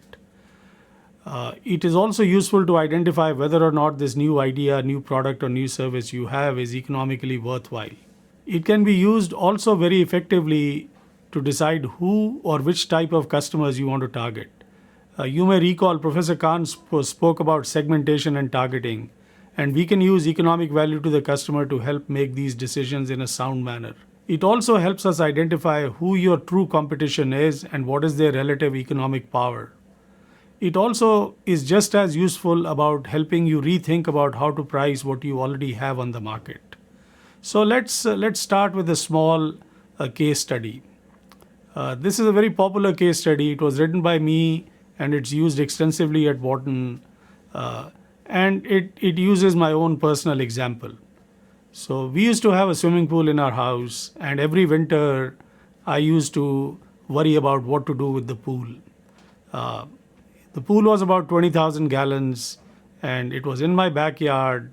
And every winter, the water would get dirty, and then next spring I'll have to clean up the water, run the filter for many hours, and I didn't like that. So what I did was something simpler. Every fall or late fall, I used to just drain the entire water of the pool and then refill it again in the spring. The problem with this method was that my suburb has very strict laws regarding water disposal. So I can't just throw the water on the street. So I have to have a township truck that comes and takes the water away. And this township truck charges roughly $1 per 1,000 gallons of swimming pool water. And then come next spring, when I have to refill the pool, I have to get fresh water, which I think I just put the tap on, and that is about $1 for each 100 gallons. There are many times I've thought about not refilling the pool, but if I did that, my kids would never talk to me again. So I have to refill it. I gathered many years ago that there was a new product on the market that was very easy to use. All you do is drop the tablet in the pool water and put your safety cover on, which I had to do anyway, whether I drained or not, because if I don't have the safety cover on, my guests would fall into the pool. So I just took the spring. The idea was to just take the cover off next spring, and the claim from the inventor of the new tablet was that the pool will be sparkling clear in the spring, just as it was the day I closed it. So I think the question to ask is, we have a new innovation that will help Professor Raju do his job faster, better. How much would he be willing to pay for this little tablet? So this is where economic value to the customer comes in as a very handy tool. So let's look at Professor Raju's cost of draining the pool. So it's $1 per 1,000 gallons, it's 20,000 gallons, so that's $20. Then refilling the pool is $1 per 100 gallons, that's 20,000 gallons, which is $200. So you put the two together, it's $220. Now let's start thinking a little bit more about what this 220 means and what is its economic significance. If the tablet is priced more than 220 and somebody comes to me and says its price is say 240, what am I likely to say? Most likely what I'll say is that the current method is cheaper. I'm not interested in this new idea. If the product happens to be priced at less than 220, I'll probably show some interest. But if it's priced exactly at 220, I'm going to say in my mind, I'm indifferent between the existing technology, which is throwing the water away and refilling. I'll call that as a method of working or a technology, and the new technology, which is using the tablet. So what is the meaning of economic value to the customer? What it means is trying to identify a price at which the customer is indifferent between their existing method of doing things and the new idea that is being proposed. So as far as this tablet is concerned, its economic value to the customer, which in this case happens to be me, is exactly $220, assuming we have done everything correctly. So what can this be used for? It can be used now for many things. It's a very useful input our pricing decisions. For example, we already discussed this. This is the maximum price I might be willing to pay, and so this is the maximum price the innovator of the tablet or the inventor of the tablet will be able to charge. Now, if the maximum is not good enough to make your financials work, now we are thinking about the inventor of the product, then the new product you have is probably not worth taking to market. So it helps in a go, no-go decision. And we'll talk about this quite a bit later also. Now let's think about another issue that this can be very useful for, which is who are your best customers and who you should target. Again, this is going back to Professor Khan's session on segmentation and targeting. Using the analysis we just did, can we identify who will be willing to pay more for the new tablet based on our analysis? So when I ask this question from my students and also senior executives, the first answer I get always is those who have bigger pools. Well, that is true. If the same tablet works for 30,000 gallons also, then the homeowner who has a 30,000 gallon pool will be willing to pay more. Assuming they are of the same type, then instead of 220, it will become 330. But then there is a next question when it comes to segmentation and targeting, which is how will you find out who has a bigger pool? And when I ask this question, most of my students remain silent because pools are in the backyard. And if I'm this inventor of this new tablet, how would I know who has a bigger pool or a smaller pool? Sometimes a clever student will say, Professor, I can look at Google Maps and see who has a bigger pool. But at least we know it's not easy to identify who has a bigger pool and who has a smaller pool, especially when you're new in the market. So I think it's very important to recognize that while size of the pool is a good segmentation variable, identifying who has a bigger pool and who has a smaller pool is very hard. So conceptually, it's a good segmentation variable, but in practice, it will not work as well. So now let's think of a second answer. Those who live in areas where the cost of water disposal or fresh water is higher. Now that will be easier to identify because going back to our session on segmentation, this will be segmentation based on geography. Certain zip codes will have a higher cost of disposal. Certain zip codes may have zero cost of disposal. So this is very easy to identify. So now we can now segment customers based on geography, based on the cost of water disposal or the cost of fresh water. So it gives us an idea as to how to segment the market and then also decide who to target. There is another possible answer that I often get when I ask this question. And students will often say, Professor, why don't we target those who are more environmentally conscious? So my response always is, how do we define who's more environmentally conscious? And the economist's answer to that is for those whom the market price of resources does not truly reflect their societal costs are people who are environmentally conscious. That's a very, very nice and a succinct definition. But then I ask my students, how would you know who's more environmentally conscious and who's less environmentally conscious? Do environmentally conscious people live in certain types of homes? Do they wear a green t-shirt? And usually the response is, Professor, yeah, it's a good idea to go after environmentally conscious people, but it's very hard to identify who's who. So in summary, the computation of EVC also gives us some insights into how to segment the market and who to target. And the key decisions these are all key decisions in developing a good go-to-market plan. Another area that we can focus on in this very domain is trying to combine what Professor Fader talked about, which is customer lifetime value, and the concept that we discussed just now, which is economic value to the customer. Let's think of the following 2x2 table. You can have customers who have a low CLV. Professor Fader talked about some of those. And customers who have a high CLV. And he talked about some of those also. Now we just learned this concept, economic value to the customer. Some customers may value the tablet higher. Some customers may value the tablet lower. So now we have this 2x2 gives us 4 possible scenarios. So let's identify these scenarios and see their managerial usefulness. I think the obvious one is the ones in the low box. The low box is these people are not interested in us. Why they are not interested in us? Because they don't value our product. And they're also not interesting to us. Why? Because they have a low customer lifetime value. These may be people who use the tablet once every 5 years. They also don't value the tablet. So these are obviously customers we will not target. Now look at the bottom right box. These are the people who are interested in us and also interesting to us. Why are they interested in us? Because they have a high economic value to the customer. They value our products and services higher. And why are they interesting to us? Because their customer lifetime value is higher. These will be obviously the segments to go after. This will be the best segment to target. But now let's look at the 2 cross-diagonal boxes. Low customer lifetime value, but high customer economic value. These people are interested in us, but costly to deal with. Why are they costly to deal with? Because they have a very low customer lifetime value. They probably don't buy as frequently. They ask a lot of questions. They need a lot of help, but they do value our product. So their economic value to the customer is high, but the CLV is low. And then look at the lower left side. The lower left side is interesting, but not interested in us. Why are they interesting? Because they have a high customer lifetime value.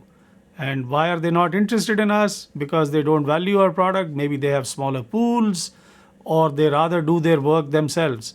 So I think this combining of customer lifetime value concept that Professor Fader described very, very vividly and very nicely, combine that with this concept of economic value to the customer that we just discussed. I think you put these two together, it gives you very deep insights into your customer base of the types that we typically don't think about, which is two variables, interested in us or interesting to us. And when you combine these two, I think it really gives you deep insights about your customer base. And we use this extensively in deciding which customer groups to target and which ones not to target. Now, let's ask another question. What else can we use EVC or economic value to the customer for? We can also use it to identify who our true competition is and what their response might be when we launch a new idea. So let's say we are thinking of the person who invented this tablet. And you ask the question, who will this person compete with? And the typical answer you will get is other people who make such tablets or those who might make such tablets in the future. That's a good answer, but I don't think it's a great answer. I think we can do better. And a better answer begins by redefining what is competition. A broader, in my view, if not a better view of defining competition is who all will suffer if we succeed. So let's think about that. If our new tablet becomes successful and people like Professor Raju start to use it, who will lose business? Well, the first person who will lose business is companies that take the water away, companies that haul the water away. Why? Because now people like Professor Raju will not have companies haul the water away because all they do is put the little tablet. Water companies that supplies water will also have lower business because now their billings will go down. So whenever we take a new idea to market or a new product to market, value shifts from one industry to another. And the concept of economic value to the customer helps us identify where will the value migrate from. It's not about one tablet competing against another tablet. It's the launch of a tablet takes money out of certain other industries. And once we identify where the value is going to migrate from, we know they are going to respond in some way to prevent that from happening. So we can expect some response for those who lose if we win. And this, I believe, gives us a broader understanding of who our competitors are. These are people who lose when we win. Again, economic value to the customer gives us some insights into where value gets migrated from. We talked a little bit about making go, no-go decisions using economic value to the customer. Let's get back to that in a little bit more detail. We can define the value of an idea by estimating the value it creates for the company. Let's assume for the moment that all customers are exactly like me. Then each will be willing to pay a maximum of $220 for the tablet. If we were told that the cost of making this tablet is $240 per tablet, and you put $220 next to $240, it's not rocket science to conclude that this is not a very useful idea because it costs $240 to make, but the maximum that a customer is going to be willing to pay is $220. But what if we were informed that the cost of making this tablet is only $20? Then the company has created, or the innovator has created, a value which is $200, which is 220 minus 20. Now this is the value we can now put to work. And more on this as we go forward in terms of improving pricing decisions. So let's say the economic value as we computed is 220. The cost is 20. In this chart, I have drawn 220 at the top and 20 at the bottom. And let's say we are hypothesizing a price of $100. If we are hypothesizing a price of $100 and we put 100 on this chart, what insight does it give us? Well, it tells us that we are giving the customer $120 incentive to switch from whatever they are doing today to this new method of working. And the inventor of the tablet is going to get a margin of $80. Where am I getting $80 from? It's 100 minus 20. And where am I getting 120 from? It's 220 minus 100. Remember, Professor Raju, it costed him $220 to keep the pool fresh by spring. Now, if the price of the tablet is 100, he's going to save $120. Now, if we shift the price higher or lower, let's say we increase the price to 140. What are we really doing? What we are doing is balancing the incentive given to the customer against the margin for the inventor of the product. So in this particular framework, price becomes a sharing rule, a rule by which we decide how much of the created value is shared between the inventor and the customer. And it's a very useful way of thinking about making good pricing decisions. We could now bring our channel partner in the analysis. If the inventor of the tablet is not going to go to people like Professor Raju directly, but maybe go through a store, a swimming pool store, then we have to keep their interests in mind. Let's say we charge a price of $70 to our channel partner, and the channel partner then charges a price of $100 to the end user. The channel partner is going to make $30. Is the $30 margin per tablet good enough for the channel partner? Well, how will we answer that question? What are his or her other alternatives?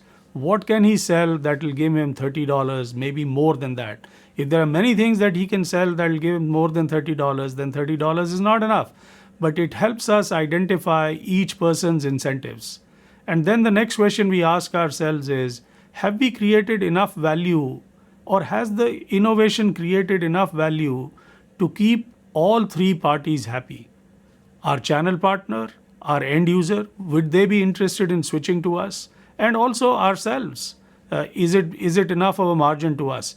If the difference between the cost and the EVC is not very high, then it's unlikely that all three parties are likely to be happy, and the innovation is not likely to succeed. So in summary, what do we learn from economic value to the customer? And what can it be used for? First, it helps us set a price for a new product or service that you're planning to take to the market. Number two, an equally important decision, if not more important, is who you should target. Remember, Professor Khan spoke about segmentation and targeting.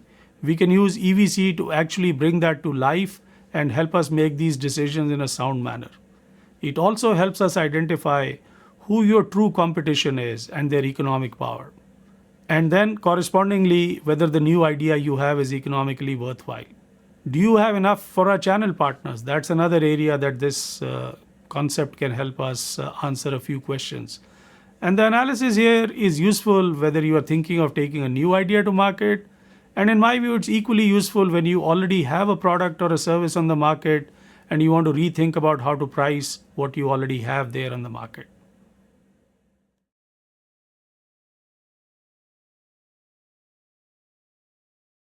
In this lecture, we will talk about creating customer access for our products and services that we've developed. When we develop a go-to-market plan, there are 4 areas where we need to make key decisions.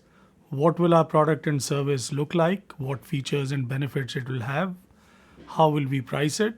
How will we promote it through advertising and price discounts? And then finally, place. What we mean by place, broadly speaking, is making sure your product or service is accessible to the customer at the right place, at the right time, and of the right type and quantity.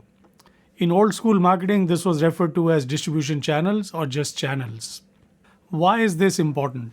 By this time, you know how to understand your customer, develop a great product or service based on that customer input, created a great brand, as Professor Khan spoke about, and communicated the value through your advertising campaign, and even priced it appropriately.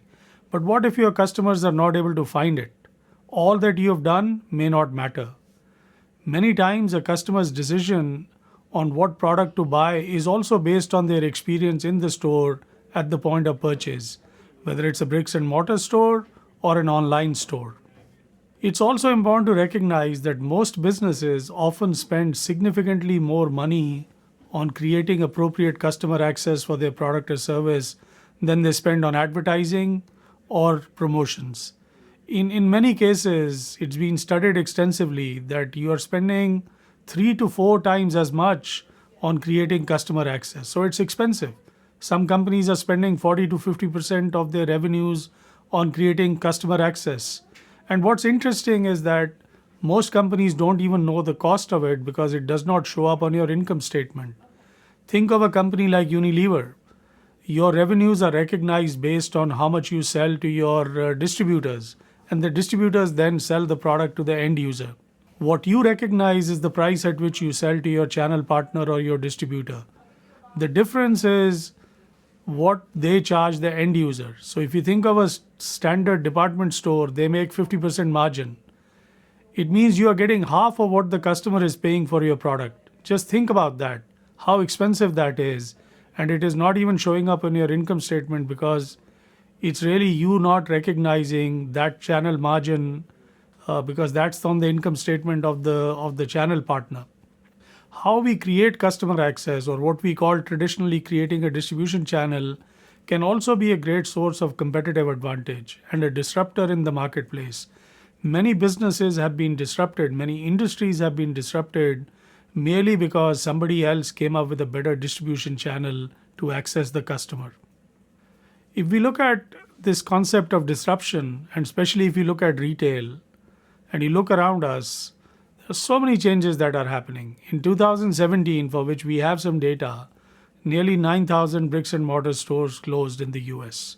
Toys R Us is out of business, Circuit City is gone, well-known department stores that many of us loved such as Filene's, Hecht's, Mervyn's, Marshallfield's are all gone. Rite Aid closed 600 stores, Sports Authority 460 stores. Even companies like Walmart are closing stores. Macy's is closing 100 stores. But when you also compare it with other things, Warby Parker, an eyeglass retailer, has opened approximately 100 retail locations. Casper, that we'll talk about in more detail later, is opening 200 stores. Amazon, the big killer of bricks and mortar retail, just bought Whole Foods for $13.4 billion and bought their bricks and mortar stores, and will plan to continue them and use them to the best of their capability. So I think all this makes us wonder that if online is the place to be, why are companies opening physical stores? What's really going on? How do we make sense of what is happening here? And let's also not forget that some of those being disrupted today were actually the disruptors. You can go back to the 1980s and late 1980s when Toys R Us, Circuit City, and Sports Authority were once deemed as category killers. They were the innovators of the day. Department stores were an innovation that went on to change the very face of retail and how customers bought products and services. Harding and Howell, to the best of my knowledge, in 1796 in London, was the very first department store. Macy's opened in 1878 in New York, and Selfridges opened in 1909 in London. These were the innovators of the day and disruptors of their times, and some are still around. In order to understand all this, I think we need to get to basics and start with foundations of how we understand distribution channels and creating customer access. So let me start by giving what often people call as an old school tutorial on channels that is still just as relevant. In order for any of us to buy a product or a service, two things are important. We need to have access to. One is what we call as relevant information needed to make the purchase. And we'll talk more about this in a minute. And the second is I should be able to execute my purchase through the right logistics. Now, the skill of the provider and the importance to the buyer of information and logistics drives optimal channel structure. So let's think through this a little bit more. What do we mean by information? What do we mean by logistics? So let's think about information. First piece of information I need to know is, why should I buy this product or service? Why should I pay so much for a new idea? How will it work? How will I use it? We call this primary information. And then there is what we call as comparative information. Why should I buy from you and not someone else? That is comparative information. Every customer needs this in order to decide whether or not to buy a new product or a service. And the second part is logistics. There are many components of logistics. Convenience and accessibility. How far will I have to travel to buy it? I am hungry now, or I need diapers for my young child. How much will I have to travel to get those? Will I have to buy 24 bottles of one-a-day vitamins with each having 120 capsules? Can I buy just one instead of having to buy so many? How long will it take for me to get it? Time between order and receipt of goods is important. Who will I go to if the snowblower I just bought doesn't work? Who will I ask if I have a problem in assembly? A part is missing or broken. Where will I get it from? All this falls under logistics. So we can see a consumer, when they are making a decision to buy a product or a service, they need to have information about its value, its price, how it works, but also needs to make sure that the product is accessible at the right time, at the right place, in the right quantity, and of the right type. Now, how do we put together all of this in a reasonable, easy to understand framework? It requires making a few sort of starting assumptions, as we call it. Traditionally, one can start by assuming that a manufacturer, somebody, let's say, who makes shoes, say Nike, is in a better position to provide information about their shoe. Why is this shoe more interesting than another shoe? But intermediaries, say a retailer of a shoe, is probably better at providing logistics. Now, these are starting assumptions, and over time, these assumptions change, and with that, frameworks will also change. Now, different products and services may have different levels of information requirements and logistic requirements. Some are high, low, on both sides. So, for example, if a hospital is purchasing a radically new equipment for, say, proton therapy, they require a lot of information on whether to buy, which one to buy, but the need for logistics is low because they're going to buy it once and never again. It's not like they're going to buy this every day, every month. So the product has to be available to them at the right time. It's a one-time purchase. On the other hand, if the same hospital is going to adopt a new drug that will be used extensively in the hospital, say it's an antibiotic that will be used extensively for many patients at many different times, then the need for information is high. Why should they adopt this new antibiotic? But also they're going to have to purchase it extensively, repeatedly. So the need for logistics is also high. Think of another situation where either us as the Wharton School or a hospital is going to replace table lamps that are sitting on our desks. Well, table lamps are not that complex a product. We are going to buy it maybe once every few years. So the need for information is also low. And the need for logistics is also low because it's infrequently purchased. On the other hand, think of buying a surgical supply for a hospital, which is used extensively, but I bought it many times before. So I really don't need to know too much about it because I've already purchased it before, but I need to make sure it comes to me at the right place at the right time so I'm not out of stock. So in this case, the need for information is low, but need for logistics is high. Now, depending on various combination, we can set up different types of customer access structures. So for example, if the need for information is high and the need for logistics is low, it's a one-time purchase, we can go direct to the customer. And that's what happens most of the time is these companies have their own salespeople, they go have interactions with the hospitals, and then directly install the equipment. On the other hand, if it's a new drug that is going to be adopted by a hospital or a set of physicians, then of course the pharmaceutical company sales reps will go convince the doctor and the hospital why this drug makes sense, why it should be adopted. But then the hospital does not buy the drug directly from the pharmaceutical company. There are many intermediaries who do that for us. So we'll call that system a pull system. Why do we call it pull? Because the job of the company is to actually create the demand for the product, and then the product is then purchased from ancillaries and wholesalers. All right. So this is a framework that we often use to design what we call as structured customer access or channel design decisions. Now, this is the traditional view of thinking. What has happened over time is something different. But let's first focus on this to understand how disruptions can happen within this framework. So what this framework argues for is that a particular product or a service, the nature of the product or the service determines whether you need high logistics or low logistics, or high information or low information. Once you have that, then disruption occurs by reallocation of functions. So I'll just give one example. Furniture is a complex product. We buy it once in a while. It requires high level of information and also high level of logistics. But what did IKEA do? What IKEA said was, you can come to IKEA and pick up the furniture, but you will install it yourself, you will assemble it yourself. So they outsource the assembly and installation to the end user.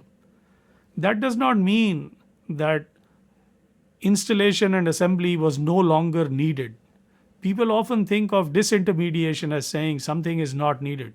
The delivery and installation and assembly was still needed in a furniture. It's just that who did it changed.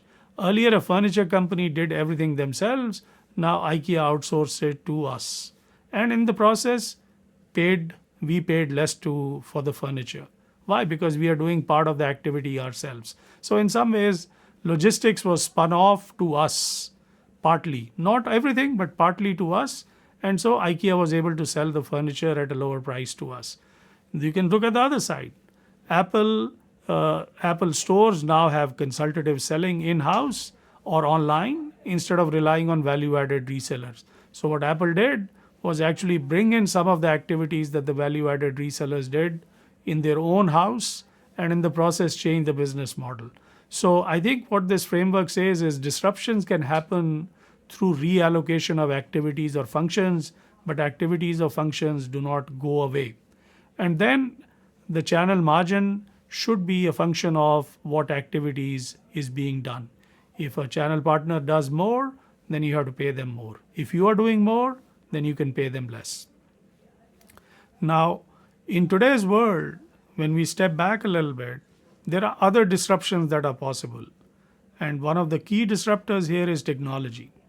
So let me think about technology a little bit more broadly than we typically think about. When typically we think about technology in retail and distribution channels, we think of online buying, that we can order something online. But technology is much bigger than that. And the impact on customer access is far deeper. Let's think of three industries: books, music, and let's say money. I ask my students, which of these three industries has been most disrupted by technology? And the typical answer I get is books. Amazon started as a bookseller, but now it's much bigger and books have been disrupted. But oftentimes that's not the right answer. First of all, why have these three industries been disrupted the most? It's not because we can buy books online. It's really because today, all these three products, which were earlier hard goods, by hard goods I mean book is a hard good, it's a physical product, has been converted to a soft good. What do we mean by a soft good?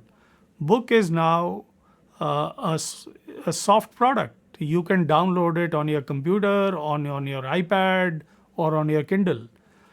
Think about what music was many years ago. If you were rich enough, you were a king or a queen, the musician came and played music for you, and all the poor people maybe sat on the side, and if the wind blew in their direction, they could hear the music.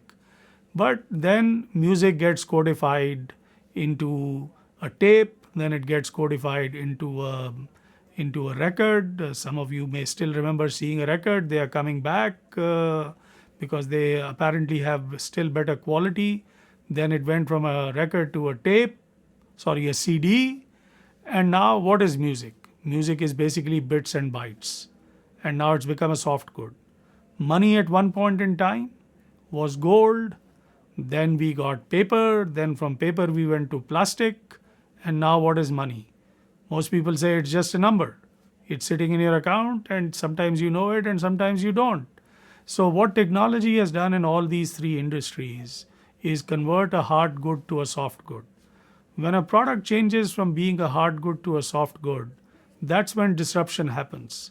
And in my view, the biggest disruption has been for money. Money today is transacted very differently than money used to be transacted many years ago. If you think of books, still many people read regular books. They prefer to read regular books. Very few people want to have cash. Many countries have gone cashless. Many industries are trying to go cashless. So this is an example of disruption of technology where a hard good got converted to a soft good. So the answer is really not the method of purchase. It's not online versus bricks and mortar. It's the product itself. What else we can ask ourselves can change from a hard good to a soft good? What will the world look like 10 years from now? What will in-home 3D printing do 10 years from now? Will we be able to print a shoe at home? How about a new car? I think that world is not too far.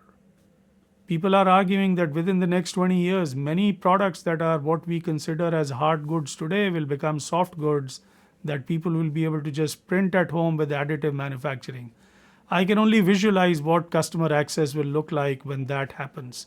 So I think it's really important to understand the role of technology in this area more broadly than just online versus bricks and mortar.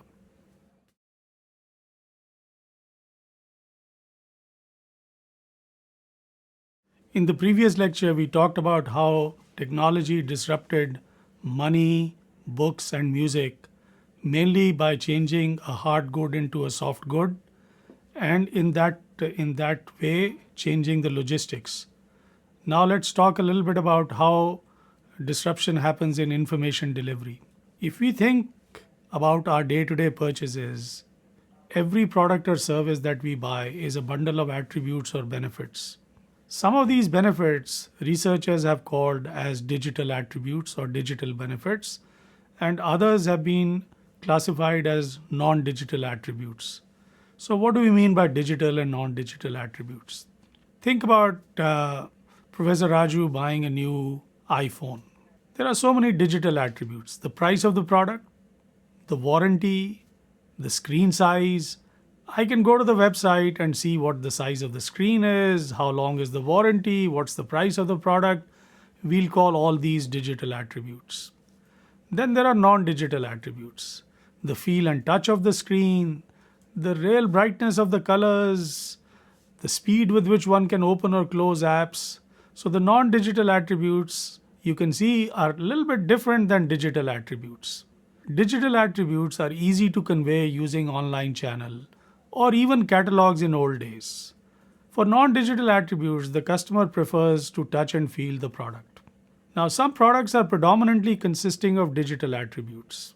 Say a printer cartridge from a well-known company, an accessory for my iPhone, a book whose abstract I can read online, or a pair of socks that I have purchased before. And I'm sure you can come up with many more examples like that.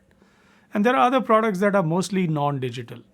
A new jacket that you're planning to buy, a pair of running shoes that you're going to spend a lot of time running and you're worried about how they're going to affect your knees. Your choice of a channel can depend on whether the product has mostly digital or non-digital attributes. For non-digital, product experience is important, so there is a need for bricks and mortar, like trying a new pair of basketball shoes. Go look at the Nike store these days. See how an outdoor grill actually works, as opposed to claiming that it'll cook burgers very nicely. Sleep on a mattress for at least 15 minutes as Consumer Reports recommends. Depending on your product and service, whether it has more digital or non-digital attributes, you can think of whether you should use online channel or a bricks and mortar channel. But here again, there is creativity that's important. There are creative solutions that companies have used to manage non-digital attributes in an online world.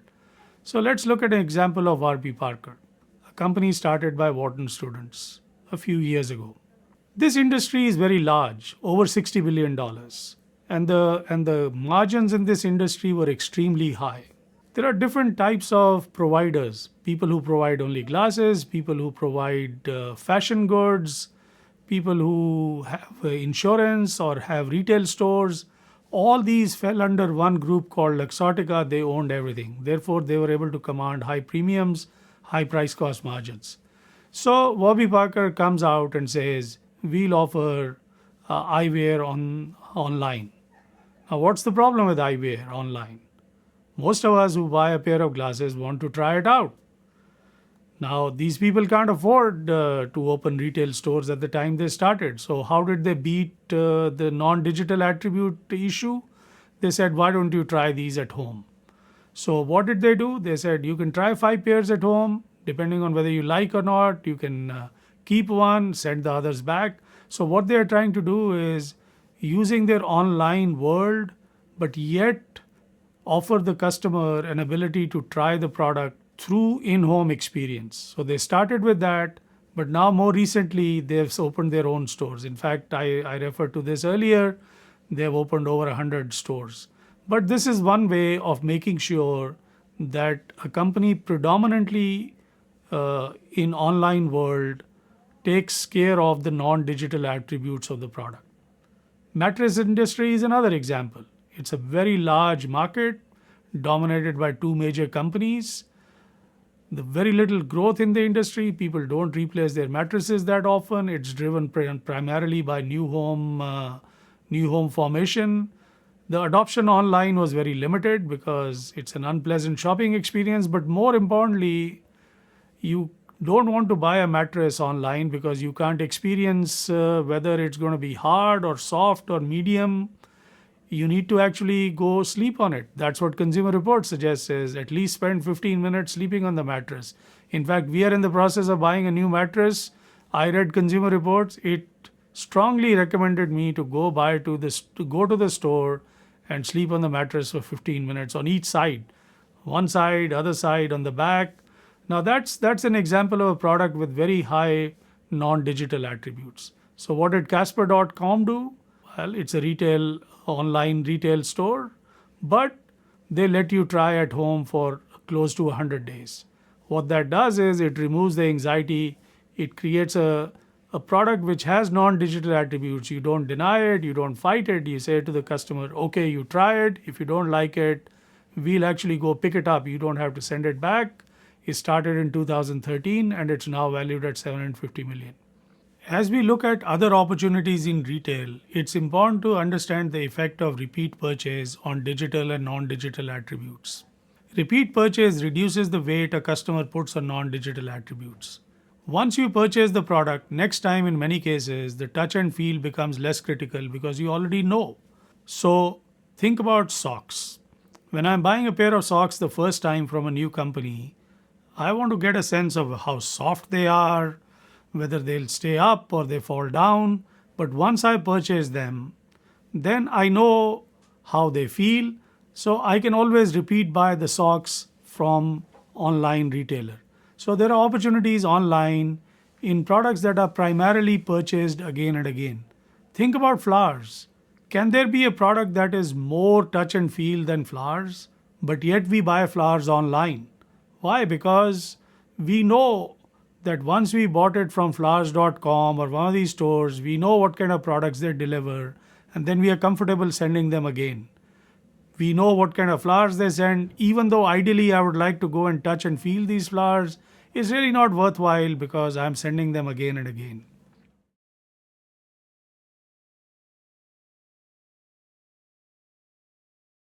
In this lecture, we'll focus on a very important concept called managing channel conflict. Anytime you have a partner who helps take your products or service to the market, to the consumer, there are opportunities for conflict. And it's good to understand when this conflict occurs and how you can mitigate it. There are 2 types of conflict that are possible. The first one is between us and our channel partners. We often refer to that as vertical conflict. And the second is a possible conflict amongst our various channel partners that then perturbs the channel as a whole. So think of vertical conflict. Some years ago, Costco decided not to carry Coca-Cola in its stores. That's a conflict between Coca-Cola, the company, and Costco its retailer. Horizontal conflict comes in different shapes and sizes, but broadly speaking, a dominant form of horizontal conflict that we need to think about is what we call as free riding. This is problems amongst your channel partners. Typically, free riding occurs when a low service, low price retailer hurts a high service, high price retailer. So a consumer can go to a high service, high price retailer. They are higher priced because they provide the higher service. Get educated about the product, get all the information about the product, and then go to a low service store to buy the product. A typical example of that we refer to as showrooming. So Best Buy, for example, argued that they were the showroom for Amazon. So people came to Best Buy, they studied all these high-end televisions, see how the picture was, or amplifiers and other audio equipment. They experienced it there, understood what they were going to buy, but then clicked the button, went to Amazon and purchased it from there. Amazon responded back by coming up with the concept of what we call as web rooming, which is I have so much information on the web about various products and services. People come to the website, look at these products, try to understand them, compare them with other products. We have comparison engines. But then because they need it tomorrow, they go to their store and then buy it right away and take it home because they want to watch the Super Bowl the very next day and we can't deliver the next day. At least at that time they couldn't. So I think these are both examples of what we call as horizontal conflict, either showrooming or web rooming. How do we manage such conflict? I think the first thing for all of us to do is to understand what are the underlying drivers of conflict. The best way to manage conflict, in my view, is through good design of the channel. Be clear on who will do what. Whose job is it to provide information? Whose job is it to provide logistics? And then what is the appropriate compensation for their activities? And also put up right away and upfront what actions will be taken when infringement occurs. Eliminating conflict is not the goal. Managing it so that it's healthy and not disruptive is a more reasonable objective in channel management.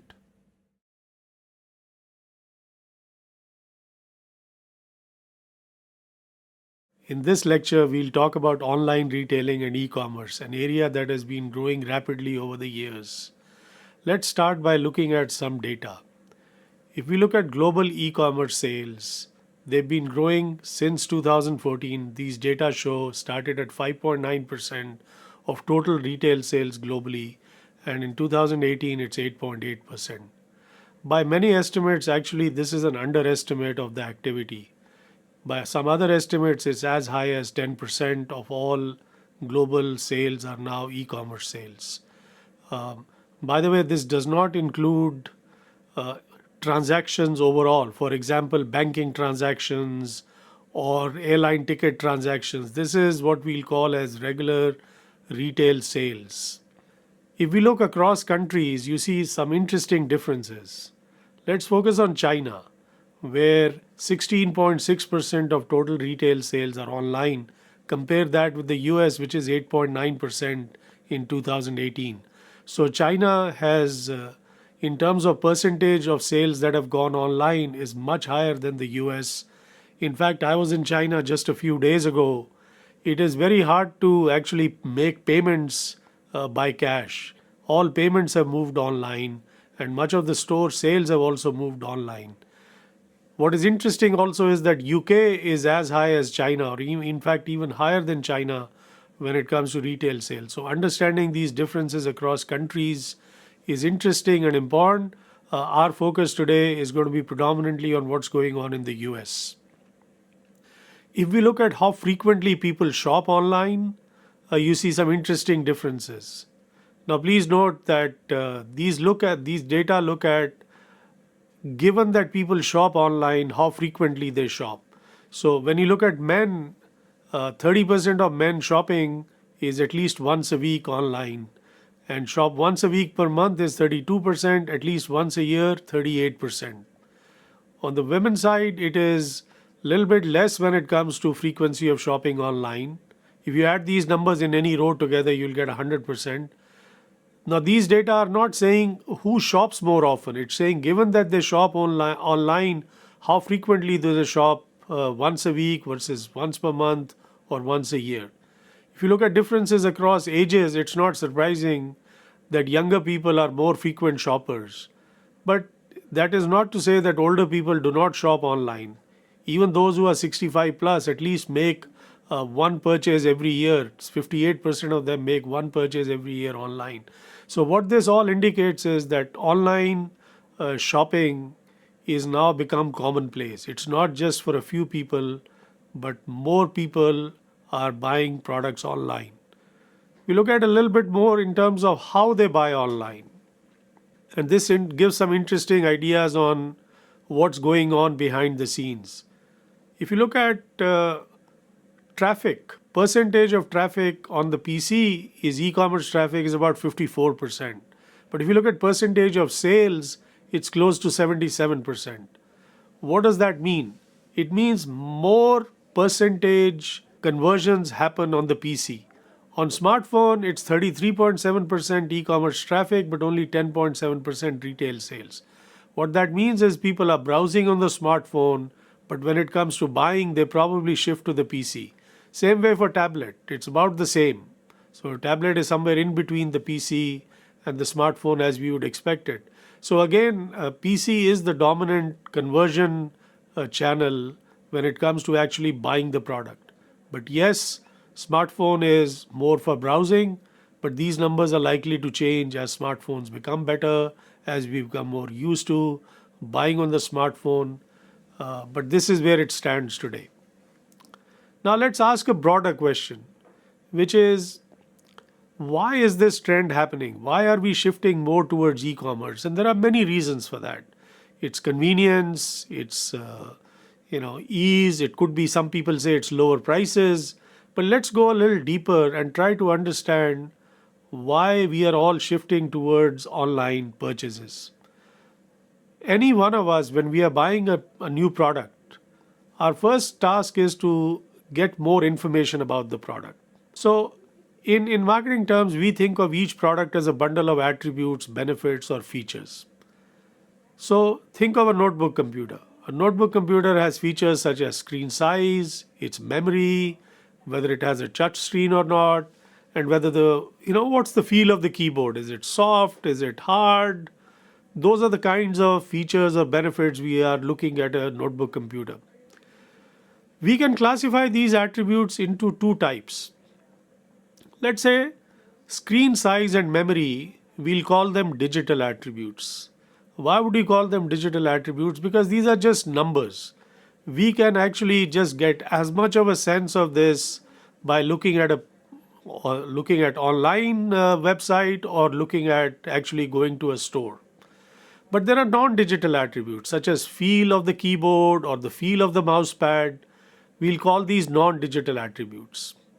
Now, if you look across products, some products are predominantly consisting of digital attributes, and the other products consist of non-digital attributes. So let's look at some examples. US Open is going on, and tennis balls from a well-known brand, I would say, are mostly digital attributes. I know what it is, whether it's hard or soft, the brand is there, I've known it, so I know I don't need to go open the box and feel the tennis balls to find out what they are. But then compare that with a car. We are thinking of buying a new car. We look at all the features, engine size, car size, on the web. But both my wife and I would like to actually go and test drive the car before we buy it, because we want to get a better sense of the feel of the car. How comfortable are the seats? When I put my foot down, does the car move or not? Is it smooth? All those are non-digital attributes.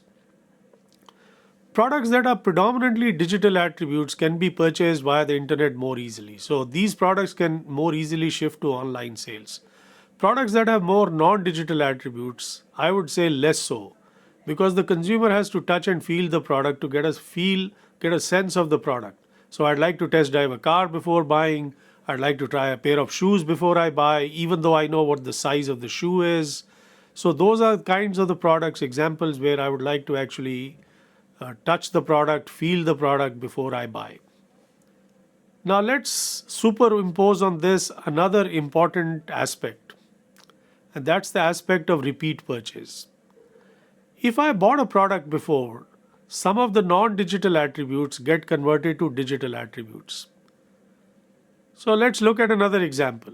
Once I bought a pair of socks of a particular brand and tried them on and used them, I know what they feel like. First time when I bought them, I didn't know what they feel like, whether they're soft or rough, whether they stretch nicely or not, whether they fitted on my foot. But once I've tried them, I've used them for a month or so, and I need to buy them again, I can reorder them online. Why? Because all the non-digital attributes get converted to digital attributes once I've tried the product or once I bought it. So the next purchase will be similar to what I bought before. The same may be true of a shirt. I usually wear a blue shirt. I buy it from the same company.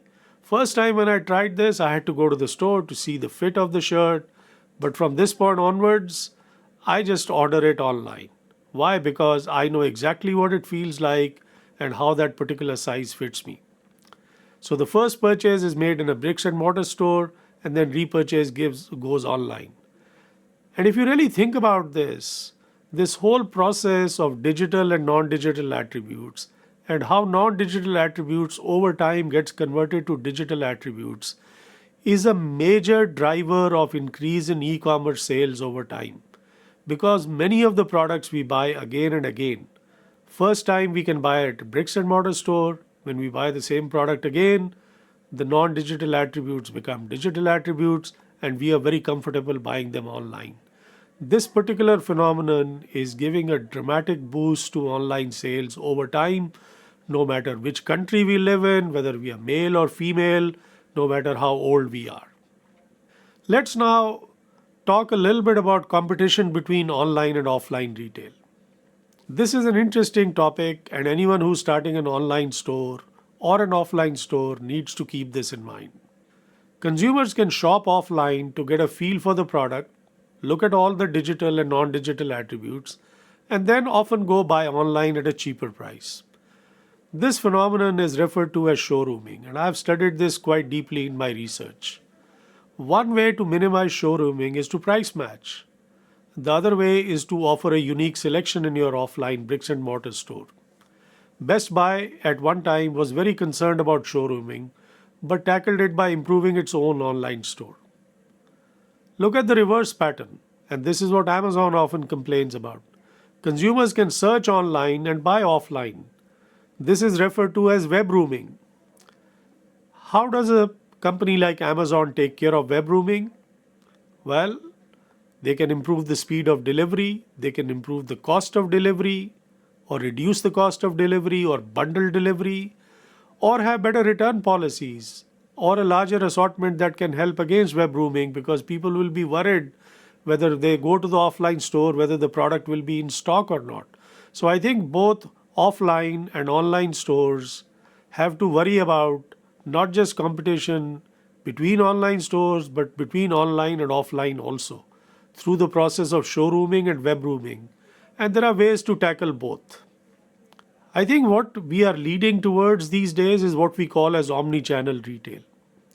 Many online retailers are setting up physical bricks and mortar stores where people can buy the product. Warby Parker is a good example, and there are several online mattress stores that are also opening offline stores. Many offline stores have already set up online stores. We talked about Best Buy earlier.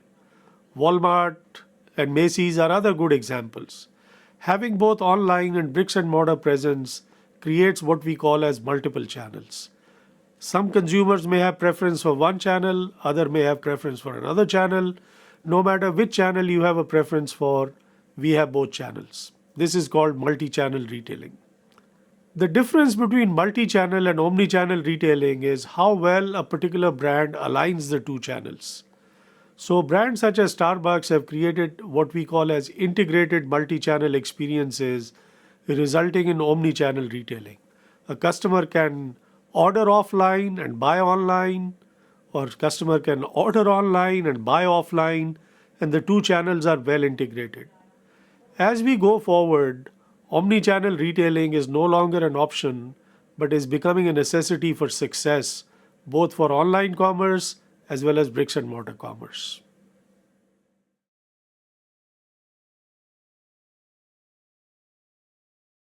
In this lecture, we'll discuss digital advertising foundations in more detail. Digital advertising is not just for companies that are in online retail, but for every company, no matter what business you are in. Let's start with consumer in mind. A consumer, as they decide to buy a new product or a new service, goes through a series of steps from becoming a non-buyer to a buyer. Psychologists and marketing professionals have studied this process in great depth. No matter which model you look at, all of us agree that a consumer does not go from being a non-buyer to a buyer in just one step. There are a series of steps. First step is attention. The next step is potential interest in the product or the service. After one goes through that step, there is a possible desire to buy a product or a service. And finally, the consumer takes action and either buys the product or doesn't buy the product.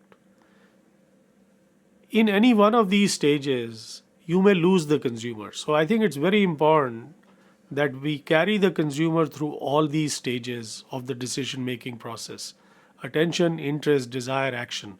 Oftentimes, this is referred to as the AIDA model. If we split this process into two key steps or two key parts, the first three steps can be classified as creating demand. And the last step can be put as capturing demand.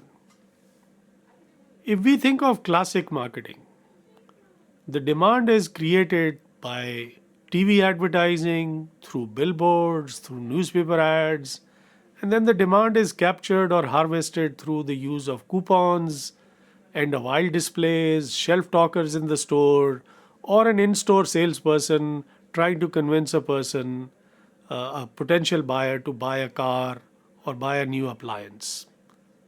When we look at digital marketing, we have a set of tools available to us that are different than the tools available to a traditional marketer.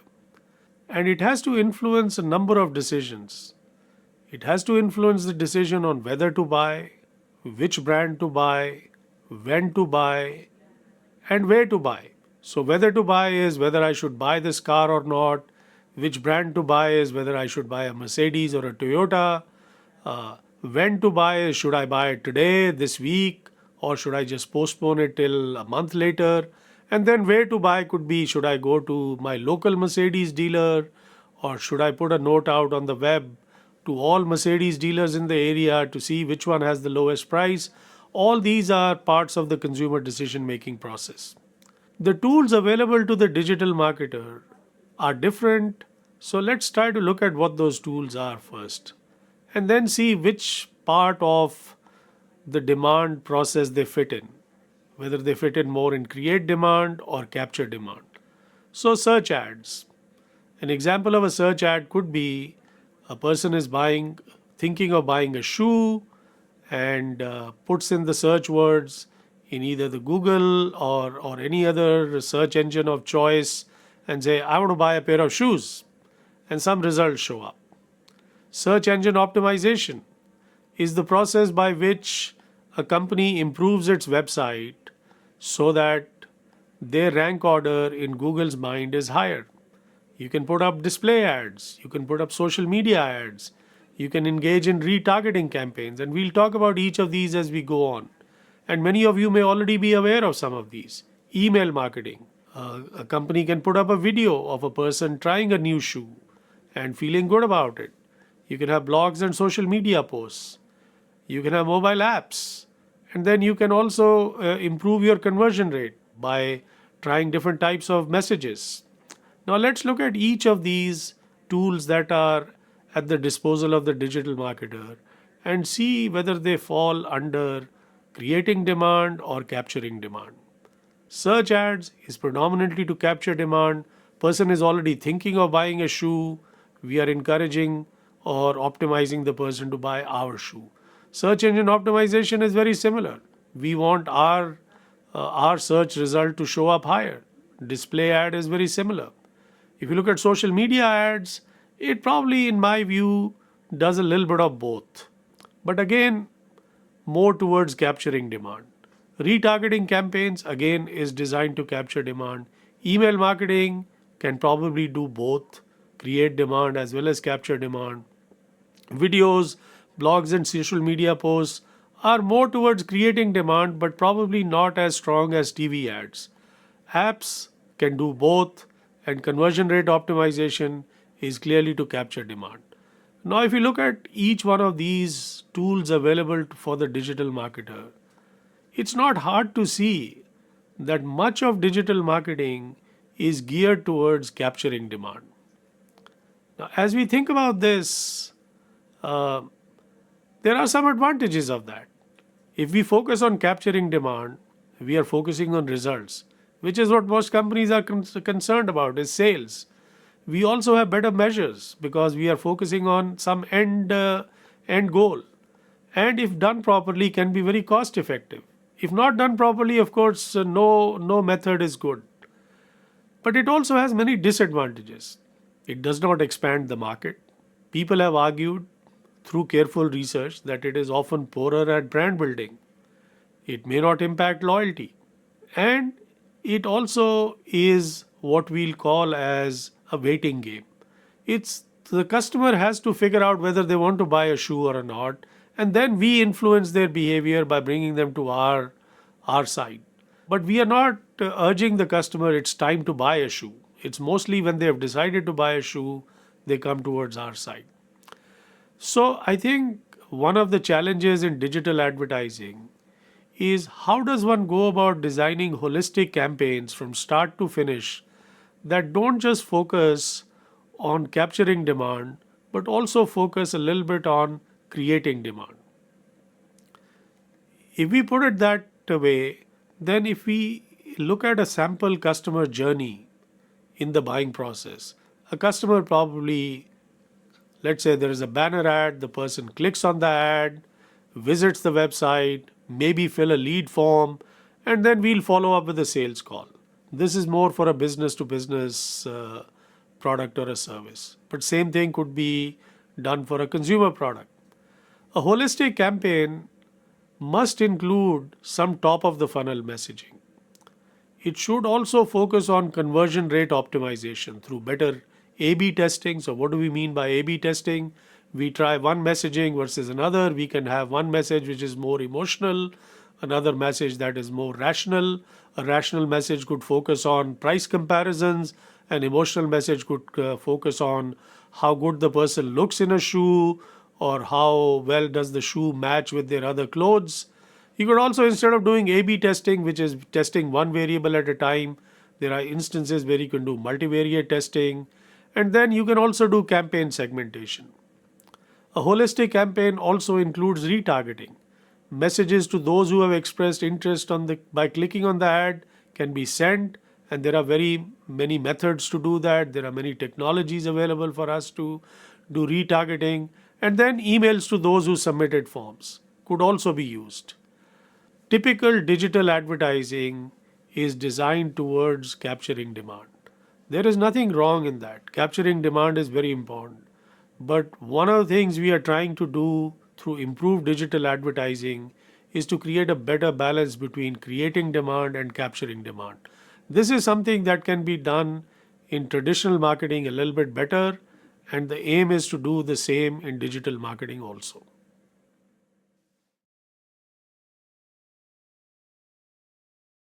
In summary, creating the right customer access for your product or service is extremely important. You may have a great product, you may have developed a great advertising campaign, have a great brand, priced it right, but if customers do not know where to buy it, when to buy it, and as product is available in a convenient way, nothing will happen. It'll just sit and there'll be no positive results. So please make sure you do this appropriately, carefully, based on what we have learned. It's also an area where companies have to spend quite a bit of money. 30 to 40% of the price is often captured by the channel, whereas a company spends no more than 10% of their budget on advertising. It's also a more permanent decision. We can change our advertising campaigns, but changing channels of distribution is not that easy. It has to be thought through very carefully. It's also an opportunity for innovation and disruption. Many new ideas and businesses have been created by disrupting existing channels of distribution. So please do keep in mind, how will you reach your customer? Make sure they get the right information and the logistics they need. Allocate your functions thoughtfully. What will you do? What will your channel partner do? Who will get what? Is your compensation mechanism consistent with the activities that you assign to yourself and to your channel partner? And also anticipate conflict. It's better to anticipate conflict and handle it in the design stage as opposed to having to manage it later. I always end this session by showing these 4 examples to my students. And I ask them what is common across all these 4 examples. And I get different answers.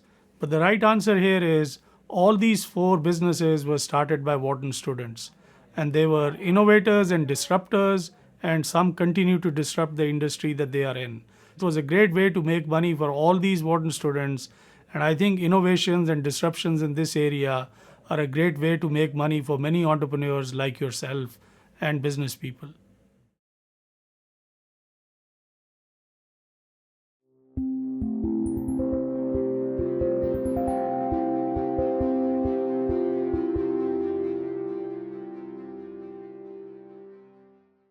So today, we're going to talk about brand messaging and communications. We're not going to start at the strategic level, but we're going to go a little bit further down into the implementation and tactical level and talk again about the way the consumers perceive your brand messaging and marketing. So let's first start out with what are perceptions. Perceptions is probably one of the most important aspects in consumer behavior and in understanding consumer behavior. What is a perception? The perception is the process of developing an interpretation of a stimulus, or in other words, deciding exactly what the stimulus means. This is really, really an important, crucial area in consumer behavior for 2 reasons. First, whatever customers perceive is what affects their subsequent actions and behavior. And second, and this is what's interesting, what they perceive is not necessarily what's true. Why is that? Well, the process of perception is constructive. People construct their interpretations on the fly, and this process is inherently biased. The process of perception comes in several different stages. The first 2 stages are the stages of attention and exposure. Before you can form any kind of perception, you need to be exposed to the stimuli, and you need to pay attention to that stimuli. Pay attention to what's salient to you. And we know that that process is very biased. You only expose yourself to things. Well, sometimes there's accidental exposure, but when you're consciously exposing yourself to things, many times it's a function of what you believe, what your prior beliefs are. Let me give you an example. Say you think that a part of town is not safe. Well, you won't go to that part of town. You'll stay away from that part of town, so you won't expose yourself to something you don't think is safe. As a result, you never have ability to change your perception of that area of town because you don't collect new data. So we know that exposure can be selective. Similarly, even if you are exposed to something, if you don't pay attention to it, again, it can affect your perceptions. And we know that there's 2 kinds of attention. There's voluntary attention and involuntary attention. So involuntary attention is something like big bang, and you pay attention to it regardless of whether you had intended to. But for voluntary attention, that again is selective. So we have the possibility of selective exposure and selective attention. That means you're not collecting data on things that might be able to change your perception. So that's the first stage of bias. The second stage of bias is once you are exposed to something and pay attention to it, well, then you have to interpret it. And we know that you interpret data subject to what you already believe. So, for example, most people know if you watch a presidential debate, it's important to have representatives who interpret what happened in the debate from both parties, because we know a priori the interpretations are going to vary based on their prior beliefs. And that's the same thing for any kind of consumer behavior. You're exposed, pay attention to certain stimuli, but you interpret it subject to your prior expectations. As a result of this, perceptions are frequently biased, and they don't necessarily represent what's true. So what's the overview of the perceptual process? There are sensory inputs that the marketer puts out. We're going to talk about it, brand communication, there's advertising, there's packaging, all sorts of different sensory inputs. And then you are exposed to them or you're not. And sometimes the exposure, as I mentioned, is in a biased way. And then even if you are exposed to these inputs, and you're exposed to thousands of marketing cues every single day, but how many of them do you pay attention to? So first there's the issue of exposure, then there's the issue of whether or not you pay attention to it, and finally there's the issue of interpretation. Let me give you an example here. This is a psychological test. It's called a Stroop test. And what I want to show you is that your perceptions, and I just explained to you, your perceptions could be biased, but your perceptions affect your subsequent behavior. Regardless, it's almost an automatic reaction. You have a certain perception, and then you automatically respond to that, and it's very hard to control that, even if you think, well, I understand that my perceptions might be biased, and therefore I'm going to try to do something to control that so I don't react inappropriately. But these perceptions are automatic things, and it's very hard to block their effect. So let me just give you a little test here. I'm going to show you several words on the screen, and what I want you to do is tell me the color of the font. Okay? So there's going to be 4 words, and I'm going to just put them up on the screen, and to yourself, tell me the color of the font. So here are the words. Here's the second one, the third one, and the fourth one. Now, by the fourth one, you probably got what was going on. I mean, the first one, maybe you were a little bit surprised, and you saw that the word was blue, but the color of the font was red, so the answer was red. By the fourth one, you understood the pattern, but it was still hard to break it. You couldn't stop yourself from reading the word, and reading the word affected your subsequent behavior. It slowed you down. That's actually the purpose of the Stroop test. It's a stress manipulation. It makes people feel a little bit uncomfortable because of that dissonance. If I put the words up where the words match the color of the font, the task is much simpler. So here's 4 words where the color matches, and you can see it's much easier, much faster to say the words. This is the same thing in the way marketing. I'm going to show you that color has an effect, brand name has an effect, and you cannot block this effect. It affects your subsequent perceptions and subsequent behavior, and it's an automatic reaction that's difficult to stop. So let me just give you, here's an example. If I told you this is luscious chocolate, and I show you a picture of it in the shape of a cow pie, it's very hard to stop that first initial feeling of, ooh, I don't want to eat this, that disgust feeling. And you know that it's good chocolate, but the shape has an involuntary effect on you. And that's a very important thing to understand. So marketers need to understand how these things affect your perceptions and your subsequent behaviors, because as I say, these are automatic reactions. There's some visual illusions. You may have seen these before. I can show you these 2 lines on the screen. I will tell you, you can measure them. They're exactly the same length. However, one looks longer than the other, and you just can't stop that feeling. Even though I tell you they're exactly the same length, and I can prove it to you, you still have the perception that the one on top is longer.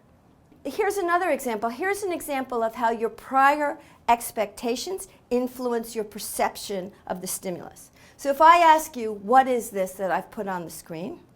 You'll answer differently if I show it to you this way versus when I show it to you this way. And so that shows you what you perceive that stimulus is a function of your prior expectations. Here's another one that we know, and this one I'm going to take a little bit closer to marketing. There's a perception bias that's called the proximity bias. And what the proximity bias says is if things are close to each other, you assume they're more similar. So if I asked you which lines are similar to each other, most people will say the 2 lines that are clustered together are similar, so that they'll cluster the two lines that are close to each other rather than, say, the two bold lines or the two thin lines. Because you make this inference of things that are close to each other must belong together. And you can see this in the supermarket, in stores. If say in the salad section, and where there's vegetables, marketers may put, or grocers may put, salad dressing near those salads. There's an implicit assumption that if the product is near another product, they belong together. So that's a perception that physical distance affects whether things are similar or belong together. In the mall, stores that are close together are seen to be more similar. And there's a lot of use of this particular bias. Another one is the similarity bias. Things that look alike, people assume have the same quality. So this is the underlying theory behind, say, store brands. If a store brand makes itself look very similar to the national brand, you assume the quality is the same, even though you haven't tested it, you don't know if that's the case. You're making an assumption of perceived quality based on this process of similarity. And so these perceptual inferences are very, very strong at influencing your perception of quality, the way you consume the product, the way you experience the product, the price you're willing to pay, etc. And it's a very, very important consumer process for marketers to understand. It's particularly important in branding. So we know that if you take a glass of cola or a bottle of cola and you slap on a brand, say the Coca-Cola brand, people will have different perceptions about that product than if the brand wasn't there. With the Coca-Cola brand on it, people will think it tastes better, they're willing to pay a higher price, they'll make all sorts of other inferences. Even if the product's exactly the same, once we put a brand on it, it changes the perceptions of the product. And people think, oh, I'm not subject to that. I know I can judge certain products by the quality. I'm not influenced by brand names. And we know from experiment after experiment after experiment that that's just not true. People are very much influenced by the brand name that's put on the product independently of the product quality. It's the same way in the Stroop test. You just can't stop it. Once you see that brand name, you have certain perceptions, you make certain inferences about that brand name, and those perceptions are translated to the product. We know that brand is such a powerful brand, as we mentioned before. It has so much influence. The Coca-Cola brand name has been estimated to be worth $70 billion as an asset. Just putting that brand name on a product will change, as I said, price premiums people are willing to pay, the quality, etc. When you know that that brand is worth so much, many times people look for ways to leverage the brand for growth. So for example, you know Coca-Cola is associated with the cola soft drink. In 1982, Coca-Cola took that brand name and put it on a brand new product at the time that no one had tasted before, a diet soft drink. They call it Diet Coke, and automatically, even though that product was not on the market before, people assume it has better taste, it's a higher quality product, and again, they're willing to pay a higher premium price for that product. This is a brand new product, but the perceptions of it are so high because of the brand name that's stamped on the can.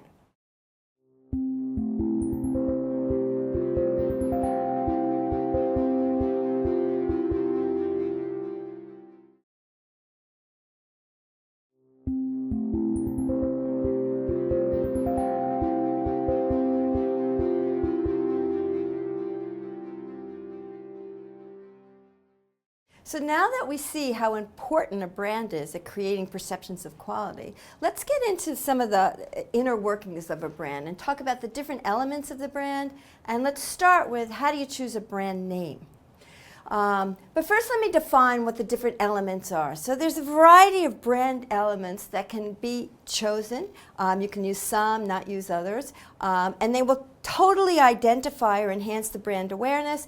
And if you choose them right, they can help facilitate the formation of strong, favorable, and unique brand associations. And so the things we'll talk about are the brand name, which is the first one, the anchor, different brand logos, symbols, brand characters, packaging, brand slogans, and brand colors.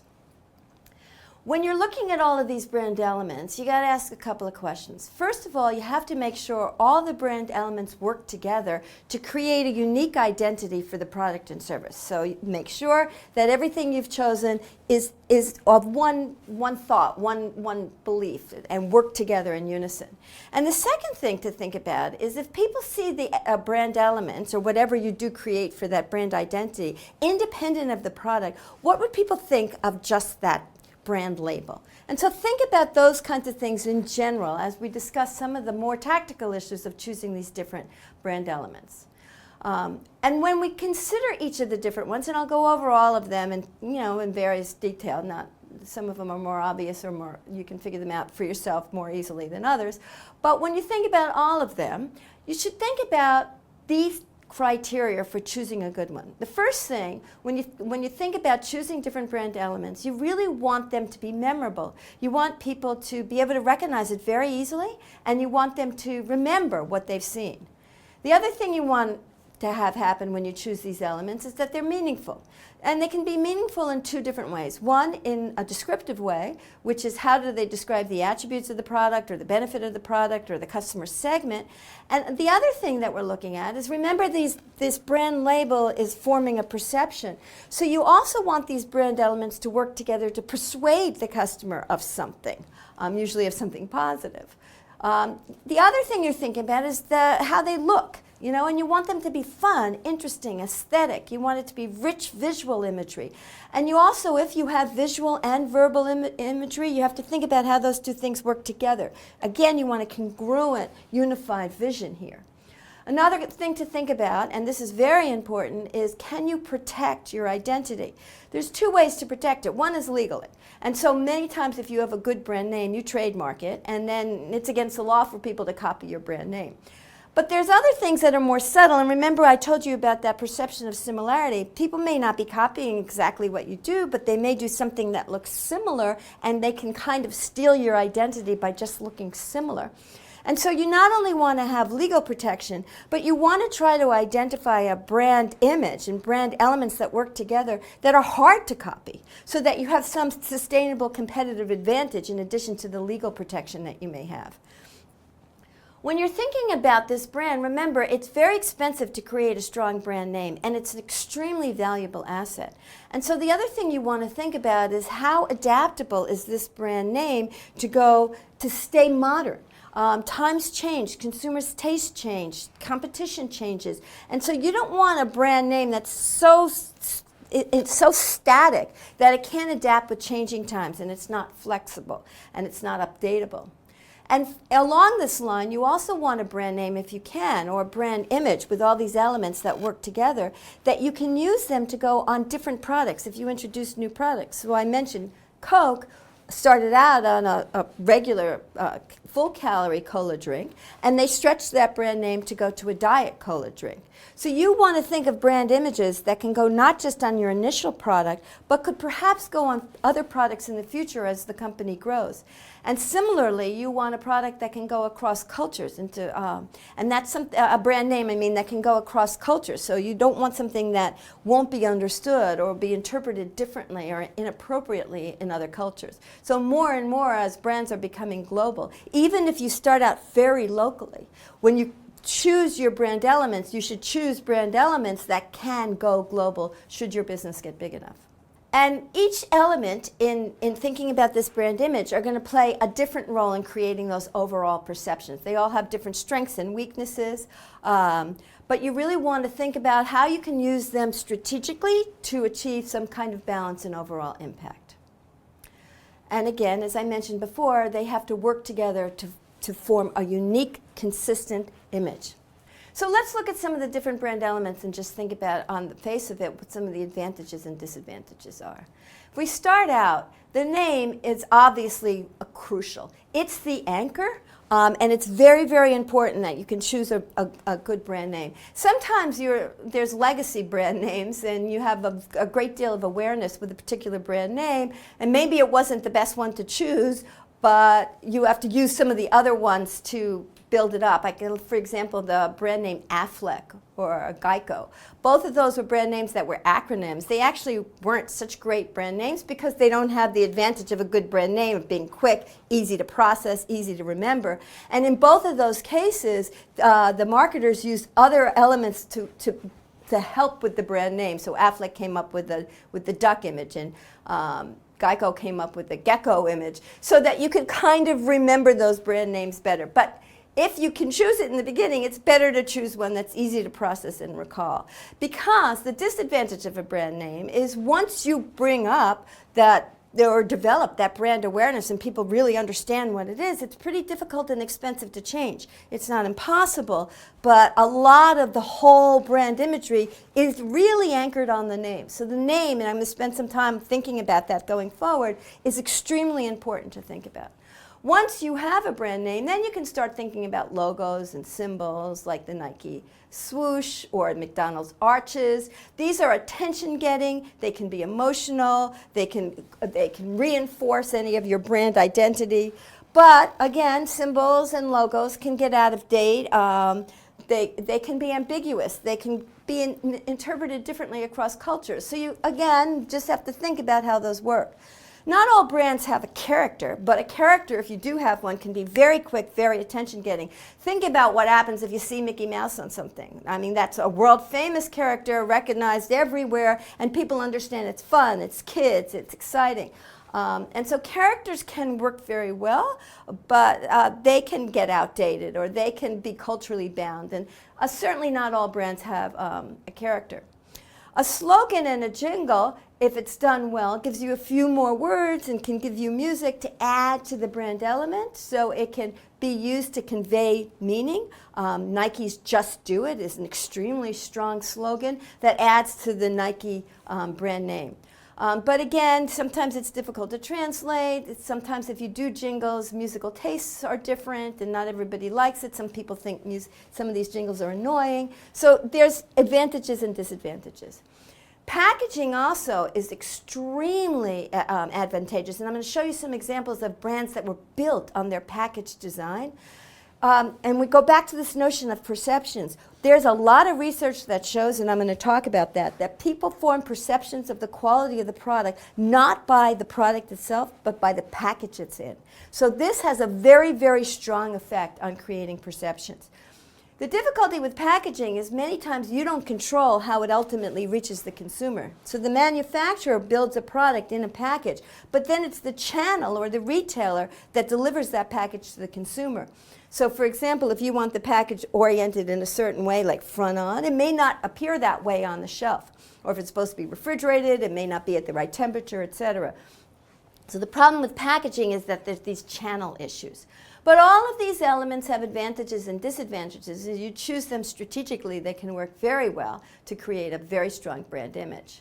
Let's look specifically at this notion of brand names. Now, the brand name is extremely important for many, many audiences. Obviously, and what we've been focusing on here, it matters to consumers and customers. And it can, as I mentioned before, seriously affect the likelihood of purchase.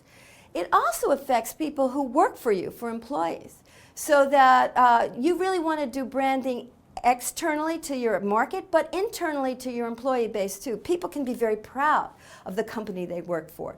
And the reputation and brand name of the brand may make it easier or harder to hire people, to retain people, and may affect their morale and productivity. The brand name affects growth opportunities. Like I mentioned, if the brand name is not adaptable and not transferable, it may be difficult for the firm to go into new markets or to go into different products. And so it affects the growth potential of the firm. And it affects investors. So just investors are people too, and they can be very much affected without even realizing it by the brand name and using the value of the brand name to infer make inferences about the merits and strength of the firm as an investment opportunity. So the brand name matters a lot in lots of different ways. So what are the different types of brand names? There's lots of examples, and I'll just go through this kind of quickly. We can look at this chart here. You know, there's a descriptive brand name where it just basically describes the product or service. Lean cuisine is like that. It's about non-fattening food. You know exactly what the product is by the brand name. There can be brand names that are metaphors that represent some kind of symbolism, like Nissan's Infinity. A lot of the legacy brand names are based on people's names. So Ford or Ralph Lauren, those are real people, and the brand name was chosen because it's based on a particular person. Sometimes there's brand names where the word means something, but it's not really clear how it applies to the product. Apple's a great example of that kind of. Or Camel. What are those? Those are brand names. You know what the words mean, and now certainly they're very famous brand names, so you understand what they are. But they really don't have any direct connection with the product. Then there can be brand names that are altered. They kind of sound like they're a real word, but actually they're not. Like Lucent or Spotify. You kind of have a sense what those brands mean, and you think you know what those words are, but they're not real. Or you can have a new word that's created by blending together two other words. Facebook is a great example of that. That's not a real word, but you know what it is, a book of faces. And then, of course, there can be invented words that are not at all real, and you have no idea what it means, and you can't even guess, like something like Exxon. Let me give you just 3 examples of some modern brand names that follow all of these things. And you can see these brand names were extremely strong choices, and they worked very, very well, and they're all very different. So I'll start with Richard Branson's Virgin. He explains that the origin of that brand name was when he was 15. He was sitting in a room with other 15-year-olds, and they were trying to think of a name for a record company. And a couple of the girls said, well, we're all virgins here. And somehow or another, that name just seemed to spark interest. And they said, well, if we started a record company, we'd be virgins in that business, so let's use that name. And apparently that's how that name was chosen.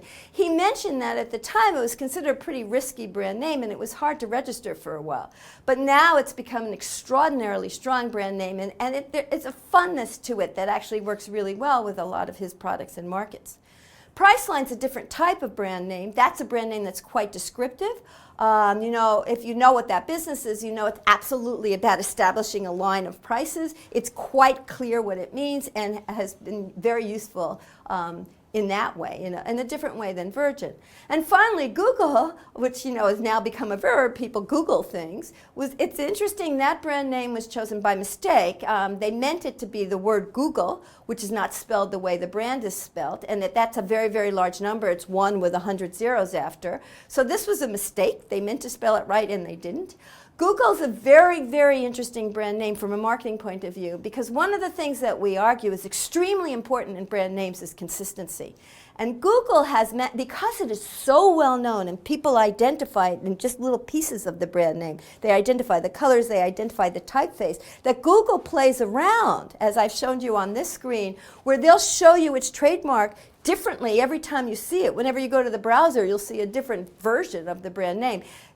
That's a sign of an extraordinarily strong brand name that has very, very high brand awareness, that you can see it even when it's not exactly the same every single time. But these are all fairly new brand names that have been very, very successful. When you look at new startups now, a lot of the trend in the new startups, and there was a recent Wall Street Journal article about this, the new startups are making up brand names. And so a lot of the new businesses come up with brand names that are just these invented words like Miblio or Kaggle or Showdog or Zarly. You don't even know how to pronounce some of these words. Why is that happening? Part of the reason is, in today's world, when you have a brand new business, you need a website right away. And most of the recognizable URLs have already been taken. And so one of the ways to get a URL that's uniquely identified with your business is to invent a new word. Then you're going to have to use the other elements of the brand mix to try to give some kind of identity to this brand name. Let me talk about an interesting thing that happened with brand names somewhat recently. The Gap brand name, a few years ago now, I'm not sure exactly when, but Gap wasn't doing very well with their same-store sales. Revenues were down. They really needed to do something to turn the business around. And one of the things they were trying to do to modernize it was to change the trademark or change the brand logo. So the original brand logo, as shown on the screen, is a blue square with the word Gap in white on that blue square.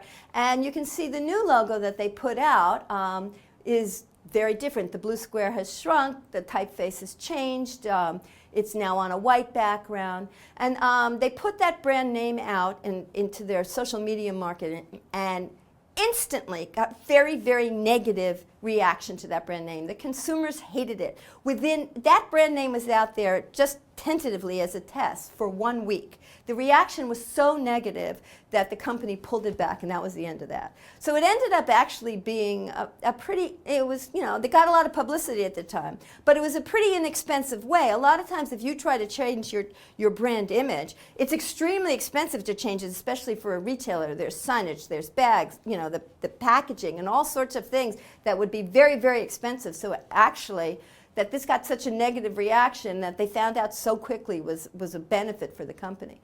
But because this was somewhat of a famous incident, some market research was done, and some fMRI studies and neuro studies were done to figure out what was so bad about that image. Why did people not like it?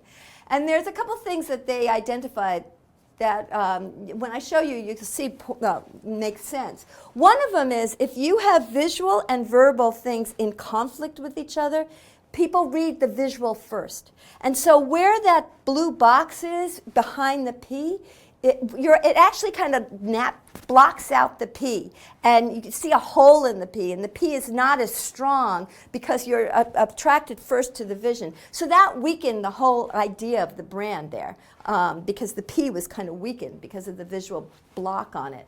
The other thing that's different between the two logos is that instead of being all caps, which is in the original one, now this is an initial cap and then smaller letters. And what that ended up doing was making people think of it as a word rather than a brand name. And if you think about it, the word gap, that means a hole. That's, you know, that's not so positive.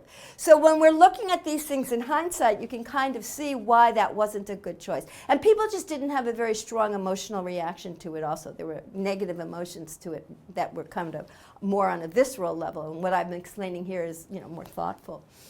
And the last thing I want to mention in thinking about brand names is a lot of people now, you've got to think about global business, and a lot of the business, the future business is in China. And that's tricky to think about how your brand names might translate into Chinese.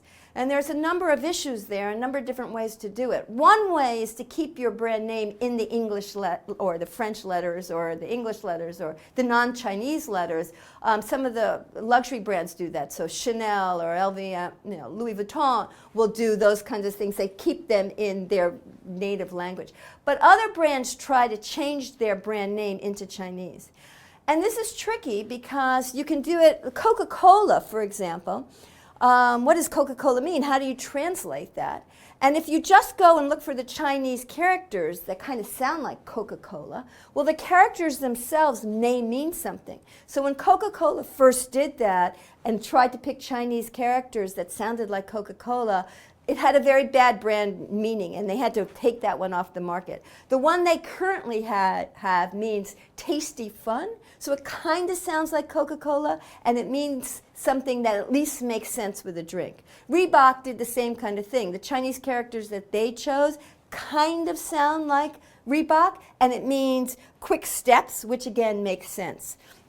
Colgate did something different. Colgate picked Chinese characters that they thought was consistent with their brand image, which meant superior cleanliness. And then the Chinese characters, if you said them, didn't sound very much like the word Colgate.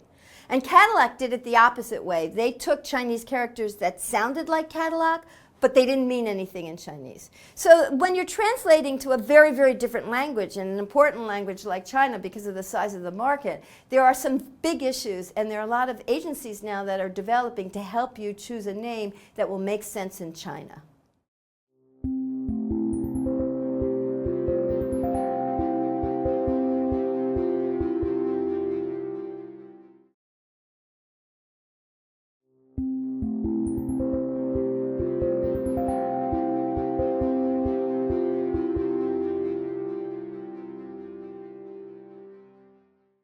Now that we discussed brand name, let's think about some of the other elements that could go around a brand name, and I'm going to talk about two that are extremely important. One is choosing a color, and color has very, very strong perceptual cues. We'll show you some of those things, but people associate a lot with different colors. And the other is this notion of choosing a slogan or a tagline, which can add additional meaning to the brand name. So let's start with color first. There's a few rules about color that you should think about. First of all, the best use of color, if you can possibly get it, is to own a color. And that's not very many brands can do it. There aren't that many colors out there, and to really own a color is pretty hard to do. But when you do it, it's extremely powerful. If you think about Tiffany's, and they own the light blue color box, this is a globally known, this light blue box. This is such an important cue that the Tiffany empty boxes are sold on eBay, and people will purchase those boxes and then put another product, maybe not a Tiffany piece, in that product, but people getting a gift in a Tiffany box, this just shows you how strong the perception is, will think the product inside that box is higher quality. But Tiffany's light blue box is extremely valuable brand image for means very high quality, and many times with jewelry, unless you're an expert, it's kind of hard to necessarily judge quality. So people will use this light blue box as a cue for high quality product. Mary Kay owns the pink color. That's a very feminine business, cosmetics. Mary Kay gives away pink Cadillacs to their salespeople, and she has really used that bright pink to symbolize her business, and it's been very strong. Color can also be used within a brand to separate product lines. So American Express has different colored cards, the green card, the black card, the silver card, all these different kinds of cards. And you infer different qualities to the card as a function of its color. And that's used in lots of different products as well. You have to be careful with color because color can be experienced differently. It can be experienced differently across different platforms. So a lot of times if you're going to test a color, you want to test it on a computer, or on a phone, in real life, and the colors may vary a little bit. And when you want a color to really be identifiable with a particular brand, you want to make sure you have that consistent color across. And colors also can create very strong perceptions. If you look at a product line and you see some of the products are gold or silver or black and white, that cues luxury, and you just assume that that product's more expensive than more basic colors like a red and blue. So that those colors can just signal high quality just because it's gold and silver. Similarly, you see something that's blue or pink, you think female or male. Just by the color. It can be the exact same product, but the color changes, and you think it's for girls versus boys. So we know some theory about color. We know that there's two basic axes of color. There's the arousal axis, how stimulating it is versus how calming it is. And there's the affect axis, which means how much people like it or don't like it. The affect axis is extremely important, but it does vary a little bit by cultures. Some colors are better liked in some cultures than others. What I'll show you here is kind of the way the US looks at it, and it may be different in different cultures. It is true that high arousal colors are like red and orange. Those create much more attention, much more excitement, and calming colors are more blue and green. That's pretty universal. But then also if you think about on that affect or that liking dimension, the blues and greens tend to be better liked colors in the US, where oranges and yellows are a little bit less liked in the US. And this may be different in other cultures. For example, orange is a very popular color in India. There's other rules about colors. Color's an interesting thing, and there's been a lot of research on color. And so there's certain things that we know about the way people automatically react to these colors, going back to that perception. So red, for example, as I mentioned, it's an exciting color. It gets attention. It's part of the reason why fire engines are red, or sometimes they're yellow. Both of them are very attention-getting colors. Red also means love. It means passion. But red also stimulates appetite. And so you'll see a lot of food logos like McDonald's, Pizza Hut, KFC, Wendy's, Chipotle. They all stimulate appetite, and they all have a lot of red in their logo. Blue, on the other hand, is a calming color, and it is not a good color for food. Blue actually is a color that curbs appetite. And some people have said that if you're on a diet and you want to try not to eat as much, having blue plates can curb your appetite a little. Blue, as I mentioned, is also a color that's frequently preferred by men. Green is a color that's tranquil, means health, it can mean money, it can mean nature. A lot of environmental companies use the green color to give you that green notion. But green also means fertility, and if you've seen some of the recent M&M's ads, and Miss Green, she's a pretty sexy M&M.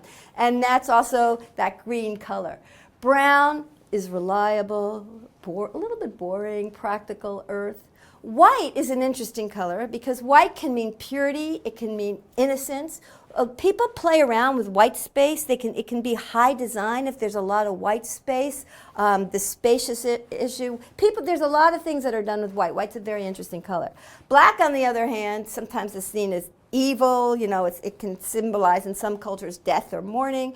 But people wear a lot of black because they think it creates the perception that they're thinner. Yellow is a very bright color, creates a lot of energy. It has been shown, and this is somewhat interesting, that yellow can sometimes make babies cry. So it's kind of maybe not the best color to paint for a newborn's room. Orange is exciting, warm. It's an enthusiastic color. Lavender, on the other hand, is calming, more relaxing.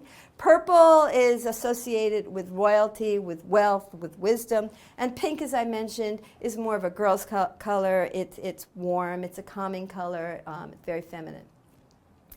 And so one of the things you can look at is look at some of these different colors and see which companies use these different colors. So, the bright yellow color is used on Nike, on Shell Oil, on Best Buy, on McDonald's, on DHL to get a lot of attention. The friendly, fun orange color is used on Hooters, on Nickelodeon, on Firefox. The red color, as I already mentioned, is used on a lot of food companies like Kellogg's, Coca-Cola. It's also used to get attention. CNN uses it. Netflix has used it. I showed you before. Virgin uses it. Purple is more of a creative color, so you see Yahoo using it. Barbie uses it. Hallmark, Taco Bell. Blue is this trust color, so companies like Oral-B, Walmart, IBM, Pfizer. American Express, GE, a lot of really solid companies, not a lot of food companies. Again, green is more of this natural color. Whole Foods uses it. Starbucks uses it. Some of the oil companies have used it to show that they have environmental leanings. BP has tried to use it. And then the gray, black, and white colors are more of a balanced color. So you see New York Times is a black logo. Apple sometimes has that silver apple. Mercedes-Benz is a silver kind of color. So those colors, silver and things like that, are more balanced. But if you look at the logos and start thinking about them and thinking about how the colors are worked, you can kind of get a sense of what's going on here. So let's look now at symbols. And symbols, as I mentioned, Mickey Mouse is a very famous symbol. Symbols can add a lot of fun, a lot of attention to a brand. I have some symbols here on the slides. Mr. Clean is a symbol that communicates certain kinds of associations. Mr. Clean is a product for cleaning up, and what they show is a strong, muscular man, so it's assuming that you can have a lot of strength in this product. The next one I showed you here is Wells Fargo. There's a lot of multiple associations with the Wells Fargo that shows independence, the Wild West, adventure, and so there's other kinds of things that you can associate with it. Charlie the Tuna is the last one. It evokes positive feelings, liking. Pillsbury's Doughboy is kind of like that. And so you can just have fun with these different symbols. But the symbols can get out of date, and in the last section in this, we'll talk about how you can reposition and rechange these symbols, because they can get dated and they can be very much tied to a particular era. So you have to be careful with symbols. Slogans can be tailored to help the positioning strategy we talked about earlier, so that you have a brand name and you want to really communicate that brand mantra. One way you can do it is through your positioning strategy. And sometimes if you just have these brand elements, you may want a slogan or a tagline that can help remove some of the ambiguity that's associated with the brand or the symbol. And it's also the taglines can create its own emotion, like reach out and touch someone, or can create its own kind of warmth and emotion. And finally, the brand or the tagline can reinforce the name or the symbol, and can just, because if you have these redundancy and the tagline is reinforcing the imagery or the brand name, you're seeing this multiple times. It makes for a very strong message. Some of the basics about taglines: you want them short. It's similar to a brand mantra. They have to be very short. You really want them differentiated. If they all sound the same, they don't do anything, so you have to make sure it's not the same or would be confused with the competition. Similarly, that should be unique. It should be easy to say and easy to remember. You don't want it to have any negative interpretations, so you have to market test it, particularly when you go across cultures. And again, if you have a really great tagline, like just do it, you want to trademark it so that it's protected. And as I mentioned, an emotion, if you can evoke an emotion with your tagline, that will make it much stronger. So what are the different types of taglines? Well, there's imperative, just do it, think, invent it, those kinds of things. So they're telling you what to do. There's descriptive, which adds more information, moving at the speed of business, bullish on America, you're in good hands. They can be superlative, so the ultimate driving machine, there's no better way to fly, those kinds of things. Or they can be provocative and kind of clever. Got milk was one of those. And clever, another clever one is what Volkswagen has done with their slogan, drivers wanted.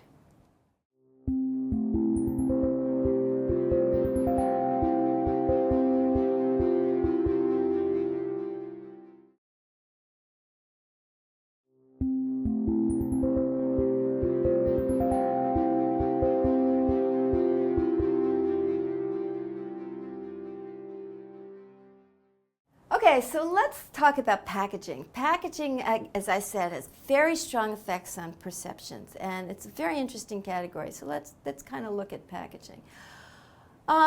We started learning a lot about packaging here in the U.S. in the 1930s. And what happened in the 1930s was that the grocery store was moving from the person behind the counter, where you would go to a grocer, or you'd go to a butcher or a bakery, and you talk to somebody behind the counter. And they were moving to self-service supermarkets, so that the consumers were going to go up and down the aisles of the supermarket by themselves and pick out products without any help.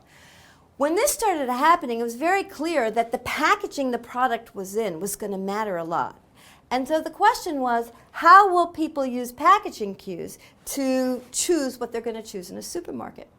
And so one of the early famous experiments was done with detergent. And they put the same detergent in two different boxes, because what we were testing here was the differences in the packaging. And in one package, they had a design that had circles. And in the other package, they had a design that had triangles. And they wanted to see which one people would choose. And it turned out it was very reliable. People preferred the detergent that was in the box with circles. So then they let people take both of these detergents home. Now remember, the detergent in both boxes was the same. What was different was the package. And so the consumers took both packages home. They much preferred the package with the circles on it. And they used the detergent from both boxes, and then were asked, which detergent did you like better? And this is what was really surprising. Not only did they like the package better with the circle, but they believed that the detergent in the box with the circles worked better. That was astonishing at the time. People couldn't believe it because it was exactly the same detergent. So they redid the study a few times with larger sample sizes and consistently got the same result. That was the beginning of understanding that the package absolutely influences the perception of the product. And now today, if you look at Thai, for example, still has those circles on its product. Even when it goes in different countries, things will change in the package, but you will still see those circles, which we know were really preferred by consumers for choosing detergent. And they're in that bright yellow that really pops out at you. So packaging is very interesting because it can influence at the point of purchase. It helps you choose what you're going to choose. But as these experiments showed you, it continues to have an influence at the point of consumption. So it not only gives you a reason to choose when you're purchasing, but it also influences your perception of the product experience itself. And there are multiple objectives in a package. You can identify the product, you can present some kind of information, the package can be used to protect the product, it can be used to store the product, it can aid in consumption, give you more information on how to use the product appropriately. So the package not only using perceptual cues, the packaging not only uses a lot of color, but the packaging is also pretty informative. I've talked a lot about color before, and so you have to know that packaging aesthetics are and the function are very, very critical. The colors are used to help grab consumers' attention in a sea of competing messages. And it also, though, has to be used so that you want to buy the product again and again. So you want to choose the variations of colors and designs so that they'll make for an impactful package. But you have to, as I mentioned earlier, know your distribution channels, because you don't necessarily control the way the package is ultimately distributed. And there's certain, you might do some really cool things with your package, and then the retailer doesn't necessarily abide by the way you want that package is exhibited. And that's just the reality, and you have to think through that when you're doing it. Let me go over some iconic packages and how they've really changed customer perceptions and really helped build market share. I've talked about color, and color is extremely important. So let me say that colors on packaging can really do these same kinds of things, but I'm not going to be redundant and mention color again. So let me focus now on shape.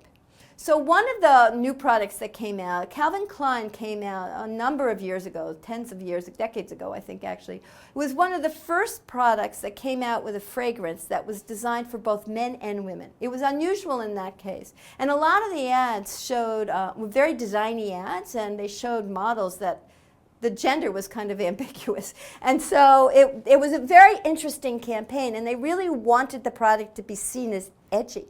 And so if you look at this package of the CK cologne that they came out with, you can see that edginess in the package.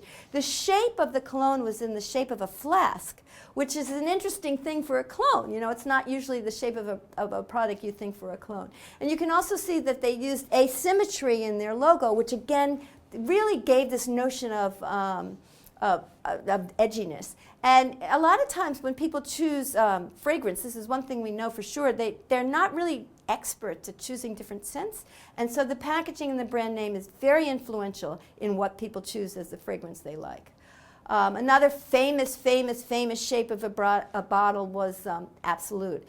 This was this campaign I don't think is being used anymore, but it was used for about 10 years. It's one of the most famous print campaigns around.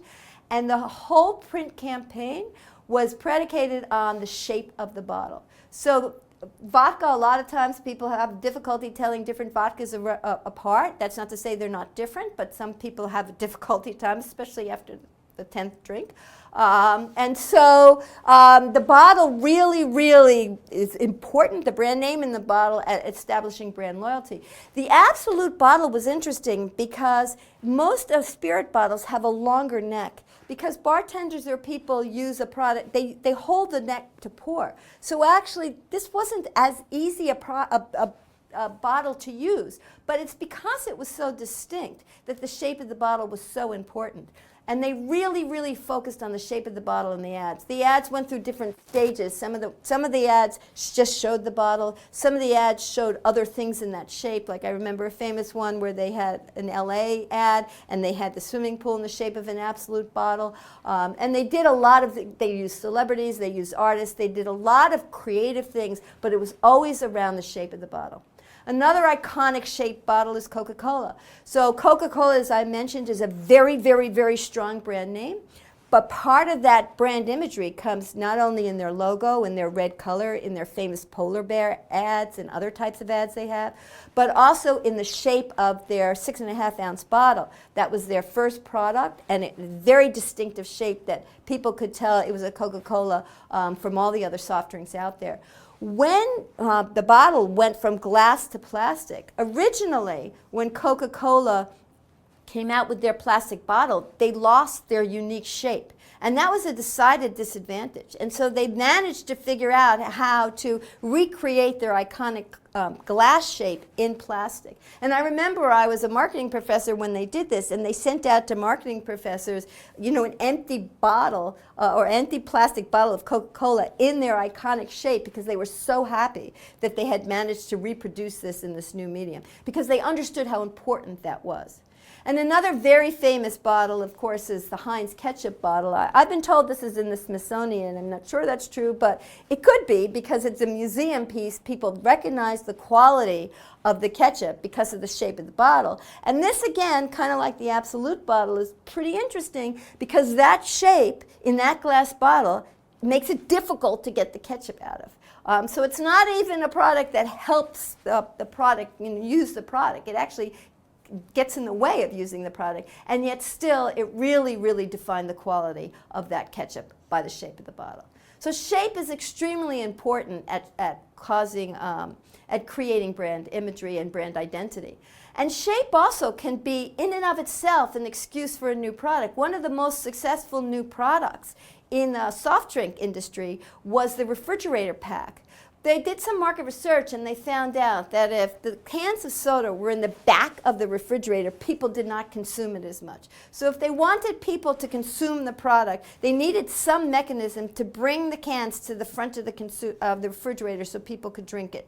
And that these refrigerator packages were designed that way, and that package design single-handedly increased market share for the companies that started doing it. It was a very successful new product introduction, and it didn't have anything to do with the actual product, but just the packaging. And similarly, Hunt's came out with a package for getting ketchup out that's easier. And so you turn the product upside down. It's easy to get the ketchup out. And again, that was a successful packaging innovation.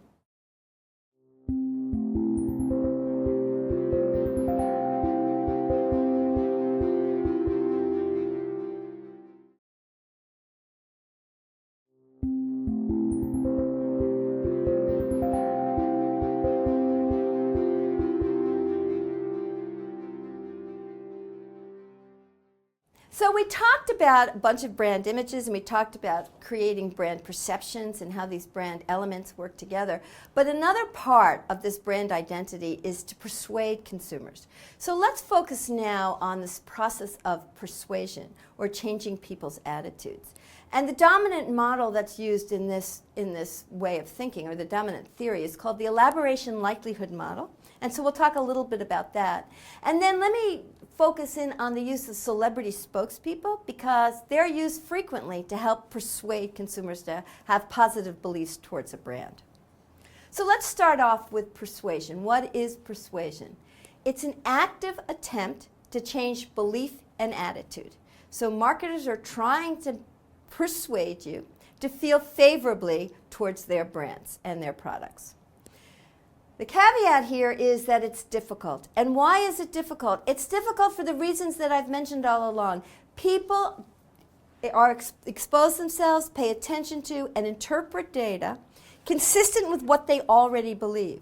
And because they're not scientific about it and evenly sampling and exposing themselves to all sorts of different things and paying attention to things that both support their prior belief and refute their prior belief, because they're very biased in the way they take in that stimuli, it's hard to persuade them to think differently. That's not to say it's not possible, but it is difficult. So the dominant model in thinking about what's the best way to persuade consumers is the elaboration likelihood model. And this model posits that there's two different ways, or two different routes to persuasion. There's the systematic or central route, and there's the superficial or peripheral processing route. The central route says that if people are motivated and they're highly involved, and they have the opportunity and the ability to process marketing messages, then the way to persuade them is through central cues in messages. In other words, cognitive cues, things that people have to think about. Try to make a strong argument. In order to make a strong argument, people have to be paying attention, they have to be motivated, and they have to have the ability to process this information. That's one way. Many times, and this is true a lot with marketing decisions, people just aren't motivated to think that much, and maybe they just don't want to think that much, or maybe they just don't have the ability, they're too tired or whatever. In that case, central processing or central route to persuasion will not work. Then you have to use the superficial way, which is to use these peripheral cues. And so when your opportunity, motivation, and ability to elaborate, to cognitively process is low, then the way to persuade people is through these peripheral cues, which are more automatic reactions. People just make decisions based on these cues, and it's not because they thought it out carefully. So what we're saying here is that the consumer is exposed to marketing cues. Now, the first thing is you ask the question, is the consumer motivated to elaborate? Are they going to pay attention and think about your message? If the answer is no, they're not, then that's low involvement.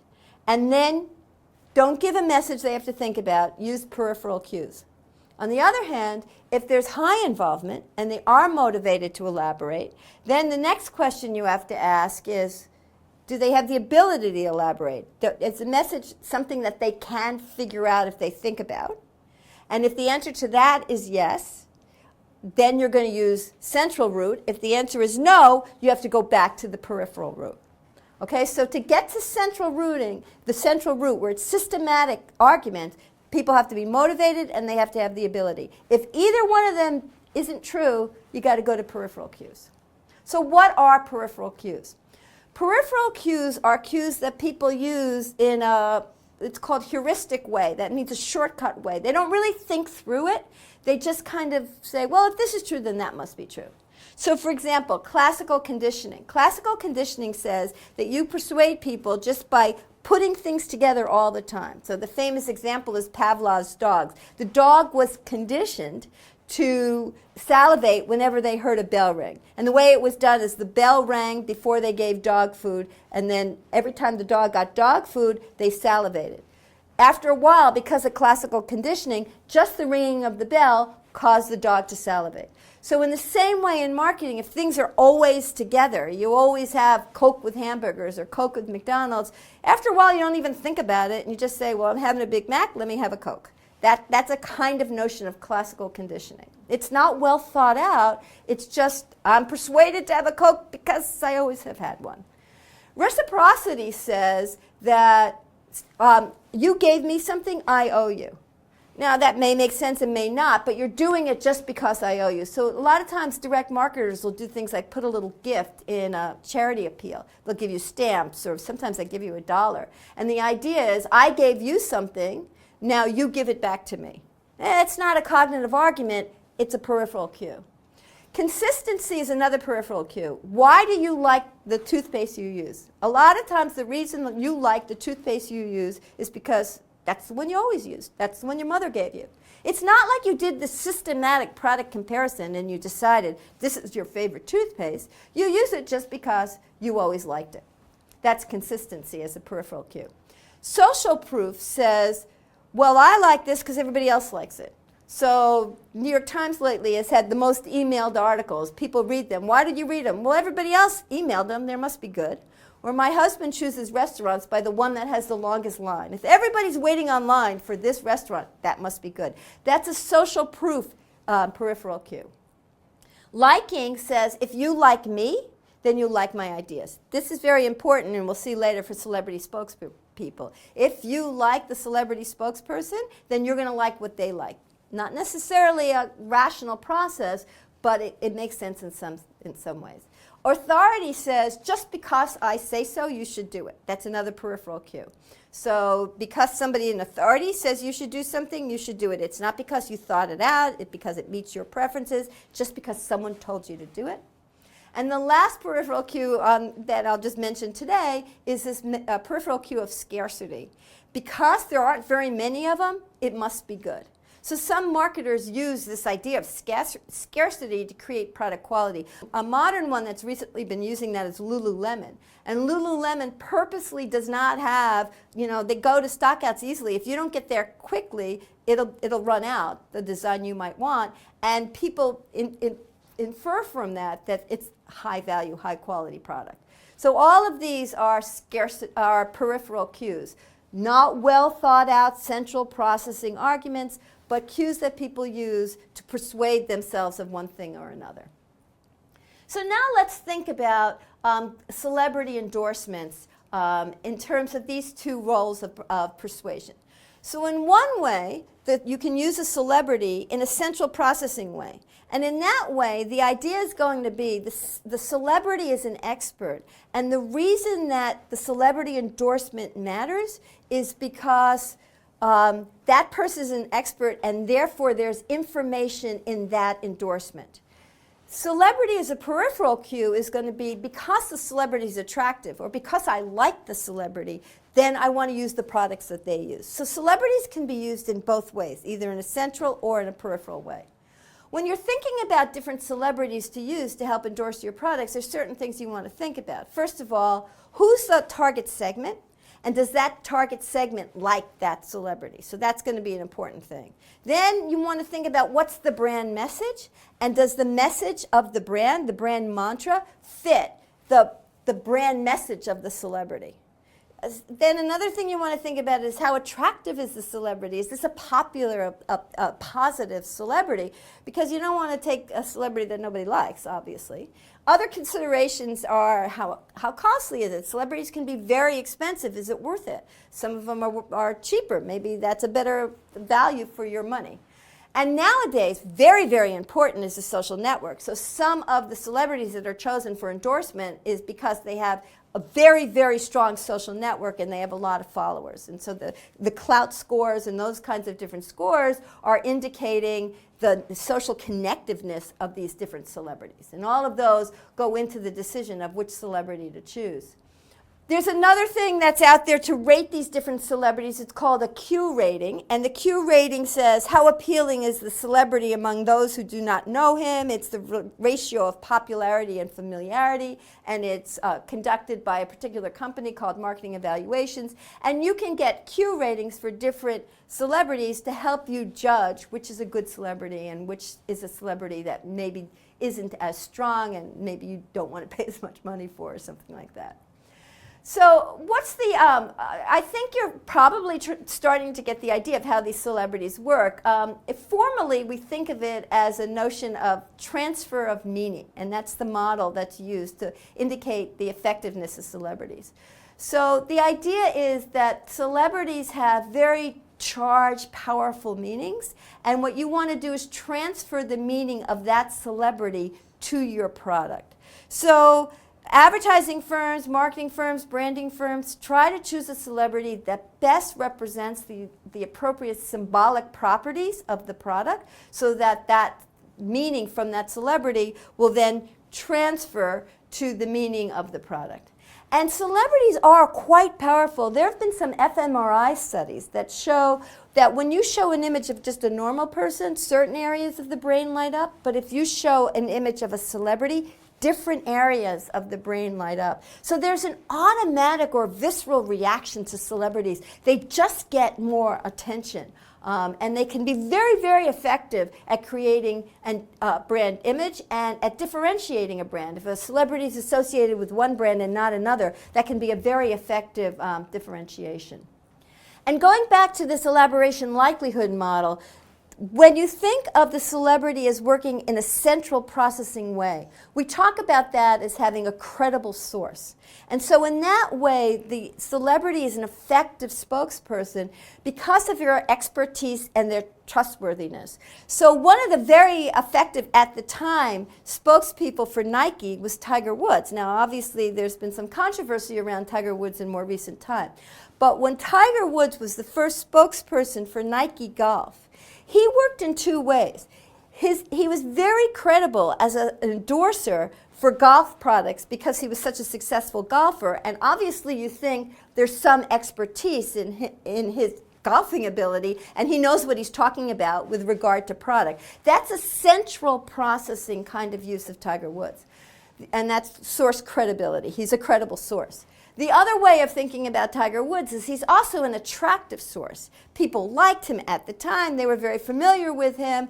And anything he did, people would like. So he was used as a spokesperson not only for golfing, for Nike, but he's also used for other products which were not necessarily based on his expertise, but just based on his attractiveness. And when he got into some scandal and some issues where his attractiveness was not as strong, some of those endorsements were dropped because he was no longer an attractive source.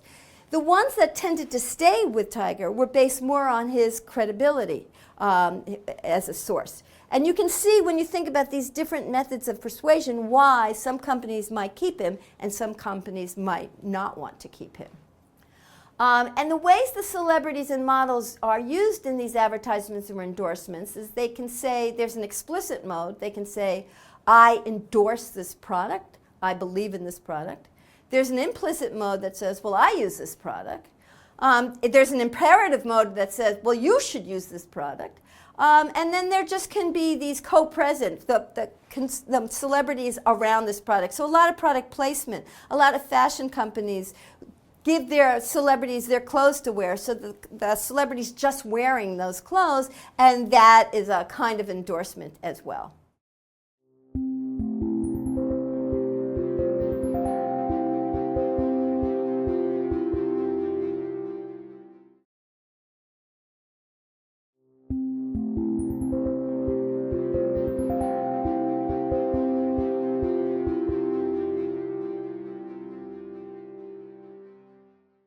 So we've talked about lots of things with regard to brands. We've talked about the initial positioning of a brand.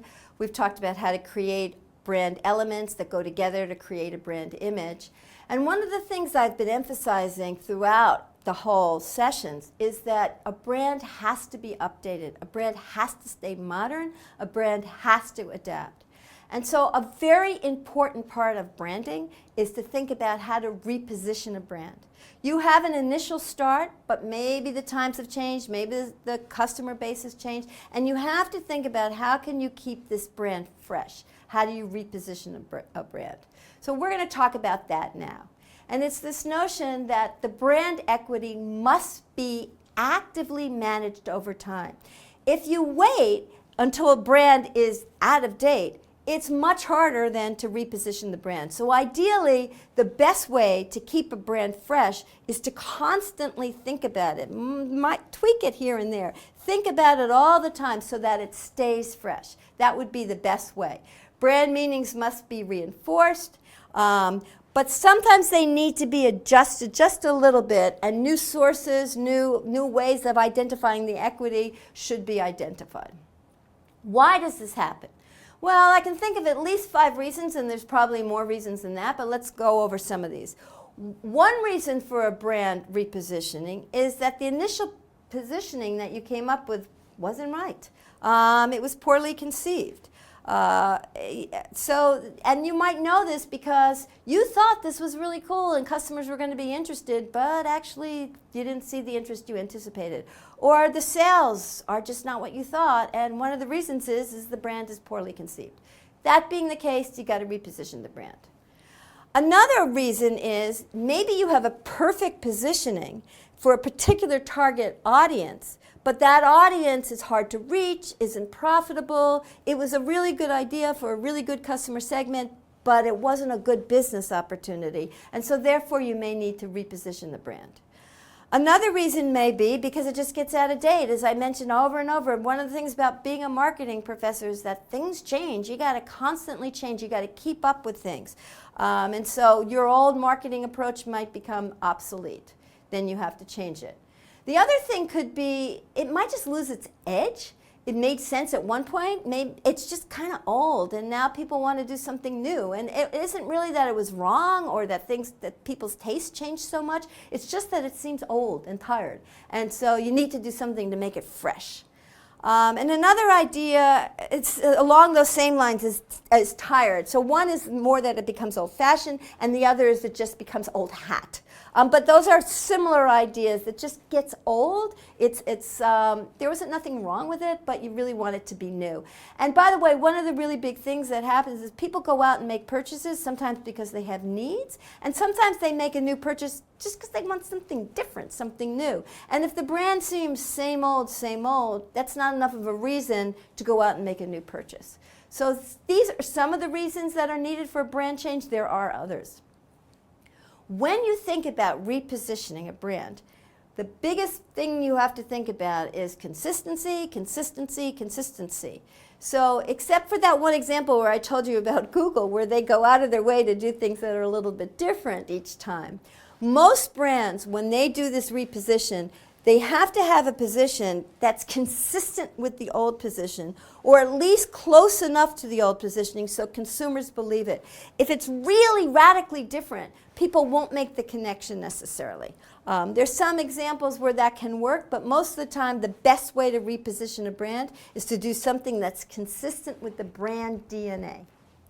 And so let's think about, there's some psychological theory that can go back behind this so I can show you why this happens, why consistency is generally so important. And this is some very old research that was done on understanding why people smoke. And it had to do with people's attitudes towards smoking. So this is a psychological theory here. So let's assume I'm me, I'm myself, and let's say I smoke. And let's say that I know that smoking causes cancer, cancer causes death, and I don't want to die. Now, if that's the case, how do I justify that I smoke? Because there's this inconsistency. I like myself, I don't want to die, I think smoking causes cancer. Something doesn't work.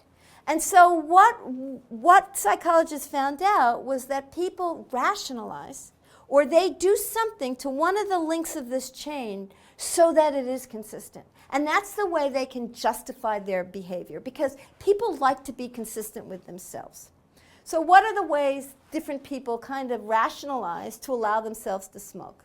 Well, one resolution is you say, okay, I smoke, I don't want to die of cancer, I don't believe the data. And so this is the kind of thing where I said you have this bias-selective interpretation. I was mentioning presidential campaigns. There's experiments that show you show the same data to smokers and non-smokers, and they will interpret it differently. So people frequently interpret the message or the data consistent with what they already believe. This is a theme that I've mentioned all along. So this is a pretty well-known way to rationalize the behavior. Another way to do it is to say, no, I believe the data. It's pretty conclusive. Smoking causes cancer. I really don't want to die from cancer. So what you do is kind of lie to yourself. And you say, I don't really smoke. I only smoke when I drink. I only smoke on vacation. And so it doesn't really count. And therefore, I have no inconsistency. People do this with diets all the time. They make all sorts of rules. When I'm on vacation, food isn't fattening. If it's a little bit burnt, I can eat as much as I want. There's all sorts of rules that people make. That's that resolution where you kind of figure out a way that you can feel good about yourself. The third resolution to this particular one says, okay, I know I smoke, I know it causes cancer, but you know what? I'm going to die anyway. And it may not be that I die from this. All of these are consistent. And that is a very important concept for marketers. So if you're putting out a message, when you're trying to reposition your brand, that isn't consistent, consumers will reject it and will look for a way to rationalize the message so it makes sense to them. It's a consistency theory. There is a drive to maintain consistency within your thinking systems. And what you do is, if it's not consistent, you change whichever one is weakest so that it is consistent. So what's the famous example? It's with Oldsmobile. Oldsmobile was known as a car that was associated with Dad, with my father. Okay, now one thing that's probably obvious, but let me just say it here. Cars are for young people. Cars are powerful, performance. People like young people cars, energy cars. They don't like old people cars, okay? So the notion that Oldsmobile was associated with my father was a turn-off to younger people.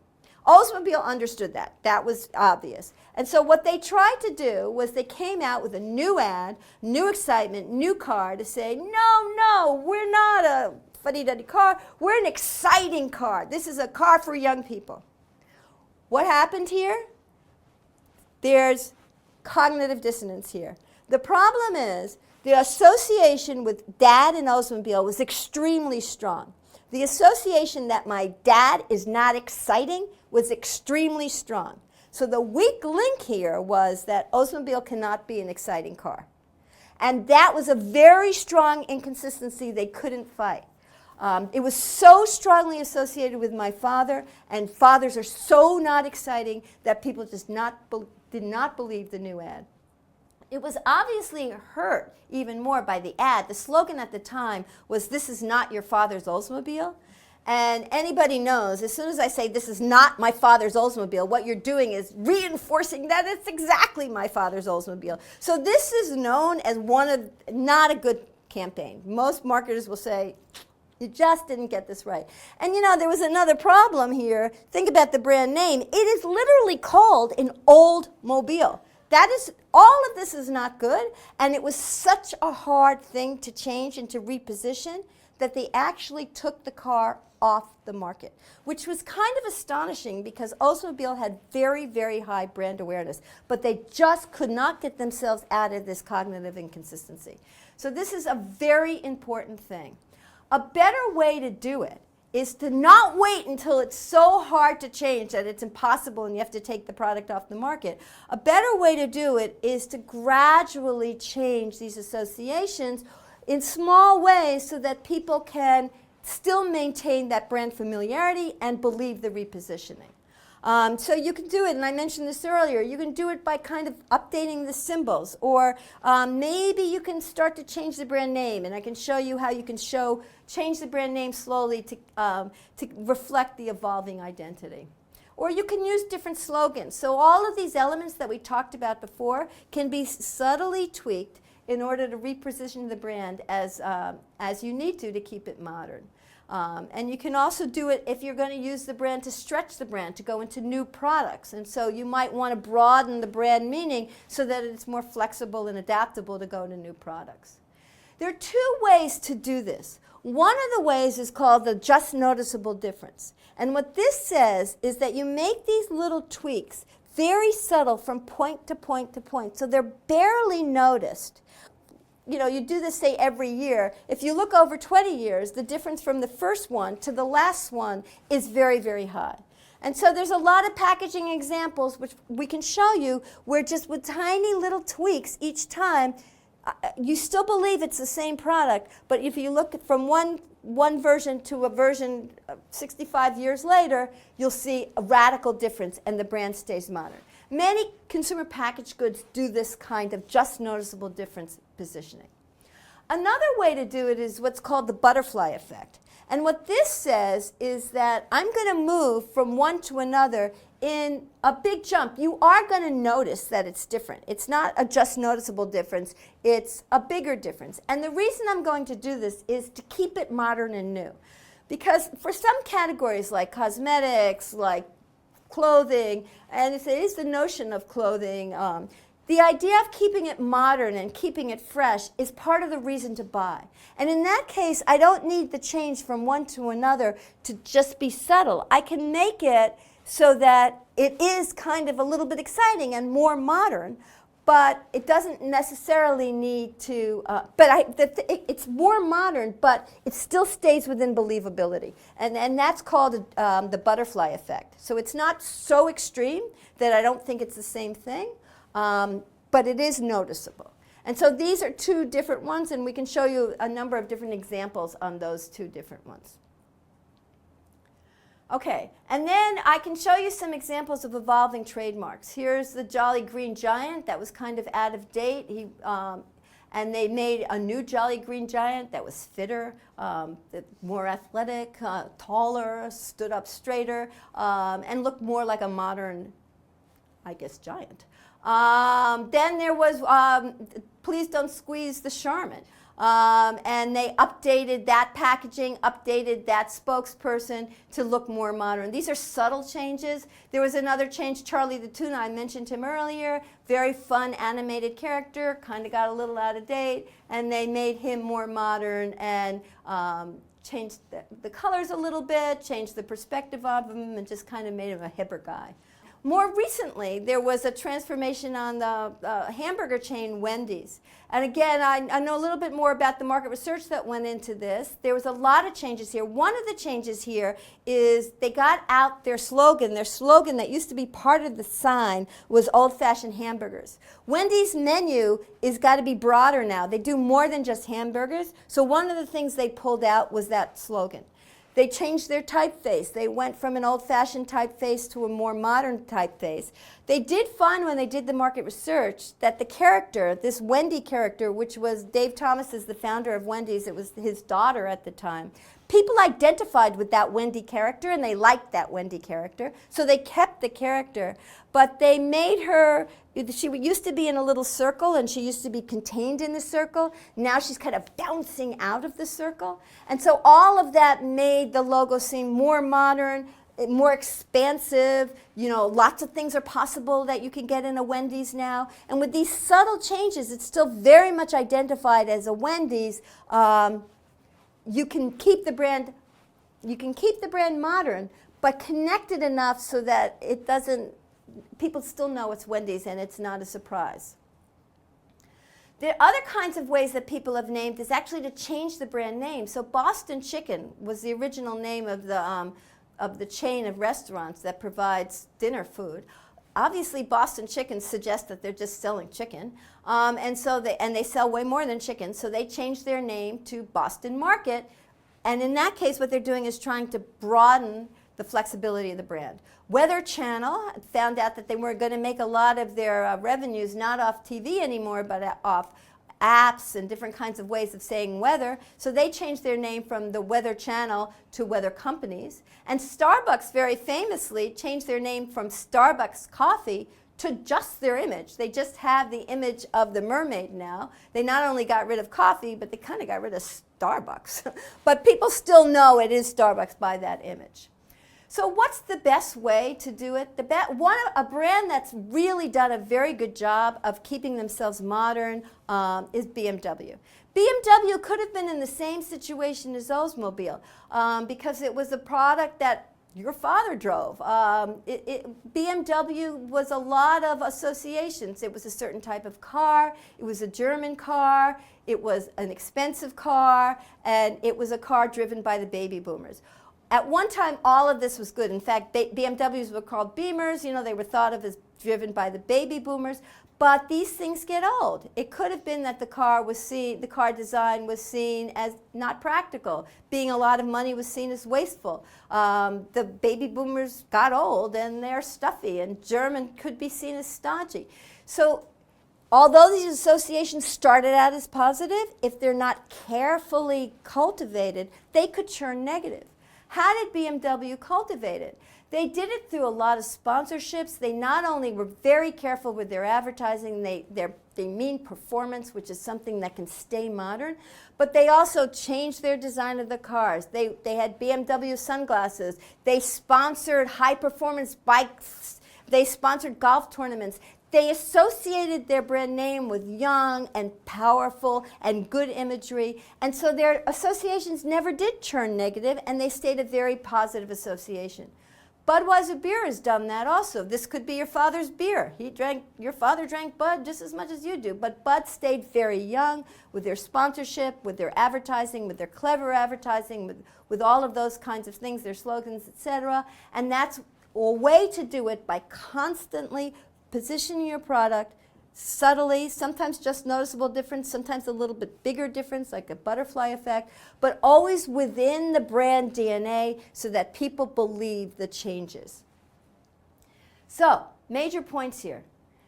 Consistency over time is very valuable in building strong brands. It's kind of a fine line. You do need to keep your brand modern, but if you do something that threatens the consistency chain that I was talking about, people won't believe it. So it's got to be something that is consistent with the brand DNA, but is constantly moving it forward. When you think about all the brand elements, you want them all to work in harmony to communicate brand identity. And it's important to change when it's necessary, but be careful, because if you do things that are too big a change or that the customer won't accept, it just won't work.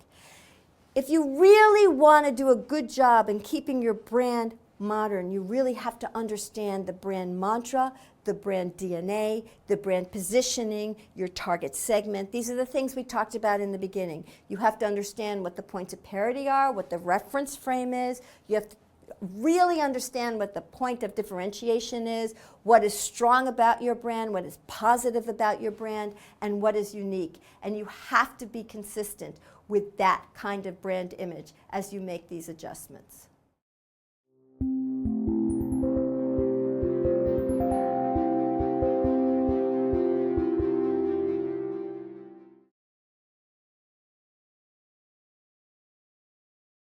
So we've been having this great conversation about customer centricity, what it is, what it isn't, why it matters, some of the surprises that emerge from it. As we push that conversation ahead, it's not enough just to understand what it is and to feel like, whoa, this is a cool strategy.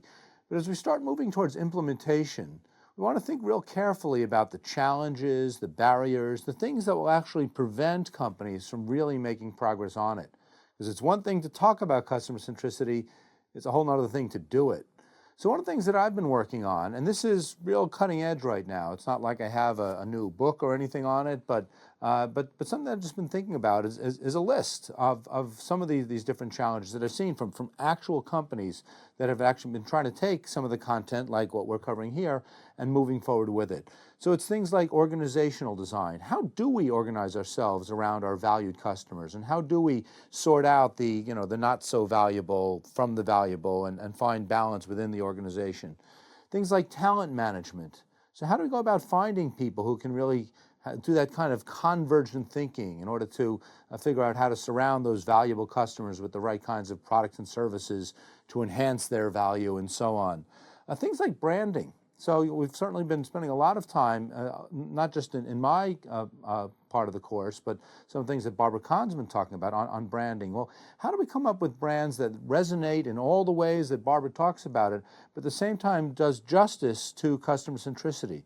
There's some unique challenges there in terms of the name that we choose and the different kinds of communication tactics that we use. Again, this is a brand new idea, and so how do we find that just right balance between the kind of direct marketing activities that we associate with customer centricity and the more product-oriented activities that we often associate with a brand-driven strategy?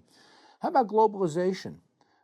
Given that different parts of the world are more open to customer-centric practices, how can a multinational firm be customer-centric in some parts of the world, maybe be a little bit more product-centric in others? So how do you find that balance? How can you have a coherent strategy when there might be some global barriers that prevent you from using the same kind of customer centricity, product centricity balance all the way across the globe? How about non-financial objectives? I mentioned towards the beginning of my session that the overall objective is to maximize shareholder value. And while that might be the primary objective, there's also some other objectives that we really should acknowledge. Like, what about our employees? What about the communities in which we operate? So how do we think through some of those other objectives and kind of keep them in mind and try to find ways to use customer centricity to enhance how well we're doing on those dimensions as well? How about channel relationships? I mean, there's a real interesting challenge that if we're going to be using some parts of our sales force to surround those valuable customers, to enhance value and do all that kind of thing, then we're going to be doing kind of lower cost channel activities for those so-so customers. So how do we incent our channel partners to want to play along? For those channel partners who are dealing with the lower end, how do we keep them from getting upset? And how do we use monetary incentives or other kinds of incentives to make them realize that they still play a really important part of the business, even if they're not necessarily dealing with the very best customers? How about performance metrics? So we understand that there's very different kinds of performance metrics for a product-centric company versus a customer-centric one. How do we come up with and communicate the right kinds of performance metrics both internally to our internal stakeholders as well as externally? How do we get Wall Street on board with some of the more customer-oriented metrics that they're not accustomed to using, but might be a better indicator of just how well we're doing as a company? And then last, but by no means least, how about corporate culture? It's a very different vibe that you're going to see inside an organization that's customer-centric versus product-centric. Like I like to say over and over and over, it's not enough just to hang a banner on the lunchroom wall saying, we are now customer-centric. Changing the culture within the organization is something that's very difficult. It takes a long time to do, and a lot of companies are resistant to do it because it's a very risky thing to do as well. But you can't really succeed with customer centricity unless you're willing to take that one on.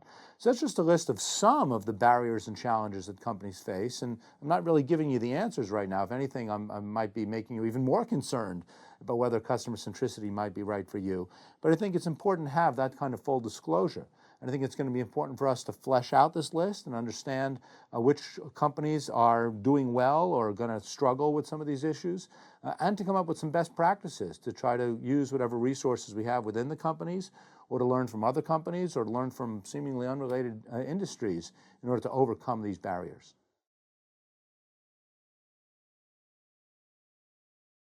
Lots of companies hear me or others talk about customer centricity and they say, man, that's great. We wish we could do a strategy like that, but we can't.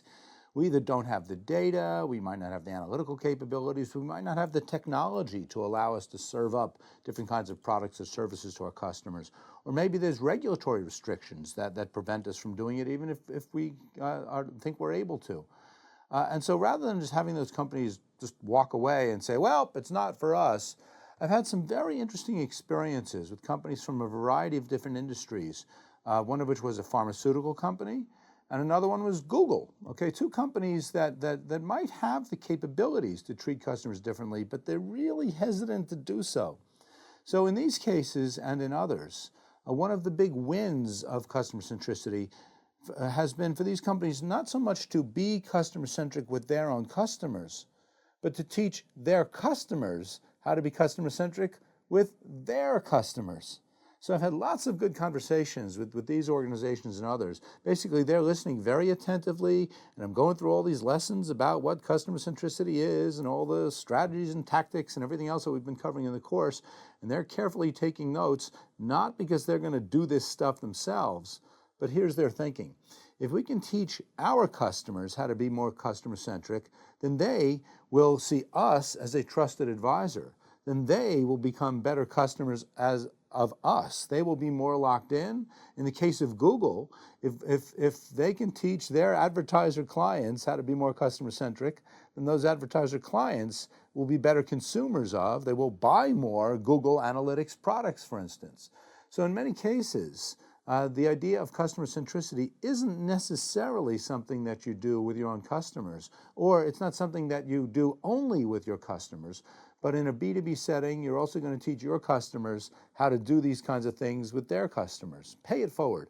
And I just love this idea because not only is it effective from a business standpoint, not only is it consistent with everything we say about customer centricity, the whole idea about making these investments and we're in it for the long run, we're not just trying to make $1 right now, but the more that you can get others to be basically spreading the gospel for you, the more it's going to legitimize some of these practices, the more people within your organization who are really going to be able to understand them and talk about them and just make this conversation more ubiquitous throughout the entire ecosystem that your company is involved in.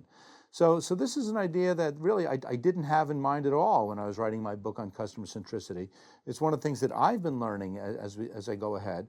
And so this idea of paying it forward, I think, is just one of many extensions of customer centricity. That's, food for thought, something to think about. That might be a nice way for you to apply customer centricity or to expand it beyond what you've already been thinking about.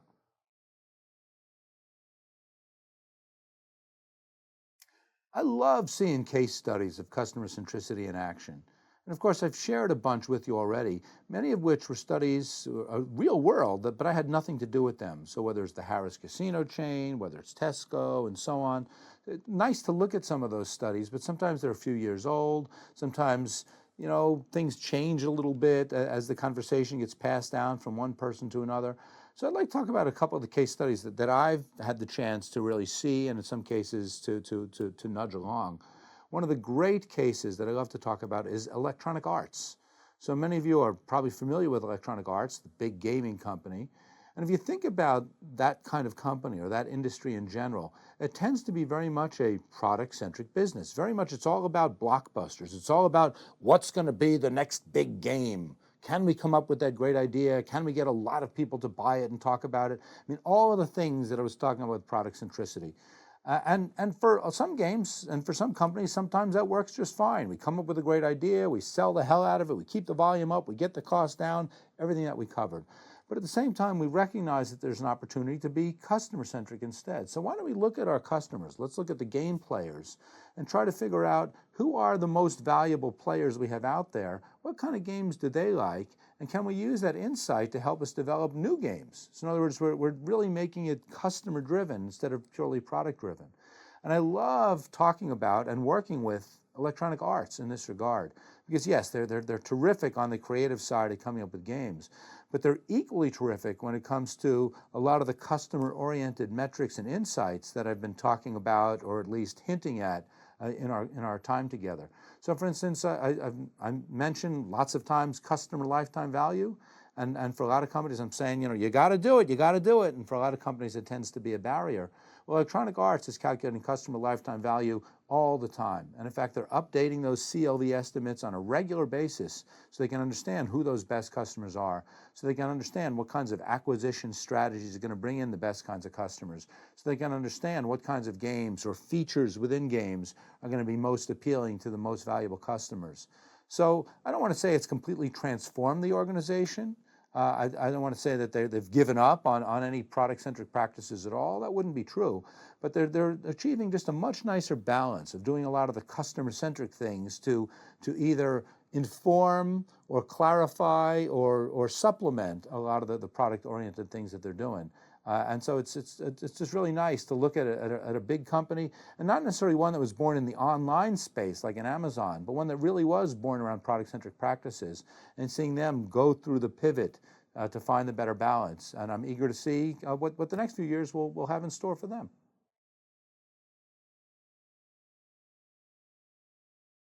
I love talking about case studies of different kinds of companies that are bringing different aspects of customer centricity into play. All too often, those examples are B2C companies. So if you think about Harrah's or Tesco, and so many of the examples that are really visible, Amazon, a lot of companies get the impression that, oh, well, I'm a B2B company, I can't do that. Well, that's not true. And in fact, a lot of these ideas really emerge from a B2B setting. And so I'd like to spend just a little bit of time talking about a B2B company, one that I doubt many of you have heard of, a company called Meriel. They're a company out of Atlanta, Georgia, and they basically make a lot of veterinary pharmaceutical products. And I had a really nice interactions over several years with a gentleman who ran all the marketing for large animals. In other words, he was helping sell antibiotics for cows and horses. His name was Steve Lerner, and he heard me talk about some of these ideas and the CLV models and everything else that I cover. And he said, you know what? This stuff is not only going to work for us, but it's going to work for us in a very unusual way. We're going to transform our sales force using some of these concepts. So instead of rewarding our salespeople on the basis of how much stuff they sold, I mean, that's how it works with every company, right? You sell a lot of stuff, we give you a trip to Tahiti. Instead, let's give salespeople the incentive in a forward-looking basis. So we're going to calculate our CLV for every one of our customers and add that up to say, for the level of our salespeople or our distributors, how much CLV have they created or destroyed from one month to the next? And we're going to reward you. We're going to give you the bonuses on the basis of this future-looking value that you've created. So that if someone makes a purchase from you, great, their CLV goes up. That's terrific. But what if someone just kind of took your call? Or what if someone responded to a direct mail piece? What if someone showed up at a trade show? They didn't necessarily make a purchase. We didn't necessarily extract any dollars out of them right now. But because the relationship is a little bit tighter, because there's a real conversation going on, their CLV has gone up, and we should reward the salesperson for making that possible. So they did this, and it took a long time, because at first they did it on an experimental basis. Let's calculate those CLVs. Let's see if they go up. Let's reward people accordingly. Let's allocate our resources to focus on those customers who would be the best ones for us. At first, the salespeople, the distributors, at first they kind of look at it skeptically and say, oh, it's just those guys in marketing trying something crazy. Not sure it's going to work.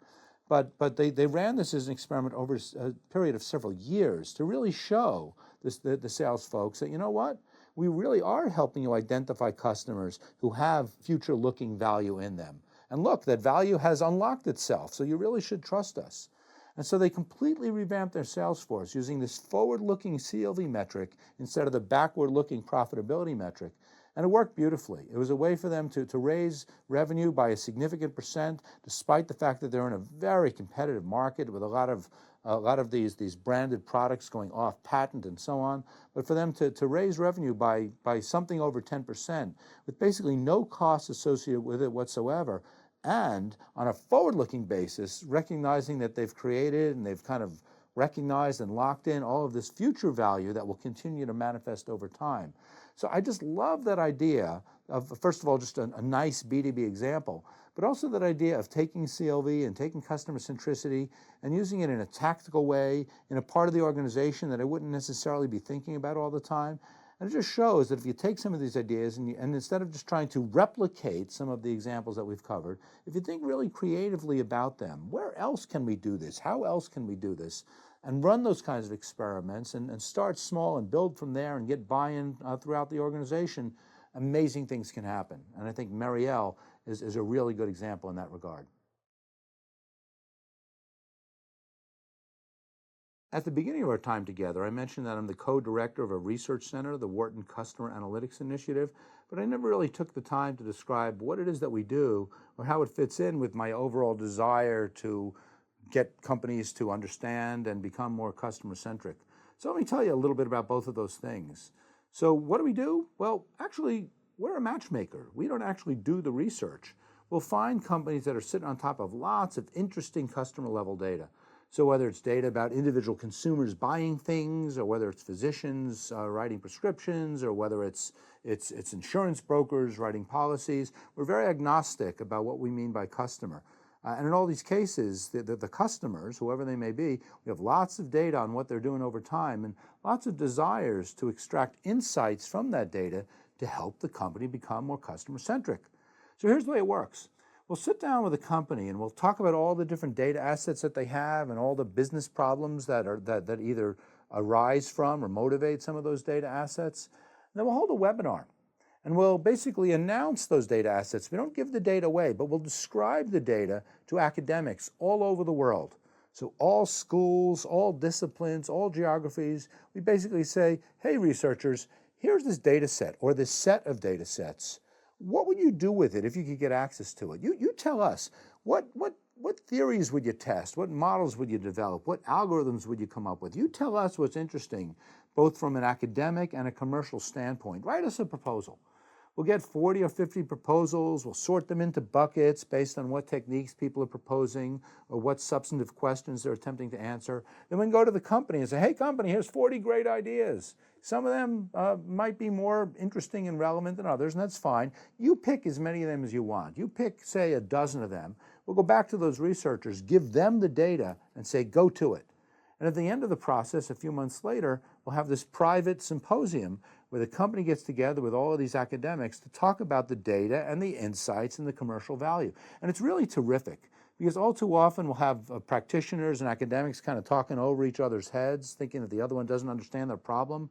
But if we have the company that gave us the data and all these academics who've been working on it, they're seeing eye to eye. And we'll see just tremendous insights and, again, commercial value that can be tied to meaningful financial results arising from these projects. So part of it is that it's just nice to see better research happen. It's nice to help companies raise their quantitative literacy. It's nice to have researchers work on more practical, relevant problems than the usual ivory tower stuff. And this whole mechanism is just a nice way to bring customer centricity across. Because while I'm talking to companies and talking about customer centricity and everything that we've been covering here, sometimes it's hard for them to get going. Sometimes they need the data, they need the metrics, the CLV, the customer retention. So maybe if we can start on that side and we can have top academics all around the world show them how they can derive some of those analytics from their data, then it becomes much easier for them to start to do the strategic thing as well. So it's just a really nice triangulation between the kind of pure talk that we have about the customer centricity and the research work that we do, and it all meets together and it all makes the world a better place, at least when it comes to customer centricity.